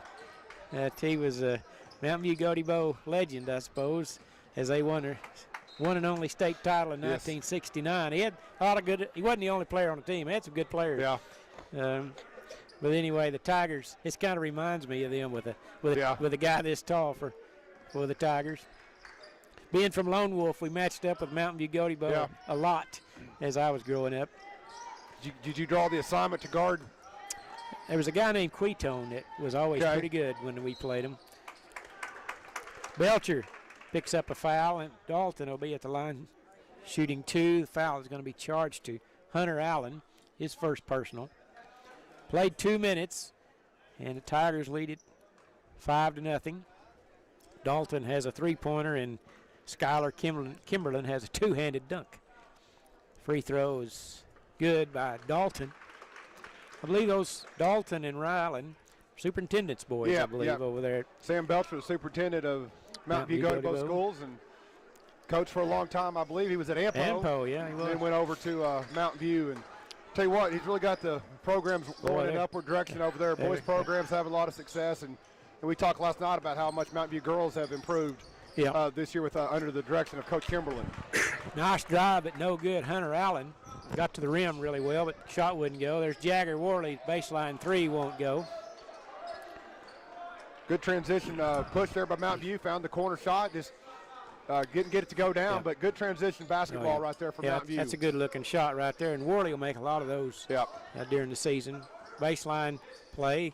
Bobcats doing pretty well moving the ball right into paint. Shot won't go. And the ball is taken away by Ryland Belcher, but they're going to call a jump ball. And it's going to stay with the Bobcats on the alternating possession with 5:21 opening period. 3-pointer by Hunter Allen is good. Good shot by Hunter Allen from the baseline off the inbounds play. They didn't even have to run America's play to get they did. They just passed it to him and he shot it. Those are things that drive you nuts as coaches. There's Belcher. Baseline tray won't go for the Tigers. And here comes Carter Taylor racing it into the front court. And the ball is knocked away by Belcher. You know, Don, the crazy part about that is you'll see that at all levels of basketball. You know, you'll watch college, you watch pros, and sometimes they'll just throw it right into somebody just wide open. Nobody guards them, you know, and just like I said. Momentary lapses. Yeah, just lapse of judgment. You just kind of lose focus. And, boy, when that happens, you know, these kids practice these shots all the time. Yep. It's amazing how many times those wide open inbounds plays go in. And we're going to have a traveling call on the Tigers. Third turnover here in the first quarter against the Bobcats. And it'll be checking in for the Tigers will be number 30, Landon Hooper.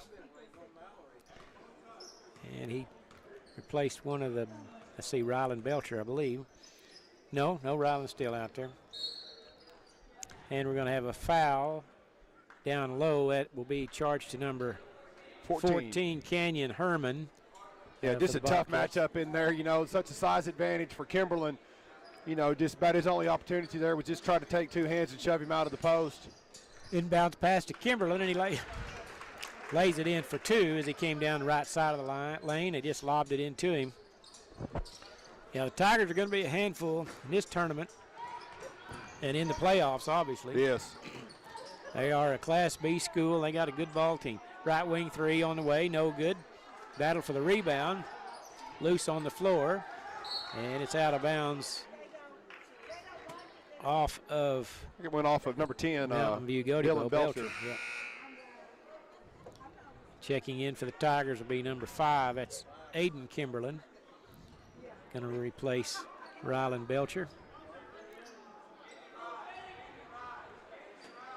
Aiden, he's pretty tall young man himself. Not quite as tall as Skyler, but he's well over 6 foot. And now they go back to that 1-3-1 trap. Kimberlin got a hand on it.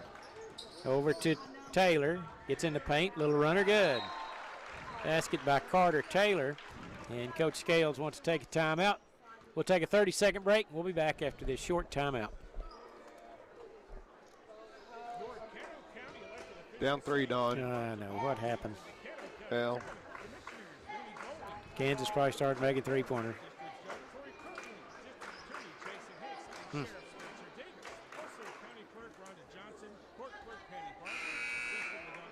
Well, OU's got a chance to tie, I guess. Yeah.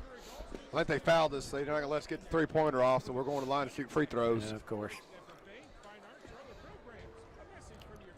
Aggravating year after year. Yeah. New Country 98.5 is KACO, Apache, Lawton, Fort Sill, a product of Moment Media. 9-5 our score. 3:53 to play. Opening period. Been a good quarter so far. The Bobcats got a three-pointer from Hunter Allen and a basket a moment ago by Carter Taylor. And the Tigers will have the basketball. This will be Belcher, Dalton Belcher, bringing it into the front court. Over to Hooper. Kimberlin, baseline three on the way, no good. Gets his own rebound. Right side to go to Hooper. Now, over there, that's Hooper right there, number 30. In the corner to go to Kimberlin. Out front to Worley. Right side Belcher. Behind the back dribble. Right side of the lane. Now goes out to Hooper. Hooper looks like he could play football. He does. Good looking athlete. He's lifted some weights. Yep. Baseline three on the way by Kimberlin. No good. Kimberlin's getting some good looks. Just can't get them to go down. Hooper with good offensive board work. Kimberlin gets it. Volleyballing it around. Now Kimberlin has it again. This will be about the fourth attempt at it. Worley straight away. Three-pointer. No good. And the Bobcats come away with it. They hung in there and got it. One-on-one. Nice step through. No good, but there's going to be a foul charged on Hooper. You know, Don, one of the big advantages Mountain View has this game, they definitely got the size advantage.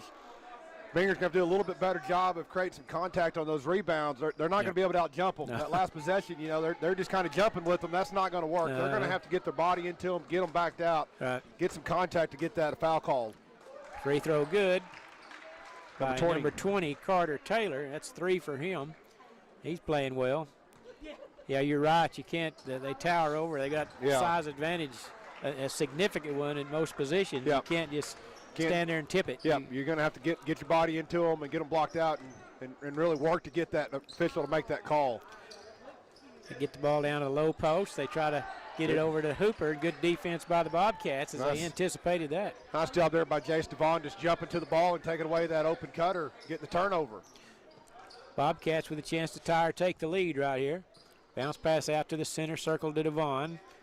Carter, top of the key, over, puts it down low. Good ball movement by the Bobcats. That shot wouldn't go. Got the rebound. Devon, putback's good. And we're tied at 9. You know, Don, Hinton and Binger played last week. And one thing I was impressed with the Binger Bobcats, they're well coached. You know, they know exactly the best way to attack this zone defense.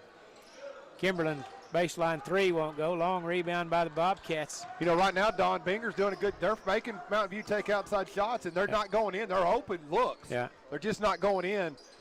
Good strategy there by Binger. Don't let them get in the paint. Make them settle for 3-point shots and prove they can make them go down.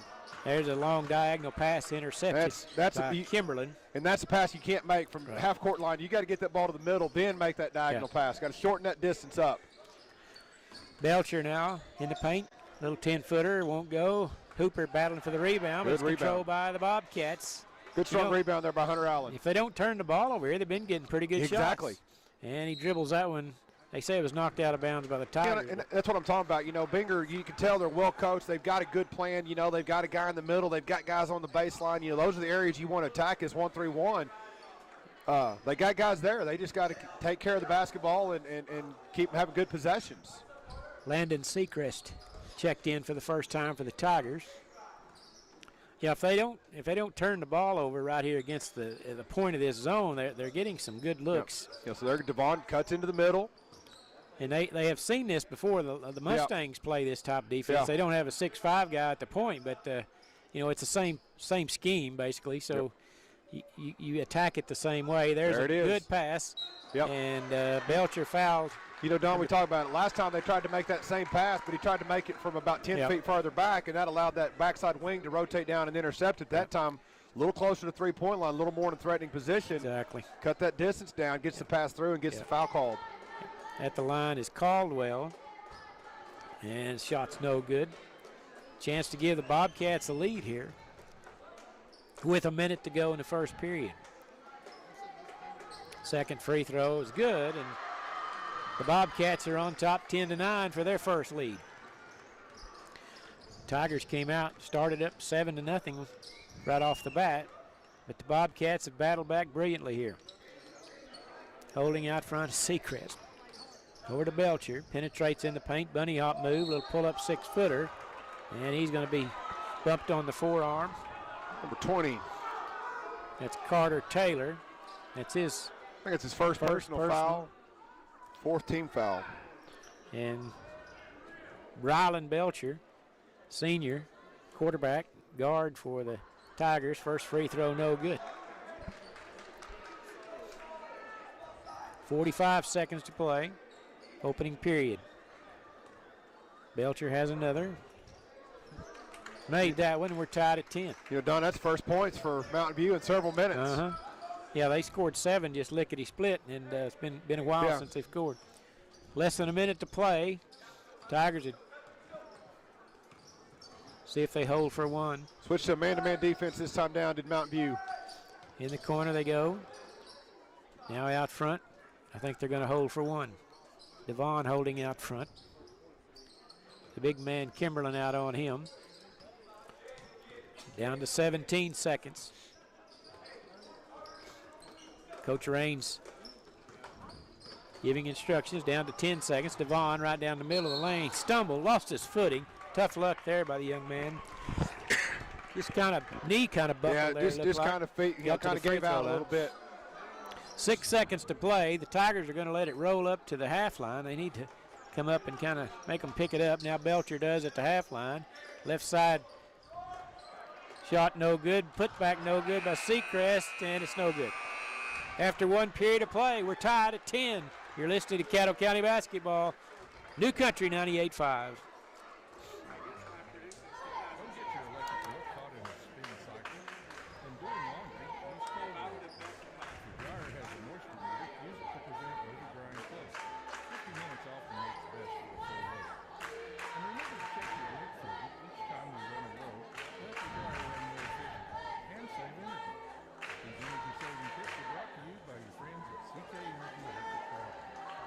Beat 3, Don. Yeah. Might as well be 100. Disappointing, especially when you have a lead with 6 minutes to go.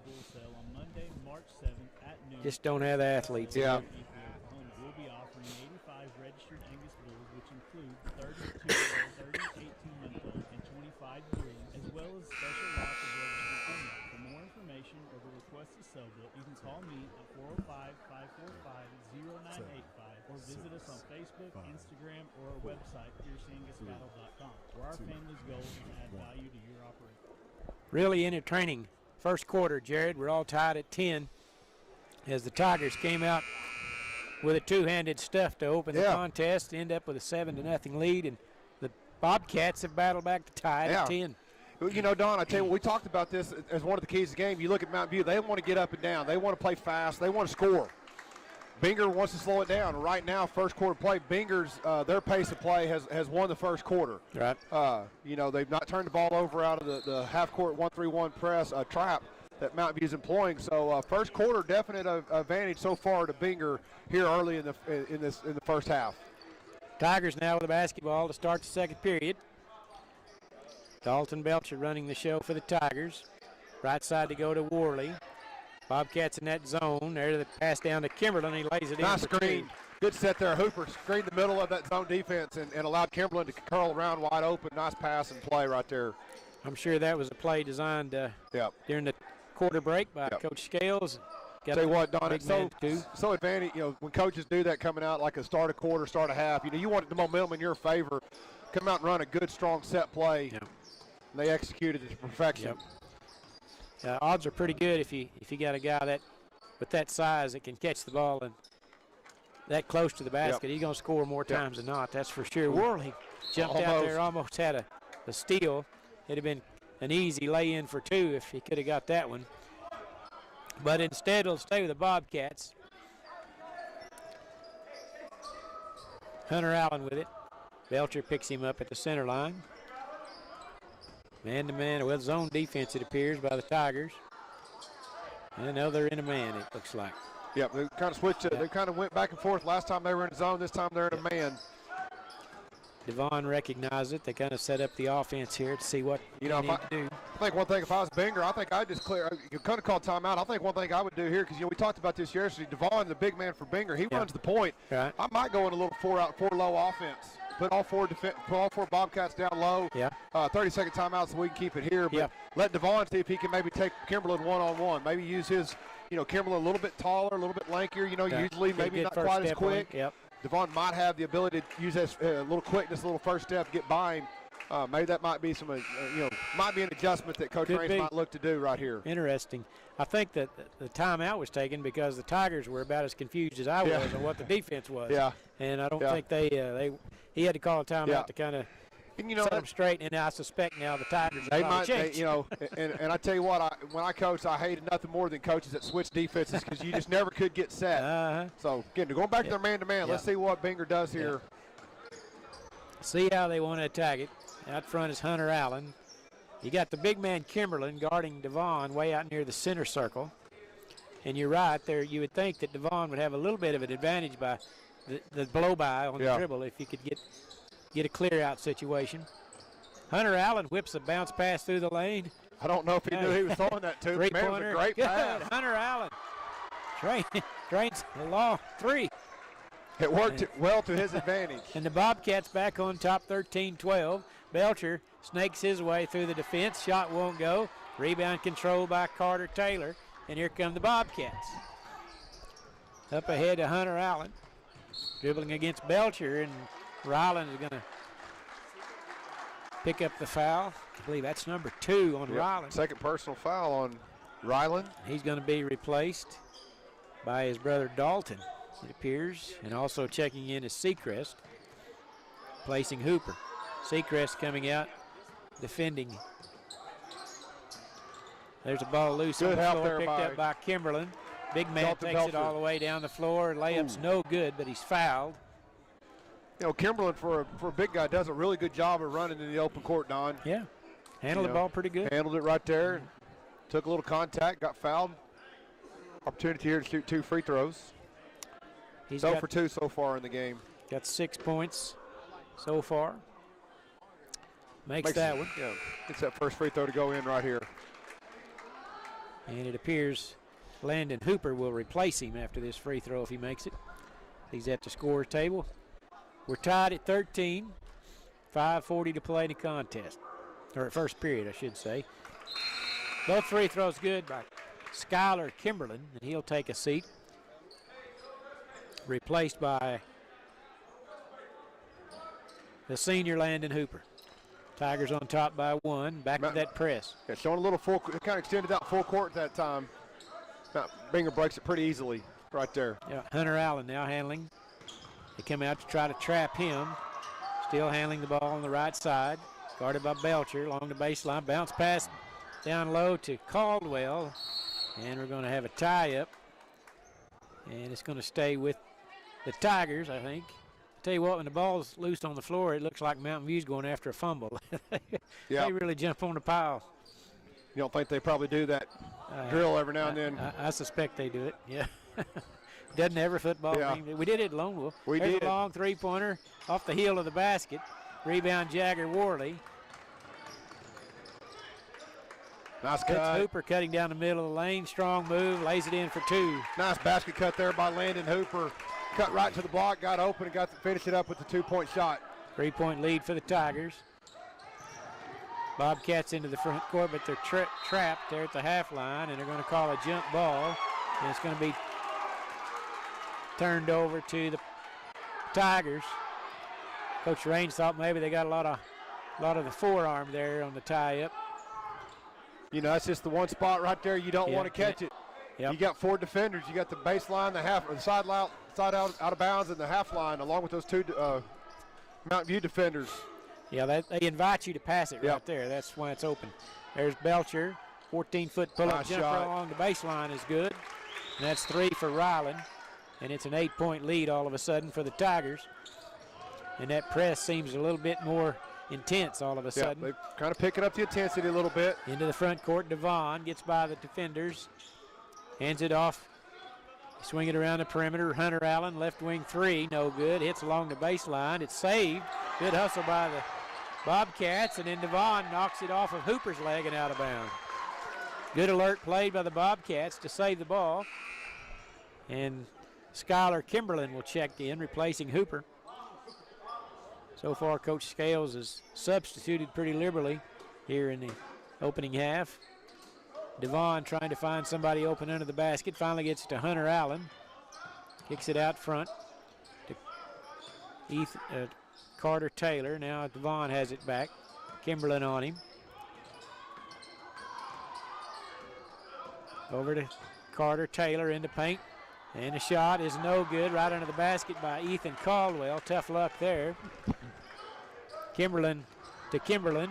Ball loose on the floor. Devon, or it's picked up by Ethan Caldwell for the Bobcats, and then there's going to be a foul on Aiden Kimberlin for the Tigers. And that's his first personal. Fourth team foul on Mountain View. With 3:46 to play in the half. You know, so far, Don, the defensive intensity for Mountain View really has made it tough on Binger. Not a lot of points. I think they've only scored 3 so far, Yes. more than halfway through the second quarter. They picked up the pressure a little bit. Putting a lot of pressure on the ball out front. There's Belcher bodying up his defender. The ball loose on the floor, picked up by Binger. Cross-court pass to Devon. Worley all over him. Devon working hard. Hands it off to Caldwell. Dribbles along the baseline and out of bounds. Bounced it on the baseline, they said. It just seems like anytime Binger, you're trying to run a little dribble handoff, a little weave action, and every time they hand it off, there's a Tiger right there in their way. Yeah. You know, and just not letting them turn the corner and get into the paint, doing a much better job here in the second quarter. And a lot of that's just attributed to the fact they switched this man-to-man defense. Right. Right side to go to Worley. Now out front to Kimberlin. In the corner to Belcher. Dalton's three-pointer's good. Or that's Ryland, I should say. Ryland Belcher. That's 6 for Ryland. It's another good offensive set. Good ball movement that time. Got the ball in the middle of the zone defense, and then a lot of times that happens on that zone that defenders collapse in and kick it out to the shooters for the open shot. There's the Bobcats getting it into the front court. Wasn't the smoothest operation that time, but they were successful at it. Now they'll set up in their half-court attack. There's a ball kicked around and out of bounds off of Kimberlin. And it'll stay with the Bobcats.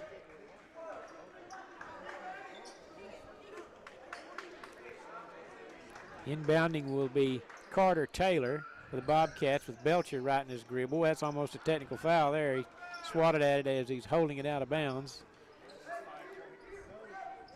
They get it into Hunter Allen, and he's going to be fouled long ways from the basket by Dalton Belcher. I believe that's Dalton. I think this is his first personal foul. Going to be the Bobcats basketball. That's a 5th team foul on the Tigers. And inbounding, they get to Adrian Leal. And call it for traveling. But again, Don, you see right there, Mountain View really just, I mean, they're almost getting chest to chest, bodied up, you know, and really just trying to assert their, you know, just assert themselves right here, you know, maybe as a little bit better athletically, maybe a little bit better, you know, just physically, you know, and, you know, Binger just got to be a little tougher with the basketball, be a little stronger, but I think just a good adjustment, you know.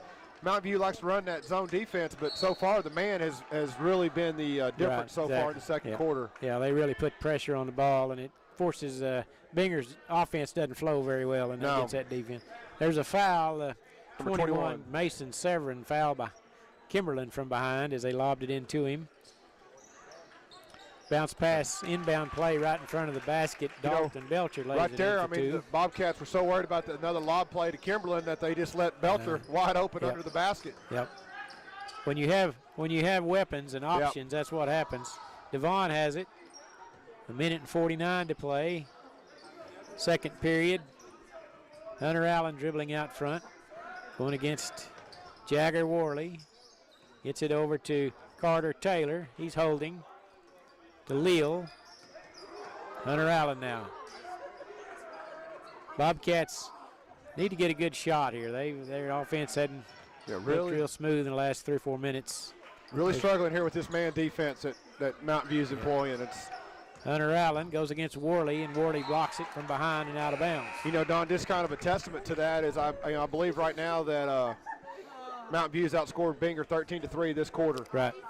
Yeah, they were tied 10 at 10-10 period. You know, so 13-3 here just in the second quarter. And again, the only difference is a change in defense. Right. Mountain View's kind of picked a little bit of full-court press, but really it's been the man-to-man half-court defense here in the second quarter for Mountain View. Yeah, Binger did okay against the 1-3-1 trap. Yeah, they really did. Inbound play went awry. Jagger Worley intercepts the pass right down the middle of the lane. Finger roll won't go. Rolls off the rim. Carter Taylor with a rebound with 1:04 to play. Real important here if you're Binger. Try to get this thing within double digits here going into halftime. Get this thing to maybe 6-7 points, and you know, get a little momentum on your side here going into halftime. Get it under 10 for sure if you can. Pass right side of the lane. They kick it out front. 3-pointer on the way by Carter Taylor. No good. And we're going to have a foul on the rebound. And they're going to call it on Worley, I believe. Yep. Looked like he had his arm around the defender's neck kind of as he was going up for the rebound. That's what the referee, I think, saw. That's what it kind of indicated to me. Yeah. 45 seconds to play. Binger to inbound along the baseline, having trouble. They're going to have to lob it in way out front. Over to Kenyon Herman, now over to Hunter Allen, who's a good shooter. He's hit 2 long threes. Belcher right in his grill. 36 seconds to play. Penetrates in the paint. Pass in the corner is too high, but Caldwell saves it. Now he's dribbling, backing his way in, and they call double dribble. Boy, it's just a fight struggle. to keep It's the ball. a fight, yeah. And, you know, it just every time, you know, they make passes, you know, in that zone defense when they made passes, it was hitting them right in the sweet spot. Now the passes are down at their knees, down at their ankles. You know, they're fumbling the ball, and you know, again, that's just a testament to the defensive pressure. Yeah. Mountain View's ratcheted up here in the second quarter. They're just right on them. Yeah. No space. 19 seconds to play. They go Tigers, right side, 3-pointer, no good. Put back is good. Number 5. By 5, Aiden Kimberlin for his first basket. Of the game. 8 seconds to play.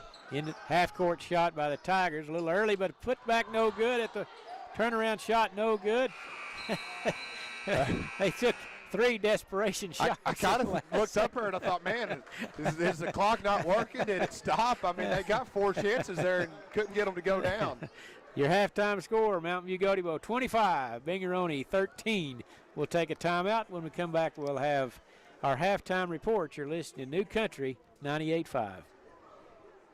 For a three-pointer when you choose Hillary Communications, your local solution for internet, telephone, and TV. Now available in Anadarko.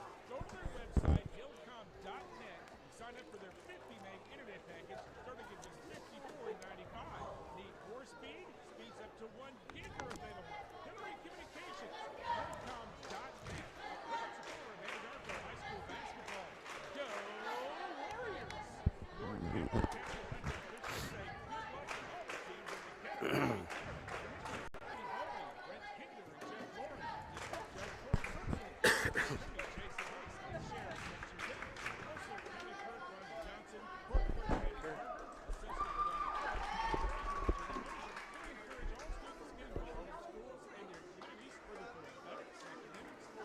Welcome back to Anadarko, folks. Mountain View Gotebo Tigers lead it 25-13. Going to have the halftime report. Going to be brought to us by the Shamrock Bank of Mountain View and the Legacy Bank of Binger. And Jared, we had a good half. That first quarter was really good. Second half, the Tigers kind of flexed their muscle a bit there. Yeah, you know, second quarter really, Don, so far difference in the game, 10-10 into the first quarter. Right. Binger was controlling the pace, controlling the tempo. Then all of a sudden, second quarter, Binger just, you know, Mountain View switched to man-to-man defense, and that really was the only difference. And at 15-3, the second quarter advantage for Mountain View, you know, outscored Binger 15-3. Let's go over some of the scoring statistics here for Mountain View. Number 0, Dalton Belcher. He has 7 points. Aiden Kimberlin has 2 points. Dylan Belcher has 6 points. Landon Hooper has 2 points, and leading the scoring for the Mountain View Gotebo Tigers is the big man, 35, Skylar Kimberlin. He has 8 points. For Bingeroni, again, first quarter played about as well as they could have played. Leading the scoring for Binger, number 1, Hunter Allen has 6 points. Number 13, Ethan Caldwell has 1 point. Carter Taylor has 4 points, and Jace Devon has 2 points. You know, so again, Don, you know, Binger, good first quarter. Second quarter, you know, definite advantage there to Mountain View. You pretty much know what you're going to see in the third quarter. Well, you know? What do you do to adjust? Well, you know, it's you know, one of the things you got to do is you know, it's easy for me to sit up here and say, you know, when they're getting up on you that much, you got to go to your passes. You got to be fundamentally sound, be disciplined, be very fundamental with your ball control. Catch the ball, get it in a you know, you used to call it 3D. You know, be ready to drive, dribble, shoot. Be strong with it, get that ball to that hip, and really try to use that first step to get by that defender. You know, they're up on you, so if you'll be strong with the ball, you may get some foul calls. Mm-hmm. You know, so that's definitely probably one of the things you do. You know, I'll be interested to see. Well, you know, I'm sure Coach Scales probably from Mountain View, he probably isn't overly pleased. You know, it's obvious the 1-3-1 is kind of their bread and butter defense. Right. You know, everybody's going to start out typically running what they want to do. Yeah. And it didn't work very well for them. You know, they didn't really create any turnovers, gave up some diagonal passes, some easy bumps, some easy post entries. I'm sure, you know, he may come back and say, hey, I want us to get better. I want to get better at this. So, you know, well, he may come out in the 1-3-1. He may come out in the man-to-man. You know, it's one of those things. He kind of it's such a good problem to have, Don, because he knows he can go to his 1-3-1, and if it works and they execute better, it's going to be to their benefit. If it doesn't work, hey, we're going to go right back to this man-to-man because I know that we had a lot of success with that. You know, so you know, he's kind of holds all the cards right now, especially with the 12-point lead. But you know, I really tip my hat to Binger. You know, they're playing hard, they're fighting hard. Definite, you know, they got they're at a disadvantage from a height perspective. Oh yeah, big time. You know, but they did. You know, we talked about it earlier. That one time, I believe Mountain View had 3 or 4 attempts, and Binger was trying to jump with them, and we said, hey, they got to block out. And really, you know, from that point on, I don't recall Mountain View getting just a whole lot of extra, getting 3 or 4 or 5 shots at it. Right. That's an attribute to the fact that you know, Binger probably was doing a better job of blocking out and getting some of those backside boards. So, you know, I think just that the thing is, interested to see how will Mountain View come out here in the second half. I wouldn't be shocked if they don't come out and they're 1-3-1.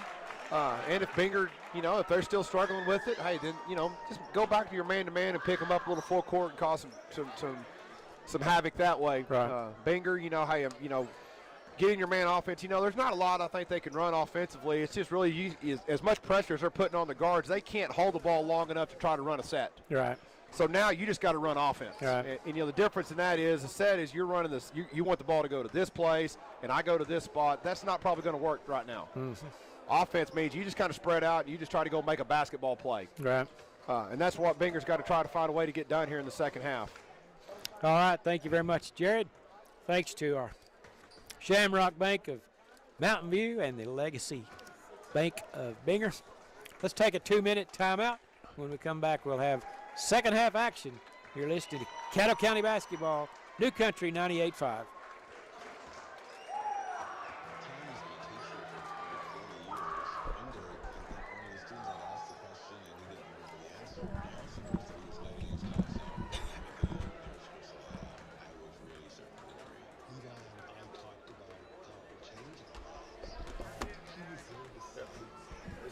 This is my baby right here. He wanted to come watch the basketball. Our stories to learn more. A message from the Bosman's Association and the Ad Council. January tends to bring cold winter weather. CK Energy would like to remind you of a few winter storm safety tips. Keep ahead of winter storms by listening to weather forecasts. Check to see that your battery-operated radio and flashlights are in working order. Buy extra batteries. Make sure you have an alternate heat source and fuel. Test your fire extinguisher and make smoke detectors available. And during any power outage, stay away from down power lines. Consider any down power lines as dangerous. Don't go near them. Report them at once. The Jungle Fun Zone is a great place to hold a get-together for your school church group, just a getaway for your employees. The Fun Zone has cornhole tournaments every Monday night. Entry is $10 per person, and there's a blind draw. Pre-register on the Score Folio app or on the link on the Jungle Eyes Fun Zone social media account. The Jungle Eyes Fun Zone, open every day. Chase Sports Complex. You can follow them on Facebook and Instagram. Call 405-222-2202 or a three-pointer when you choose Hillary Communications, your local solution for internet, telephone, and TV. Now available in Anadarko.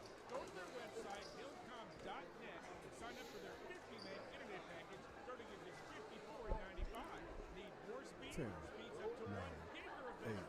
Hillary Communications, hillcom.net. A proud supporter of Anadarko High School basketball. Go Warriors! All right, we're set to start the second half of action. It'll be Bingers basketball. Going right to left on your radio dial, Hunter Allen bringing the ball into the front court against Dalton Belcher. Tigers start off in that man-to-man defense. Jared was curious to what they would do to start off the game in the second half, and this what they were successful at there in the second period. The ball was knocked away. Coach Raines is not at all pleased with that. It's be turned over to the Tigers on the opening possession, and here they come racing it into the fort. Worley, right wing three, good. Probably the only thing offensively Mountain View didn't do very well the first half was shoot the three ball, and right there Worley gets him started the right way with the three-point shot. I thought the same thing. They didn't shoot it very well from deep. Worley, that's Worley's first points of the game, and Mountain View comes out in a real aggressive defense press on the back end, and Bobcats handle it well. And there's a shot blocked by Kimberlin as Herman tried to go over the big man, but he just, again, his wingspan's 6'8", 6'9", 6'10". Just went straight up and got the block shot. He looks like one of those old school 1960s centers from college, you know, like Bill Walton type and those guys. I tell you what, Donnie reminds me a lot of my dad. There you know, my dad was 6'8", 6'9", played basketball at OU back in the late 40s and late 50s. And, and I've seen some pictures of him, and he was just reminds me a lot of that Kimberlin, and back then 6'8" was huge. Oh, yeah, exactly. Nowadays 6'8", you're a point guard. Right, exactly. In college and NBA, but he does kind of have that same kind of gangly, just long arm and lanky, and but for being kind of lanky and long. He moves pretty well. Yeah, absolutely. You know, we saw that right off the bat. You know, the first play of the game, he runs a point and he gets a tip and a run-out dunk, and then he comes right back down the very next possession and gets another turnover from that point guard position in the 1-3-1. So, well, I recall last year's tournament, first time I'd seen him last year, and just my observation in one half of the game. Yeah. He's improved dramatically over last year. It just his physical dexterity and such. Yeah, put some time and work into getting himself to be a better individual player. He's more than just a tall guy. I mean, he can play. You're right. Moves pretty well. And he knows where to get. That's a tribute to Coach Scales and his coaching ability. And we're going to have a foul out front on Belcher. That's kind of what you talked about earlier is for the Bobcats. They've just got to try to maintain possession and try to force the issue and pick up some fouls. You got to be strong with the basketball. You got to be very fundamental and strong with it. That's the third personal on Ryland. They inbound to pass to Hunter Allen. Played a minute here in the third period. Devon sets a screen. Hunter Allen trying to go with it. Over to Carter Taylor. Going one-on-one against Worley. Kicks it out front to Devon. Can't get around Kimberlin. Picks up his dribble. Trying to find somebody to pass to. Finally gets it over to Carter Taylor. Now out front is Hunter Allen. Tigers doing a good job defensively. Long three-pointer. Off the heel of the basket. High rebound by Worley. And Belcher, left wing three, drops it down low to Kimberlin. Tell you what, Good good work early there by Kimberlin, getting that position on that backside block, and then good look by Belcher. Yeah, he had a wide open three-pointer, but he saw that he had Kimberlin wide open under the basket. That's a sure too. Yeah, I think that's a better option. No question about it. Ball turned over on the sideline. It'll go back over to the Tigers as Aiden Kimberlin checks in, replacing Ryland Belcher for the Tigers. Dalton will bring it into the front court. Kicks it right side to Kimberlin. Trying to lob it down low to the big man. Instead, they go over to Seacrest on the backside. No, that was Dalton Belcher. I'm sorry. He came the back door, and he laid it in for two. Good. They broke the press that time really well, but shot was blocked underneath the basket by Kimberlin, and the Tigers raced it up the floor. Belcher, 14-foot jumper right below the free throw line is good. And we're going to have a timeout taken by Coach Taylor Raines. We'll do the same. We'll be back after this 1 minute timeout. That was Dalton Belcher, correct? Double zero, yeah. Sometimes I look up and I just see the zero, and I don't know I don't know them well enough apart. Right. I got to see whether it's 10 or 0. Yeah. Well, if we were closer, it'd be a little easier. Yeah.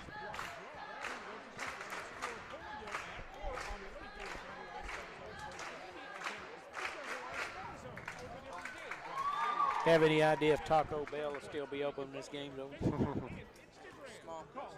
I'm going to try it and see. What do you recommend I get? I don't ever eat there, so I'll try something.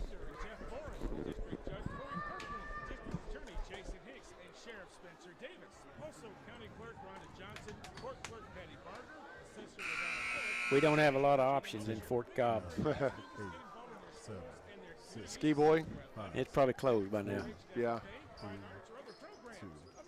Timeout taken there by Coach Raines to kind of settle the troops as the Bobcats have yet to score here in the third period. They're trailing 34-13. Meanwhile, the Tigers have scored 9 to open up the third period, and lead starting to stretch out a little bit here for the Mountain View Gotebo Tigers. Pressure in the backcourt. Bobcats moving the ball pretty quickly. Boy, that kind of, when it goes through your hands like that, really throws you out of rhythm. Now we're getting close to the 10 seconds, and there it is. 10-second violation. Yeah, just fumbling the pass. You know, and they did such a good job initially of getting the ball moving and reversing, and then all of a sudden just one little take the eye off the pass, and just a little bobble, and that kind of really threw the whole everything out of rhythm there. Yeah, they had the Tigers kind of moving where they wanted them to that time. Belcher over to Worley. Cut off there well by Ethan Caldwell. Now the Belcher out front to Worley off a curl. Kicks it left side. That's number 2, Peyton Jackson, who checked in during the timeout. Kimberlin's long three-pointer, no good. Nice rebound that time by Carter Taylor for the Bobcats. And now the Bobcats trying to cut into that lead a little bit. Kind of getting away from them. There's an over-the-back call on Landon Seacrest.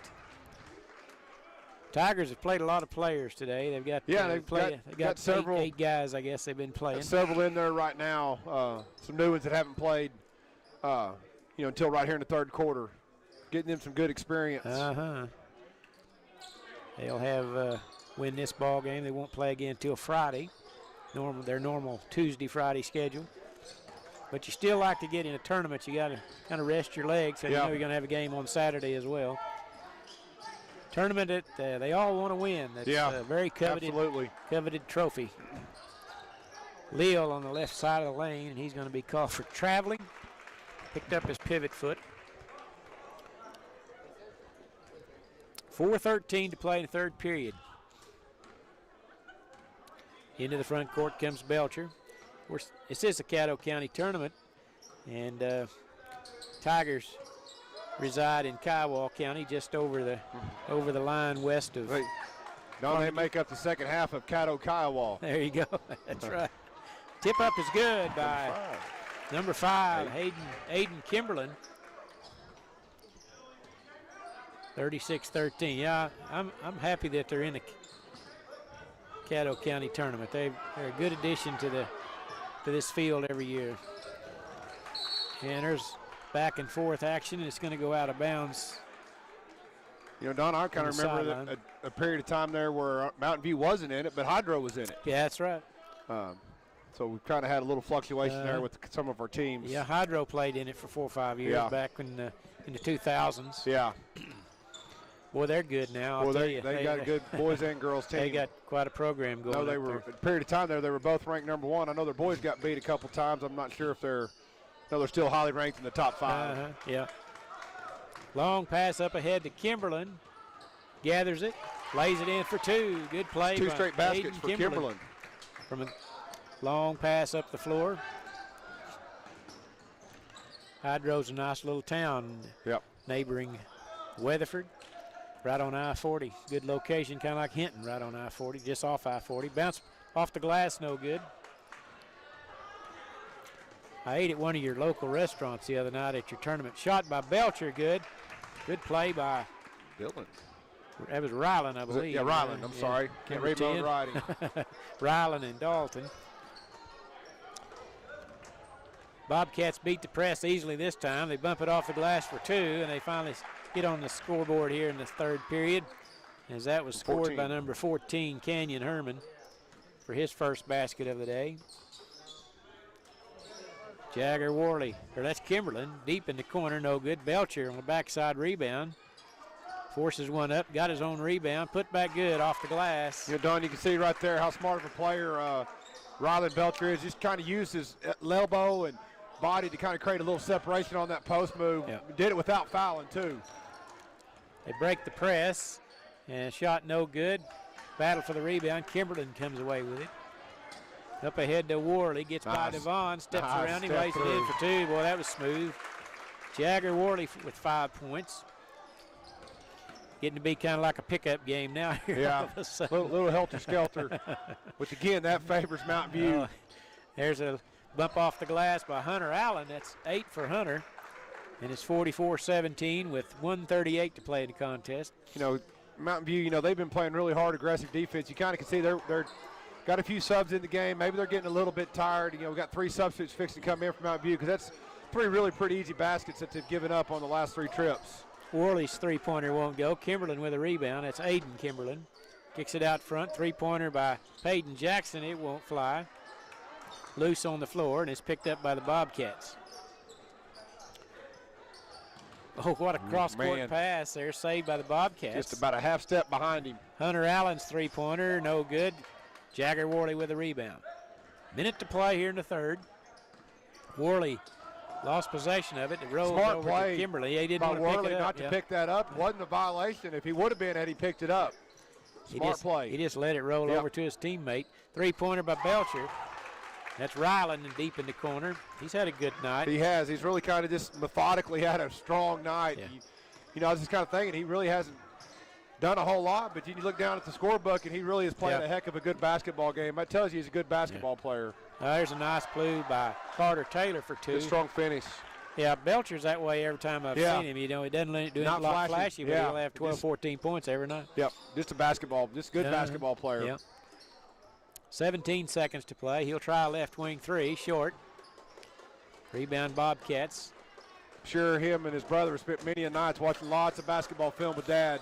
Dad probably instilled a lot of this knowledge in him from a young age. Three-pointer won't go.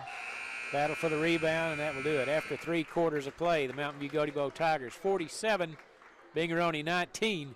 We'll be back after this 1-minute timeout. This is Trey Pearson with Pierce Yangus Cattle. We as a family would like to invite you to our annual bull sale on Monday, March 7th at noon at our sale facility near Eco, Oklahoma. We'll be offering 85 registered units sold, which include 32-year-old, 30, 18-month-olds, and 25-year-olds, as well as special lots of registered. Man, Don, I think I'm getting the hang of this. I'm right on. I've been right on the whole game with my scores total, so we're figuring this out. It only took, 27 games? Yeah, you're a pro There might at be it, a few man. too many. You're a pro at it. Just think how good it'll be later in the week. Huh? It'll either be great or it'll get worse. I don't know which. Now available in Anadarko. Go to their website, hillcom.net. Sign up for their 50 meg internet package for $4.95. Need speeds up to 1 gig are available. Hillary Communications, hillcom.net. A proud supporter of Anadarko High School basketball. Go Warriors! Welcome back to the final quarter of the final ball game tonight, as the Mountain View Gotebo Tigers, number 1 seeded, are ahead of the Bingeroni Bobcats 47-19. 8 minutes to go in the contest. It'll be Tigers basketball. Got some new players in. That's number 23, Cole Evans. First time he's been in the ball game, along with Landon Hooper comes back in. They lob it into Kimberlin. Out front to Dalton Belcher. Dribbles into paint, and he's going to pick up a foul on the shot. He'll go to the line to shoot 2. I suspect Dalton and Ryland had some pretty good one-on-one games out on the driveway too. I would imagine they probably had. I've never talked to Mr. Belcher about it, but I wonder how many times them two maybe have had some timeouts taken at the house for probably some pretty intense. They're brothers. Yeah, There's no way they haven't had some intense battles. Yep. Growing up. At whatever sport. Whatever. They play, it might just be just anything. Yep. I would imagine he'd have some good stories to tell. 1 out of 2 for Dalton. And now they're still pressing in the backcourt. Bobcats advancing it into the front court. That's Hunter Allen. Over to Carter Taylor. They swing it deep down in the corner. He'll try a right wing 3. No good. And it'll go out of bounds. Over to the Tigers.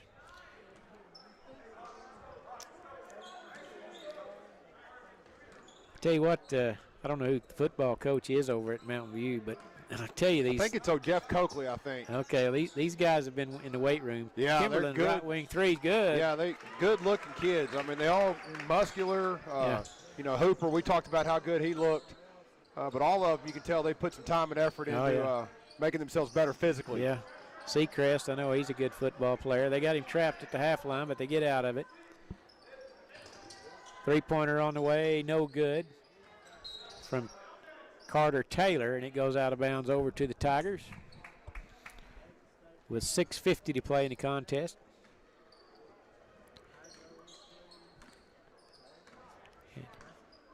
Right side, Kimberlin trying to lob it down to the big man in the paint, but the Bobcats are doing a pretty good job on him. There's a right wing 3 on the way, no good by Aiden Kimberlin. Good rebound by the Bobcats. Up ahead comes Hunter Allen. And he's going to be bumped and fouled by number 5, Aiden Kimberlin. It's his second personal foul. Neither team's in any foul trouble, Don. Hadn't been a lot of whistles in this game. Nope. Only the 3rd foul here in the second half against Mountain View. Inbound to Hunter Allen. Step back beyond the three-point arc. His shot won't go. Rebound out to Carter Taylor for the Bobcats. Between the legs dribble, trying to get around Kimberlin. There's 3 of them collapse on him, and he'll hit the deck and go to line to shoot 2. 23. It's on Cole Evans. And 4 substitutes will come in for the Tigers. Well, we'll call it, there'll be 5. There's another one comes. We'll get those for you. I think in hockey we'd call that a shift change, right? A line change. Line absolutely. change, yeah, there it is, line change. Number 1 is Jagger Worley. He's been in there. Ryland Belcher's, he's in. Seacrest is in. Then the other 2, number 2 is Peyton Jackson, and 44 for the first time is Blake Maxwell. First free throw is no good. He'll have 1 more, and he cans that one. And it's 51-20. Ryland Belcher into the front court, into paint, kicks it left side. Little 12-foot pull-up jumper won't go. Nice rebound by Seacrest. Poked away from him, though, and out of bounds. It'll stay with the Tigers. And inbounding will be number 2, Peyton Jackson, sophomore for the Tigers. Into Ryland Belcher. Over to Jackson. Top of the key to Worley, around to Belcher, left side. They lob it down to Seacrest. Turnaround shot in front of the basket, no good. Jackson there with a rebound. Kicks it out front. Jagger Worley, straightaway 3 on the way, no good. Jagger hadn't shot it real well tonight. I know he's a good shooter, but and you see that oftentimes in this tournament. It's a big gym. It's not always easy to shoot in here. Sometimes it takes you a game or so to kind of get dialed in. And, you know, sometimes, Don, that's just kind of how basketball goes. Oh, fell asleep. Mason Severin all alone. He lays it in for an easy 2. Yeah, Coach Scal says, give me 5 more. I don't want to see that, he said. You're up 30 points, and you're still coaching. And that's what good coaches do. Absolutely. Yeah, you can't stand for. It's okay to give up points, but that's just not one like of that. those. That's just not lack getting of hustle, back. Yeah. It's not good effort. Yeah.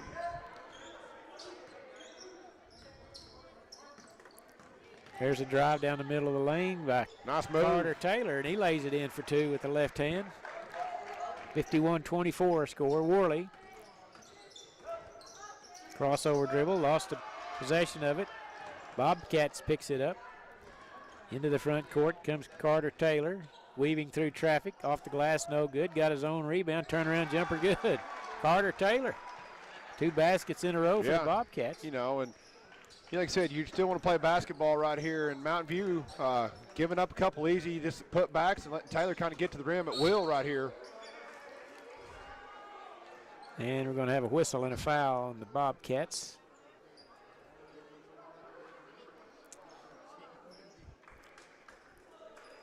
Going to be charged to Hunter Allen, I believe, and Belcher will be at the line. Be out of bounds. Shooting 2 or out of bounds. Yeah, I think it was just just a foul on the floor. Yeah, just foul on the floor. He picked up his dribble and Mountain View ball out of bounds. Well, I guess they're going to, it's out of bounds. Here we go. We got in for the Tigers, 5 new players. It's Aiden Kimberlin, number 23, Cole Evans. Number 5 is, Kimberlin, I got him. Number 35 is Skylar Kimberlin, Dalton Belcher. They lob it into the big man. Off the glass, it curled over the rim for 2. Skylar Kimberlin. Good hands there by Skylar to go get that tip pass and then finish with the strong make. And also in Landon Hooper for the Tigers.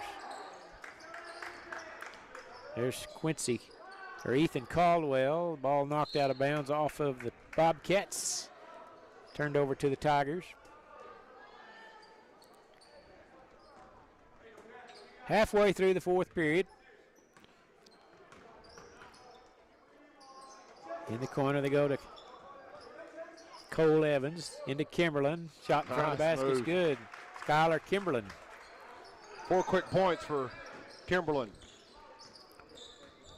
Tigers are going to play who in the semifinals? That'll be they're going to play Surreal Pirates on you got Friday Fort Cobb and Carnegie. Yeah. Will be one semifinal game. That'll be the first semifinal game Friday night, and then the nightcap. 3-pointer. Carter Taylor. Carter Taylor drains one from deep. The nightcap Friday night will feature Mountain View and the Surreal Pirates. Have they played each other this year? I don't think they have. I don't think they've. Kimberlin turned around. No, they played shots in good. the. I'm sorry, they played in the finals of the Binger tournament. Yeah, that good. Mountain View beat them 45-40. I believe was the final score. I looked that up today. So, yes, those two teams have played once before, and again, looking forward. Both those semifinal games are going to be fantastic basketball games. Devon shot off the glass for 2. Yeah, Fort Cobb at Carnegie had a great one over there at Carnegie before Christmas. Fort Cobb come out on top by 1, but it could have went either way. Right down to the stretch. Yeah, it's like I said. I really look forward to Friday night. It's going to be a lot of fun basketball. We're going to have some fun girls matchups. We already talked a little bit about the contrasting styles. We're going to see Friday night from the girls' side.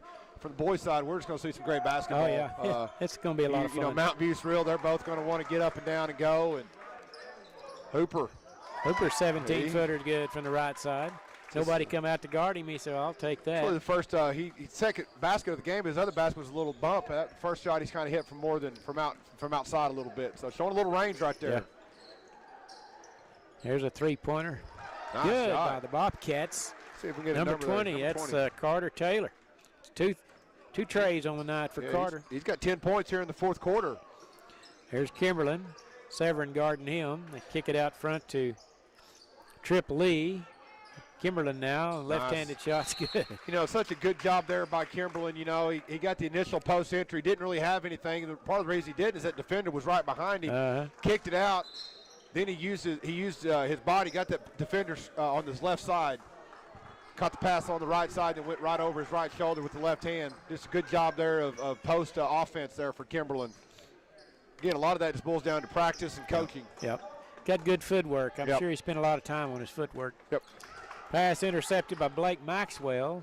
All the way down. Layup is no good. Trip Lee with a putback. Or Cole Evans, I should say, for the Tigers. Yeah, that was Cole Evans, number 23. And we've got some new players in for the Bobcats. We've got number 10 is Andy Ariano. And there's 34. That's Carlos Elizondo. And in the corner we go to number 32. That is Hayden Oswald. 3-pointer straight away, no good by number 50, Victor Elizondo. And there's 1:31 to play. The other player, let's see, Carlos Elizondo for the Bobcats. Baseline jumper is good for the Tigers. That's Cole Evans. And it's 65-34 now. Ariano with it, right side. They go to Caleb Daniel, who's also in there for the Bobcats. Ball loose on the floor, picked up by Cole Evans. He may be the high point man for the Bobcats. And he lays it in for 2. And we're going to have another substitution in for the Tigers. Replacing Hooper will be number 2, Peyton Jackson. With a minute to play.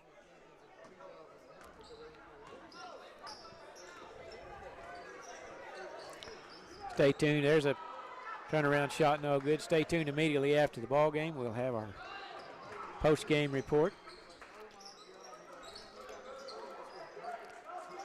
41 seconds to play. Tigers. Another player in for the Tigers, number 22, Jaleel Love. Jackson with it. Over to Trip Lee. Back to Jackson. In the corner, 44, Blake Maxwell shot no good. And the ball is swatted out of bounds by one of the Bobcats. And checking now in for Binger will be number 3. That is Corey Baldwin, replacing Hayden Oswald for the Bobcats. Inbounding will be Peyton Jackson, right under the basket. Shot no good. Maxwell missed a point blanker. He's got his hands on his hips. Oh, how'd I do that? 19 seconds to play. And the Tigers bring it up the floor. Lob pass over to Baldwin. Shot is no good. Close. Hit the back iron. And the young man will get it back. He'll try a long 25-footer. Oh, it's off good. the glass. Corey Baldwin off the glass for 3. Beautiful play. Thanks to the Tigers who allowed that opportunity, and he made the most of it. congratulations to the young man, Corey Baldwin, who just checked in a moment ago. Launched the long three-pointer. You know, Don, I mean, you know, sports and games, you know, obviously winning. But right there, you know, that moment right there is just as important as winning a game. That young man getting an opportunity. Great sportsmanship by Mountain View. Yeah, absolutely. Got to tip your cap to How cool Mountain was View it? for It was that. from 35 feet, no doubt right there. Awesome shot by that young man. Oh, yeah. That was worth the price of admission That right was. there. Absolutely. Cool stuff. Absolutely. All right, we'll have our post-game report brought to you by the Shamrock Bank of Mountain View and the Legacy Bank of Bighorn. We'll turn it over to Mr. Jared. Yeah, thank you, Don. I tell you what, you know, had a kind of interesting ball game, tied up 10-10, but you know, Mountain View just kind of asserted their physical dominance there as second, third, and fourth quarter. Fourth quarter got a little sloppy, but you know, by that point in time, the game's out of reach. You know, understandable to maybe not keep that same intensity. Mountain View really defensively, second, third quarter, played really well. Let's go over some scoring statistics. First for Bingeroni, Hunter Allen had 8 points. Corey Baldwin, young man, just hit that last second three-point shot, had 3 points. Ethan Caldwell had 1 point. Kenyon Herman had 2 points. Carter Taylor had a very good game. In particular, had a strong fourth quarter. Had 16 for the game. Mason Severin had 2 points, and Jace Devon had 4 points. For the top seeded number 2 ranked in Class B, Mountain View Gotebo Tigers, kind of had some you know, three-headed monster. You know, you got Belcher and Kimberlin, and really those three kind of paced the offensive attack. Dalton Belcher had 12 points. Jagger Worley had 5. Aiden Kimberlin had 9 points. Rylan Belcher had 13 points. Cole Evans had 7 points. Landon Hooper had 4, and Skylar Kimberlin kind of led the way for the Tigers scoring with 16 points, Don. So, you know, kind of got the Thursday and Friday. We're almost halfway through. Yeah. You know, the tournament's gone by quick. Been some great basketball. The boys' side has been tremendous so far. Really looking forward to Thursday and Friday. I think we're going to see a whole lot of really good basketball games, really Thursday, Friday, and Saturday. Looking forward to it. All right, thanks a bunch, Jared, for all your great insight tonight. Folks, thanks for joining us. Hope you enjoyed our broadcast. I'd like to thank, once again, our sponsors, CK Energy, Hillary Communications, Central Appliance Furniture and Bedding, Caddo County elected officials, Perry Angus Auction, Joshua's Auto Sales, State Senator Darcy Yeck, and the Jungle Ice Fun Zone. We'll take tomorrow evening off, and we'll be back here Thursday afternoon at about 5 minutes till 4, and we'll have consolation bracket Thursday afternoon. First ball game will be It's going to be Carnegie. It's going to be Carnegie versus Hinton. We'll get us started on Thursday. Right, okay. Lady Comets and the Lady Wildcats. Look forward to being here. Hope you can join us if you're not able to come to the ball game. And thanks to Pierre back at the station and for all the hard work he's doing. And so for Jared Holman, I'm Don Tyson saying good night, everybody.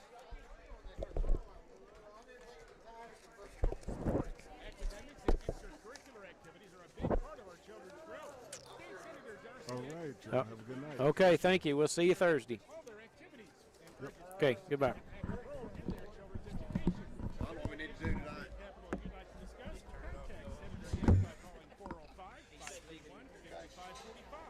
State Senator Darcy Yeck says good luck to all the teams in the Caddo County Tournament. Is that power switch? Looking for a